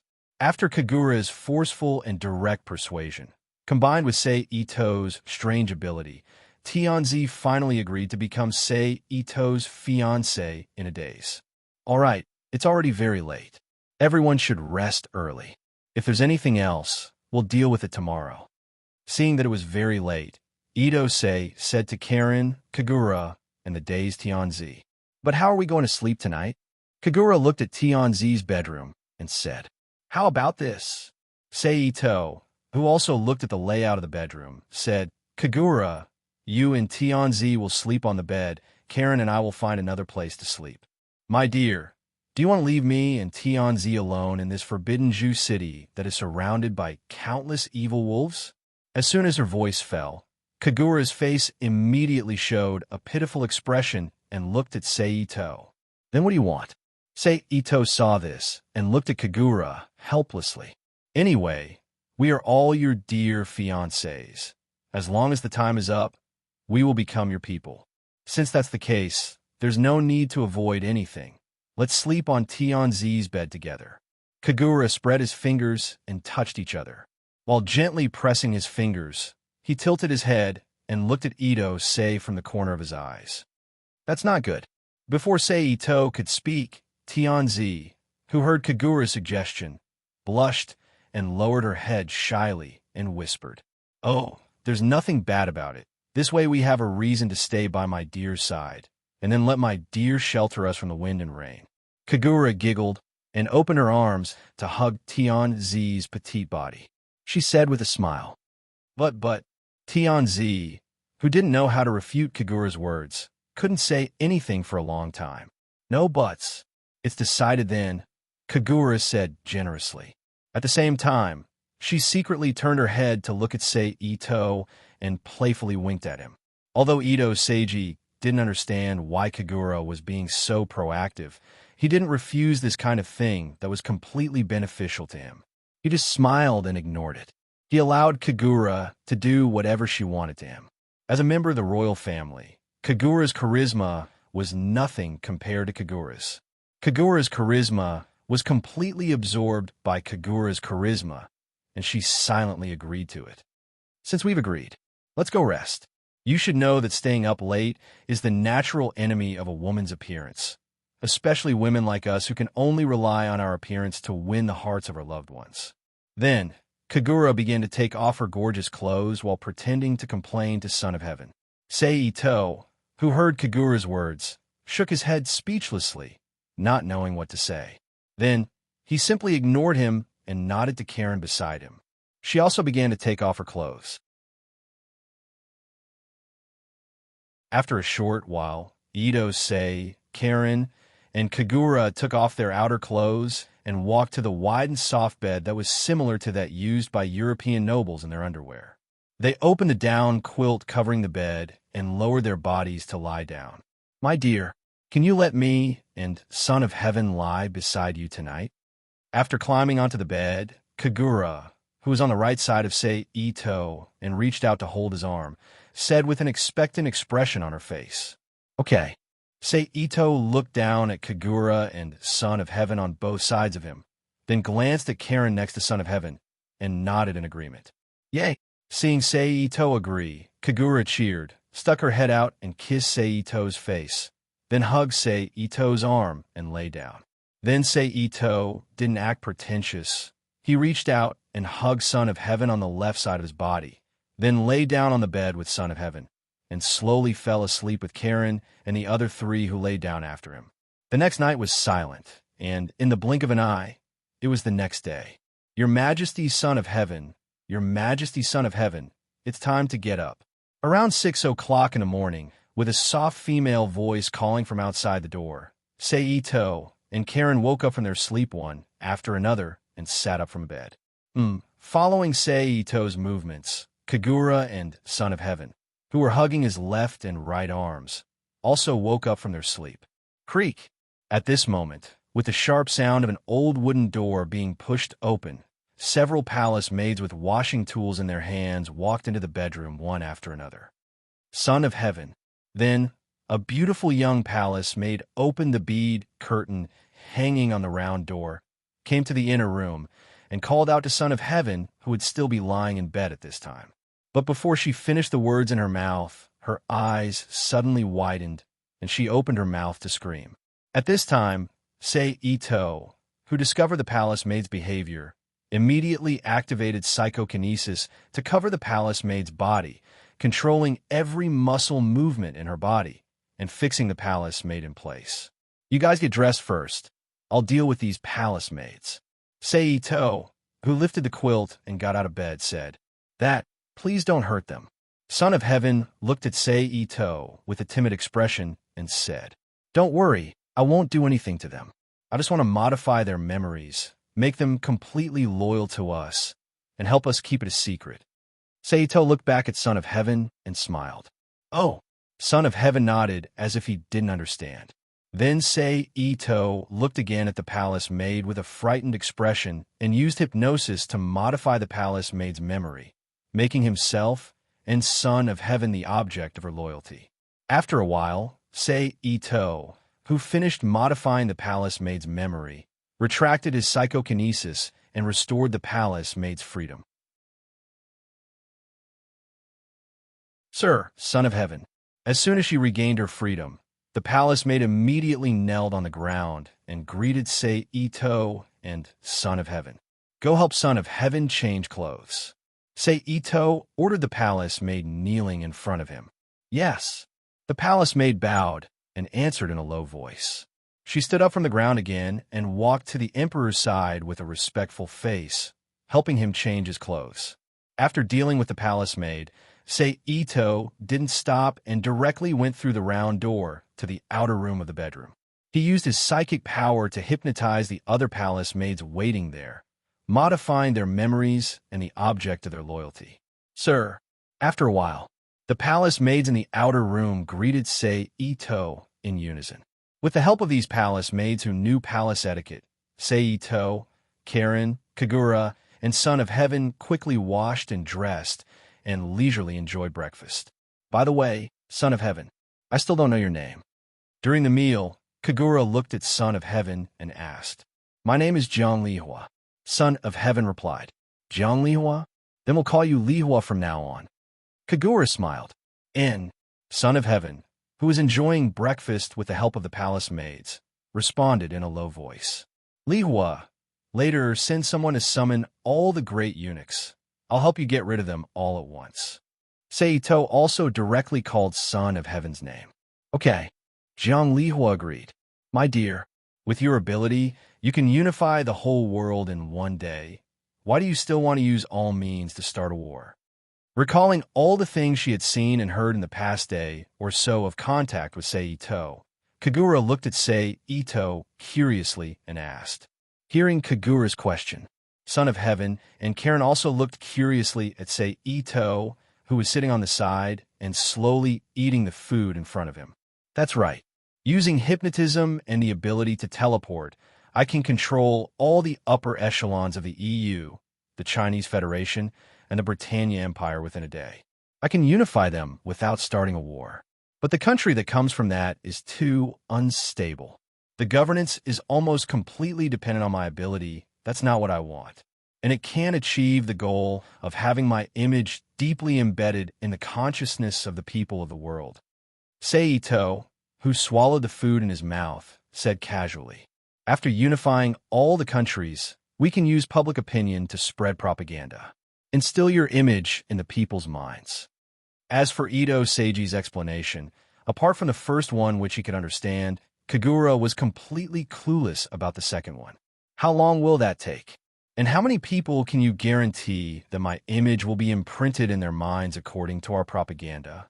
Sei Ito glanced at Kagura and said, So I intend to use war to project my image into the minds of all the people in the world with a consciousness as fast as possible, and complete my creation. Are you planning to become a tyrant or a demon king? Kagura looked at Sei Ito with a strange expression and asked, Why not? Sei Ito looked at Kagura with a smile and asked, As expected of the person I chose to marry. Kagura said excitedly, Go ahead and do it. I will support you from behind. Sei Ito chuckled, put the food in his mouth, and gently chewed. After a while, Sei Ito and the other three finished their breakfast. Bien sûr. Just as the maids cleaned up the leftovers and prepared to leave, Sei Ito looked at the maid he first controlled and summoned her. Lord. Hearing the call, the maid Bien sûr stopped and bowed her head respectfully. Go and inform the eunuchs. Tell them to come to the emperor's palace as soon as possible in the name of the emperor. Sei Ito looked at Bien sûr and ordered. Yes. Bien sûr respectfully replied. Go. Sei Ito waved his hand. After receiving the order, Bien sûr bowed slightly to Sei Ito, turned around, and left the emperor's palace. She went to the eunuchs' rooms to convey the emperor's summons. Although the eunuchs were arrogant and greedy, they hadn't reached the point of disobeying the emperor's orders, so after receiving Bien sûr's summons, they quickly gathered together and went to the emperor's palace. Who are you people? One of the eunuchs who entered the emperor's palace and found the three strangers, Sei Ito, Karen, and Kagura inside the room frowned and questioned. Where are the guards? What are they doing? Why didn't they arrest them? Another man with a white face and no beard, and a strange and sharp voice, turned his head and looked around. Someone come. Another high-ranking eunuch shouted. Don't waste your time.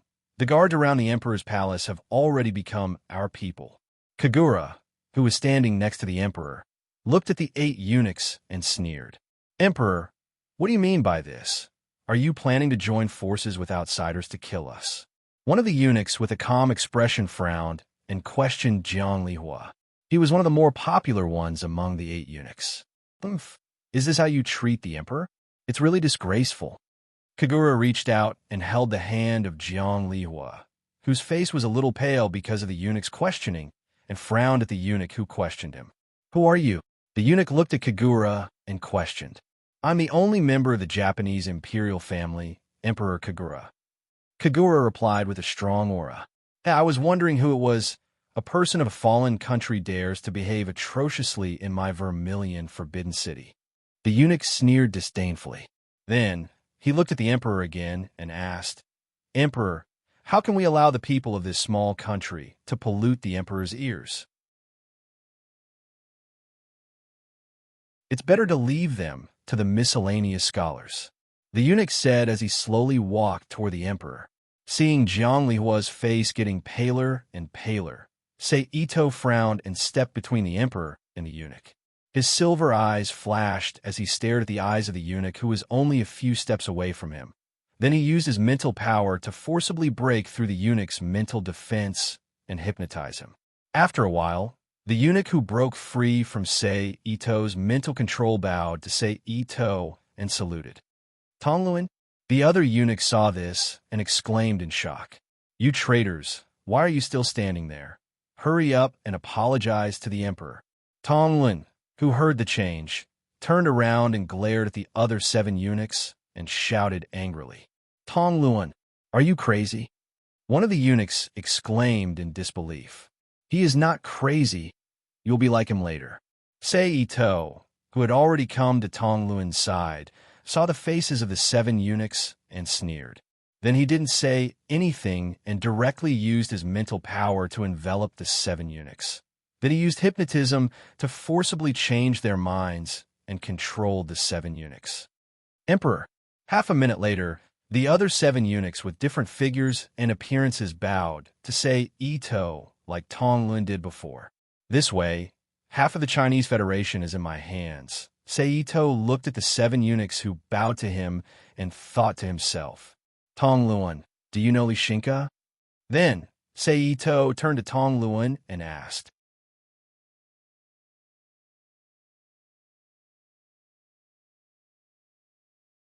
Chapter 715. Shinka. Hearing Lishinka's name, Jiang Lihua subconsciously called out, Lihua, you can't call another man's name in front of your beloved. Seeing this, Kagura lowered her head and lectured Jiang Lihua. I'm sorry. Jiang Lihua carefully glanced at Sei Ito, who was standing next to Tongluan, and said in a low voice, Lord, this humble one understands. At the same time, Tongluan, who also heard the question, immediately clasped his hands and bowed to Sei Ito. Lishinka, born in the family of a low-level official. He's proficient in martial arts and strategy. He studied in the Federal Military Academy, and because of his excellent grades, he was promoted to a military officer. He's currently on leave and is temporarily serving as Gao Hai's bodyguard. Tongluan then introduced him to Sei Ito. I didn't expect you to know him so well. Sei Ito glanced at Tongluan and said. Tongluan, who didn't understand Sei Ito's meaning, directly responded with silence. Go and find Lishinka and a woman called Zhou Xianlin. Sei Ito didn't do anything to Tongluan's silence, and directly turned around and walked towards the Son of Heaven while ordering. Yes. Tongluan respectfully responded. Then, without raising his head, he left the room in a saluting posture, then straightened his back and asked the nearby guards to summon Lishinka and Zhou Xianlin to the palace. Is that person called Lishinka very important to you? Sei Ito slowly walked back to the Son of Heaven and looked down at Jiang Lihua and asked, It's just that I had a promise with him. Jiang Lihua looked up at Sei Ito and said, A promise of marriage? Kagura on the side asked. No, it's a promise outside, 6 years ago. Jiang Lihua slightly shook her head. Oh. Kagura looked meaningfully at Jiang Lihua and said with a drawl, What's wrong? Jiang Lihua, who was a bit uncomfortable under Kagura's strange gaze, asked. It's nothing. Kagura's expression changed as he giggled. Then, he leaned forward and put his face in front of Jiang Lihua's and continued with a serious expression. But Lihua, you're already engaged to Darling, so you can't think about other men, even if that man was the one who had an engagement with you. Got it? Oh, Jiang Lihua replied with some confusion. I see. Yes, that's more like it. Kagura quietly observed Jiang Lihua for a few more seconds before a smile appeared on her face again. She straightened up and walked over to Sei Ito.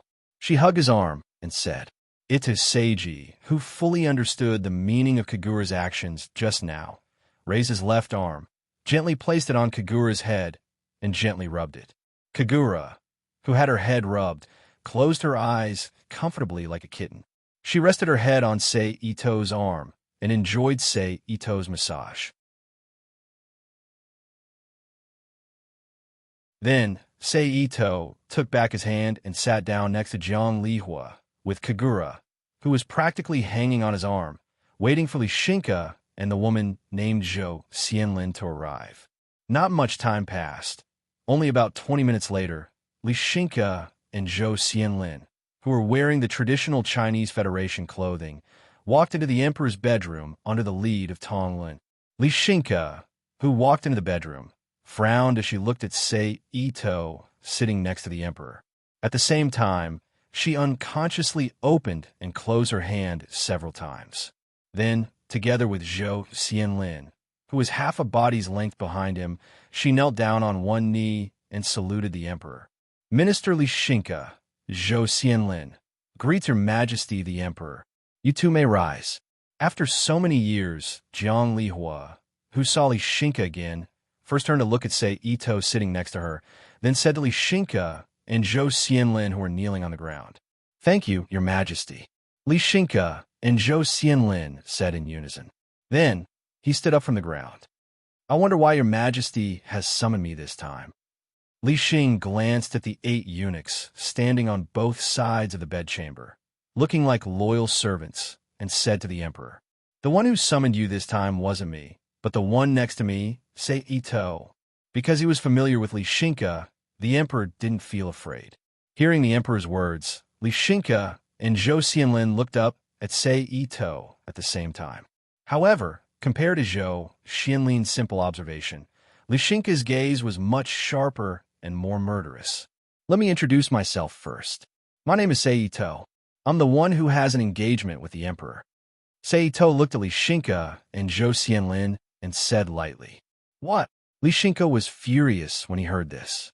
He turned his head and looked at the 8 eunuchs standing on both sides. Obviously, in Li Shinka's mind, Sei Ito was a bastard who made some private deals with them. You don't have to look at them. This matter has nothing to do with them. It's the emperor's own will. Sei Ito said lightly, guessing Li Shinka's thoughts from his actions. "Is it true, Your Majesty?" Li Shinka looked at the emperor and asked with a frown. "Yes."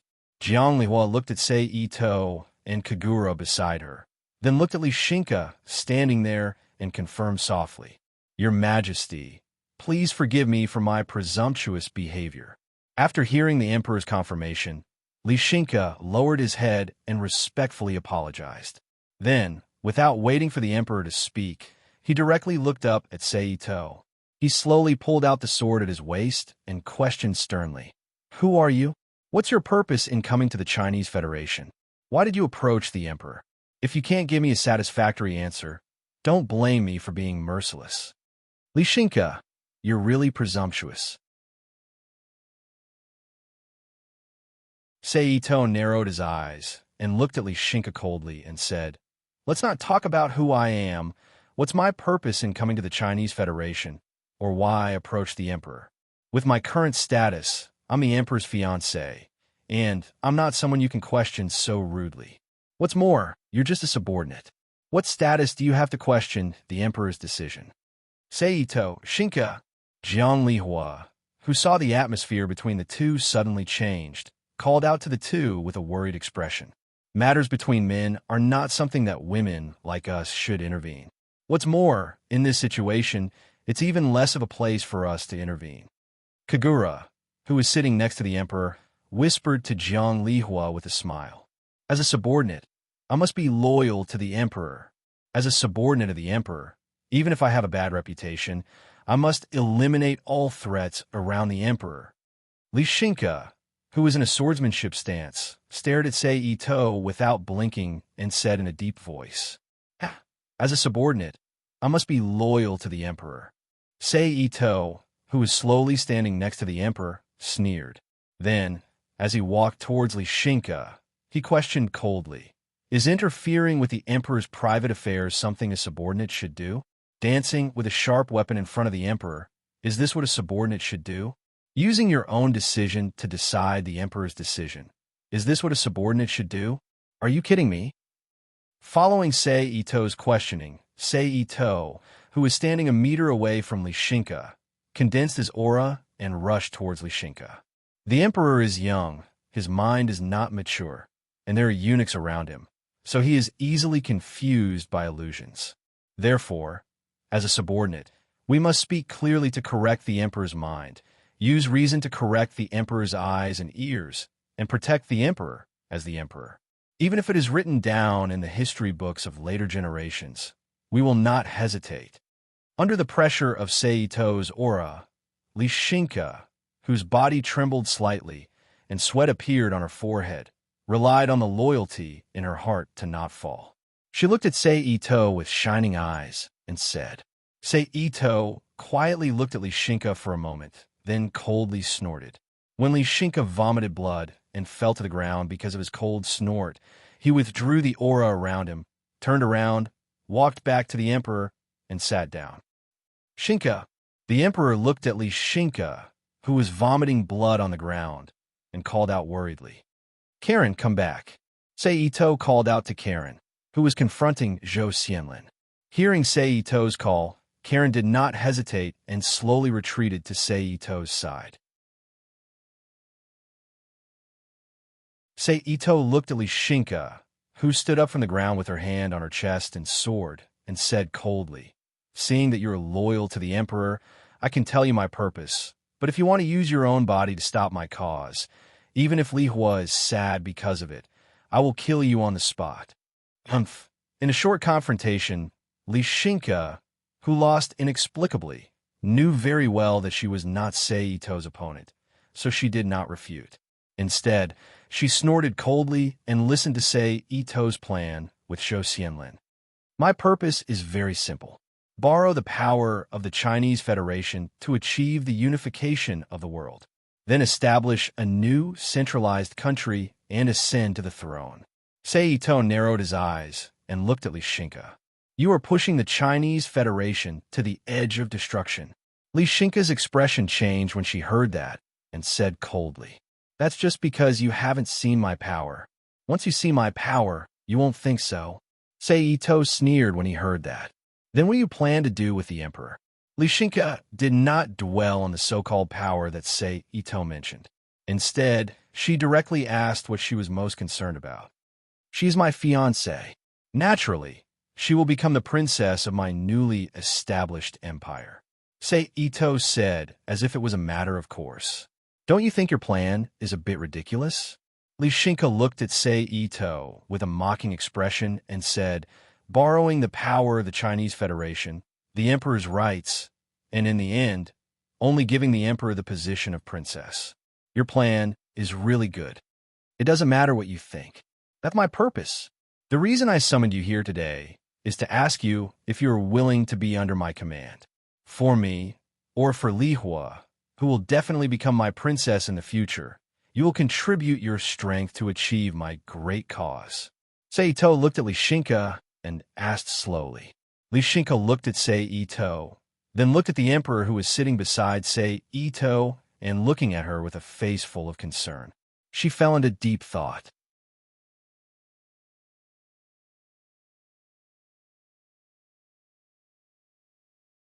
Chapter 716. Lishinka was very conflicted. If it was for the country, he didn't want to work for Sei Ito and help him use the country's power to do something so crazy that he didn't even know if it was possible to succeed. If it was for the Emperor, Lishinka's heart was even more conflicted. After all, if it was for Sei Ito's future wife, Jiang Li Hua, who was still the Emperor, it would contradict the premise of serving the country. If he didn't work for Jiang Li Hua, who was still the Emperor, it would go against his loyalty to the Emperor. No matter what, it would make him feel uncomfortable. If it was for personal reasons, Lishinka, who gave all his loyalty to the Emperor, Jiang Li Hua, it would be simple. He would just listen to Sei Ito's words and fight for the future wife, the current Emperor, and establish a great power for Jiang Li Hua. As for not choosing any of the three and directly attacking and killing Sei Ito, at first, Lishinka thought about it, but after a short fight, he realized that he was no match for Sei Ito at all. If he didn't use tricks or the army, it would be impossible to eliminate Sei Ito. Moreover, Sei Ito still had the Emperor by his side. What if he forced the Emperor to be a hostage? So after hesitating for a while, Lishinka looked at Sei Ito, who was sitting next to the Emperor, with a complicated gaze. He sheathed his sword and scabbard and silently knelt on the ground. Obviously, Lishinka chose the Emperor who saved his life 6 years ago out of sympathy and made a promise with him. Although she didn't know the whole story, she could faintly feel that Lishinka was doing this for her sake. Jiang Lihua's eyes were filled with tears. Very good. Ito looked at Li Xinga, who finally put down his pride and made a choice. Then he raised his voice. He ordered loudly, Li Xinga. Yes, your majesty. Li Xinga, who heard the order, lowered his head and replied in a deep voice. I hereby appoint you as the Grand Marshal of the Chinese Federation. You will be in charge of all wars against Britannia and EU, Ito announced. This subject obeys. Li Xing replied loudly. Tongluan, Zhaohao, Xiaowang, Chengzhong, Xiangsheng, Kai Lishir, Huangqian, Gaohai. Ito shouted again. I'm here. As the 8 eunuchs standing on both sides of the bedchamber knelt down, 8 strange voices rang out in unison in the bedchamber. Ito narrowed his eyes at the 8 eunuchs kneeling on the ground and said, I order you to cooperate fully with Grand Marshal Li Xinga's military operations. If he wants money, give him in. Do not delay or obstruct him. If there are any problems, I will hold you responsible. Yes. The 8 eunuchs trembled when they heard this. He respectfully accepted the order. Then he stood up from the ground and bowed to Li Xinga, who also stood up from the ground, and said, Greetings, Grand Marshal. Please take care of me in the future. Li Xing sighed with a complicated expression as she looked at the 8 eunuchs who she had tried so hard to get rid of but were now fawning over her. You can leave now, Ito said to Li Xinga and the 8 eunuchs. Yes. Li Xinga and the 8 eunuchs bowed to Ito and left the emperor's bedchamber to prepare for the war against Britannia and EU. Zhou Xianlin. After Li Xinga and the 8 eunuchs left, Ito looked at Zhou Xianlin, who remained in the room, and called out, Sir, although she didn't know how to address Ito, but it was definitely correct to call him Sir. Zhou Xianlin cupped her fists. She bowed and called out, Do you know why I asked you to come? Ito looked at the pretty and heroic Zhou Xianlin and asked in a low voice. This subject does not know. Zhou Xianlin lowered her head and replied respectfully. Zhou Xianlin was very confused about Ito's summoning of her. If Li Xinga, Sama was summoned because of her talent. Ability and loyalty were pardonable. But why did he summon her, a woman who couldn't even be considered a military officer and could only be considered a soldier with a very low reputation? And where did he find out about her? All of this made Zhou Xianlin very puzzled. Very well, I'll tell you. Ito looked at Zhou Xianlin and said, It's because your skills are good enough, your intelligence is high enough, and your military talent is not inferior to Li Xinga's. Sir is too kind. Hearing Ito praise her to be comparable to Li Xinga, Zhou Xianlin didn't know what to say. She didn't know what Ito meant, so she instinctively replied modestly. So I plan to keep you by my side, to become Li Hua's protector and ensure her safety. Ito continued. Sir, this subject is afraid. This heavy responsibility should be given to someone else. Zhou Xianlin was shocked and hurriedly refused. Since I've made this decision, it means that you definitely have the ability to take up this position. So I won't change my decision. You must accept it. Ito frowned when he heard Zhou Xianlin's refusal and said firmly, Yes, this subject understands.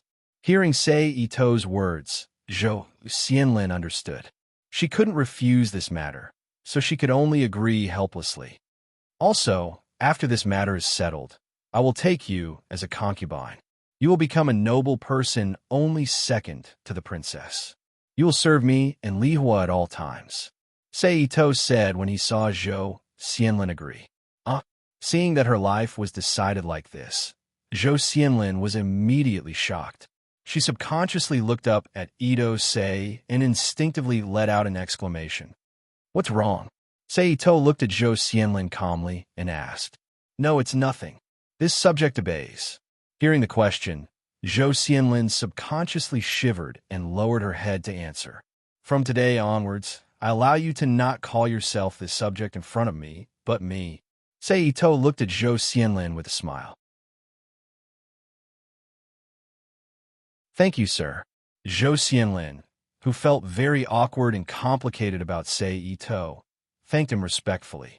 Then Ito stood up again from Jiang Lihua's side.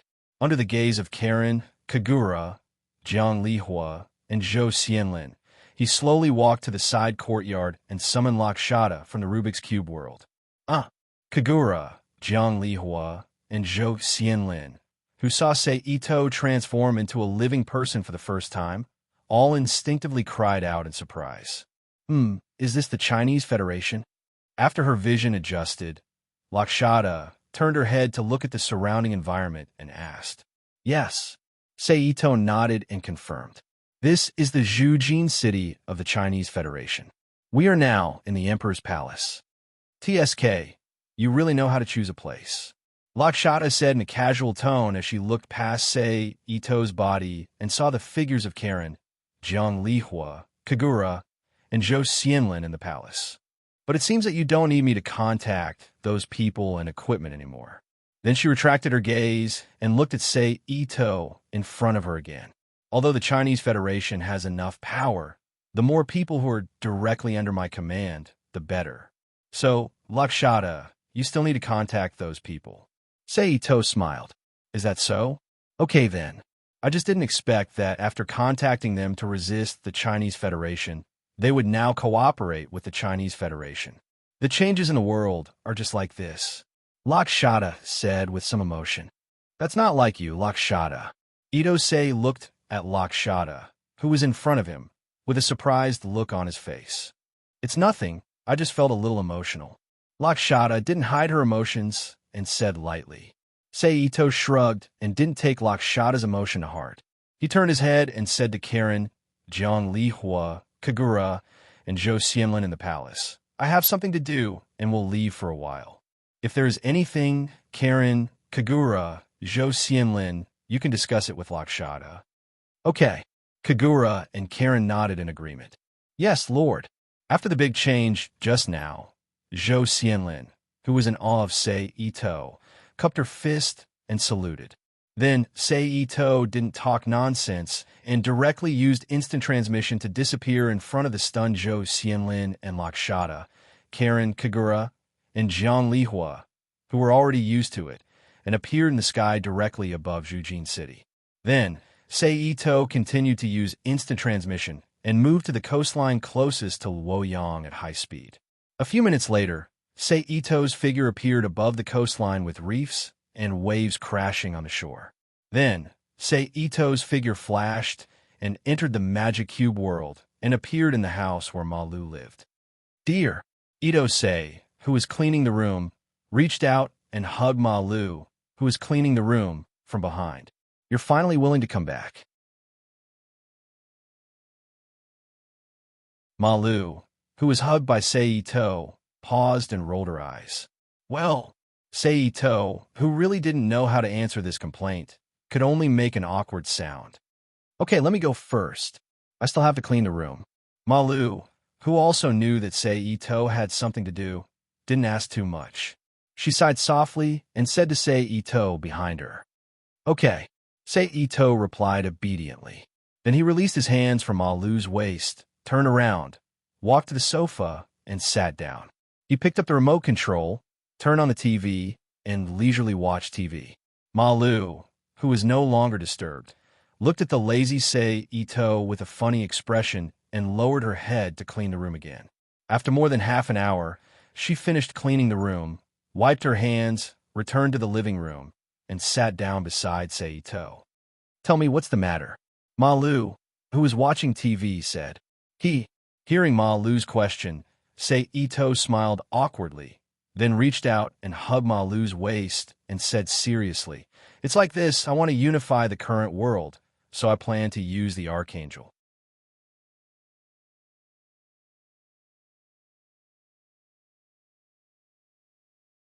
Chapter 717.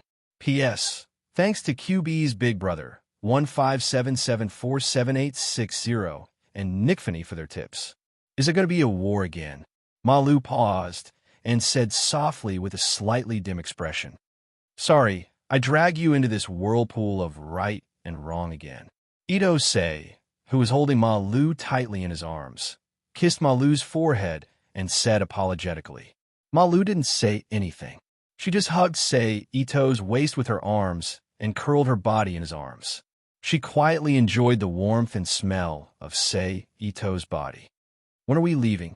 After a while, Malu leaned her head on Sei Ito's chest and asked in a low voice, "It's up to you. Whenever you want, that's when we leave." His chin rested on top of Malu's head as he smelled the faint fragrance of Malu's hair. "You're joking again. How can a war be carried out according to my wishes?" When Margaret heard Ito Sei's irresponsible words, she flipped her hand and patted Ito Sei's back. "Pa," she said snappily. "You're right. Nothing is impossible. You have to know that your position in my heart is much more important than unifying the world." Sei Ito gently rubbed Malu's back with his hands and chuckled. Hearing Sei Ito's words, Malu was immediately moved. At the same time, her hands around his waist unconsciously tightened, as if she wanted to melt into Sei Ito's body and hug him tightly. "Okay, let go of me. I'll go get the crew on standby on the Archangel and wait for your orders." After a moment of warmth, Malu loosened her arms around Sei Ito's waist and looked up at Sei Ito. "Uh-huh." Sei Ito lowered his head and looked at Malu. Then he let go of his hands. He let Malu sit up straight in his arms. Margaret, who sat up straight again, tidied up her messy clothes, got up from the sofa, walked around the armrest of the sofa, and went straight into the bedroom. He took out an object that was identical to the black ball in shape, appearance, and color. He held it in his hand and quickly pressed on the surface of the object with his right index finger. A few seconds later, as Margaret's finger stopped pressing, the surface of the item suddenly opened like a 1,000 contraption lock. A large number of blocks of different lengths and shapes extended outwards, revealing a small ball in the center of the object that was flickering with a faint red light. "Phew!" Looking at the item in her hand, Amethyst let out a long sigh. Then, with a determined expression, he placed his right index finger on the surface of the small ball and pressed it down forcefully. Afterwards, Malu, who withdrew her finger, casually placed the small ball on the table beside her. She turned around and walked to the wardrobe on the side. She opened the wardrobe and took out the white Earth United Army uniform that she carefully folded and put away. She quietly looked at the clothes in her hand for a moment. Then she turned back to the bed and put it on the bed. She unbuttoned the light blue shirt she was wearing and changed her clothes. "This set of clothes, I haven't seen it in a long time." A moment later, just as Malu finished changing her clothes, when she was about to leave the bedroom and return to the living room, Sei Ito, who was looking at her with admiration, spoke. "But I have to say, you look really beautiful in it, Malu." Sei Ito reached out his right hand and gave Malu a thumbs up. Although Malu was happy to hear the praise, she still rolled her eyes at Sei Ito. "Are you going to go with me, or what?" Malu, who folded the clothes, looked at Sei Ito and asked. "I have some other things to arrange, so I won't go with you." Sei Ito shook his head slightly. "Okay then I'll go first. After all, there are still a lot of things to deal with." Malu nodded after getting the answer. "Sorry to trouble you." Sei Ito stepped forward and hugged Malu, who was wearing a military uniform. Then, without waiting for Malu to respond, he lowered his head and kissed Malu's delicate lips. After a moment, the two separated again. Then, Malu and Sei Ito walked out of the bedroom and came to a strange door. Under Sei Ito's gaze, Malu opened the door and stepped through the strange glass, syrup-like barrier in the door frame and disappeared from the room. Seeing Malu leave, Sei Ito didn't stay in the room for long. He directly used the power of the Rubik's Cube to teleport himself to the large laboratory and found Nina, who was researching something with alchemy. Sei Ito didn't disturb her. He quietly stood behind Nina and quietly watched her tinker there. At this time, there was a crackling sound, and an irregular crystal emitting a pale yellow light appeared in the circular alchemy circle in front of Nina. "I've finally refined it." Nina, who took the pale yellow crystal out of the circle, said to herself happily. "What did you refine?" Sei Ito asked when Nina finished refining. Nina, who suddenly heard the sound, was immediately startled. She threw the pale yellow crystal out of her hand and stood up from the ground with a frightened expression. She turned around and looked in the direction of the sound. "Nina, you're still so timid." Sei Ito, who saw Nina frightened, used psychokinesis to stabilize the crystal in the air while looking at Nina and teased her. Seito. Nina, who saw who it was, greeted him with some lingering fear. What is this? Seito, who used psychokinesis to send the crystal in front of him, asked curiously. I don't know. Nina, who heard Seito ask about the results of her research, immediately put the previous fright behind her and shook her head. You don't know? Seito, who heard Nina's answer, looked at her in surprise and asked, Well, this is the product I made by decomposing and mixing 2 pieces of radioactive materials. I don't know the specific composition, the molecular structure, and what effect it has, so I don't know, Nina explained as she looked at the pale yellow crystal in Ito-sei's hand and observed it in front of her. Oh, in other words, this is a new material? Seito asked with great interest. Maybe. I can only be sure after testing it, Nina said as she reached out to gently push the glasses on her face. Oh. Seito nodded and used psychokinesis to send the pale yellow crystal in front of Nina. Is there anything you need from me? Nina, who reached out to grab the crystal and put it into the pocket of her white coat, looked at Seito and asked, Yes, it's like this. I plan to make 3 more Goddess of Love on top of the original sample Goddess of Love for future use. However, since I don't know when I'll need them, I'm in a hurry. I might need you to temporarily take a break from the research just now and help me supervise the manufacturing process, Seito explained seriously when he heard Nina's question. Oh, I got it, Nina nodded. Then, she looked at Seito with a nervous expression and asked, Well, as the finished product of my research, can I use the Goddess of Love? When the Goddess of Love is used, can I watch from the side? Of course, Seito naturally would not object to this request and agreed with a smile on his face. Then, he looked at Nina helplessly and said, But Nina, am I that scary? You're so scared that you can't even make a request. That, Nina, who was asked by Seito, did not know how to answer.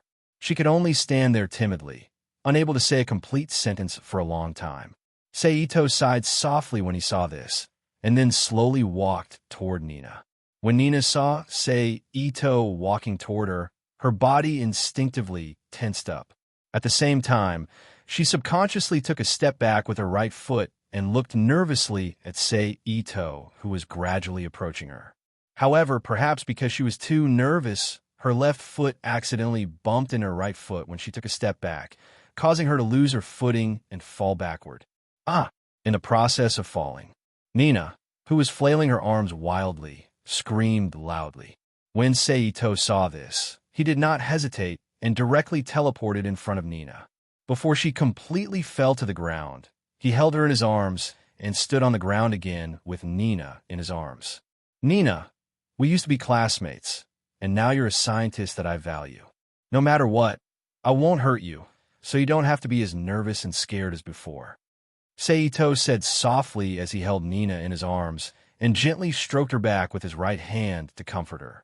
Also, if you have any thoughts or requests, you can tell me directly. As long as it's within my ability, I'll satisfy you.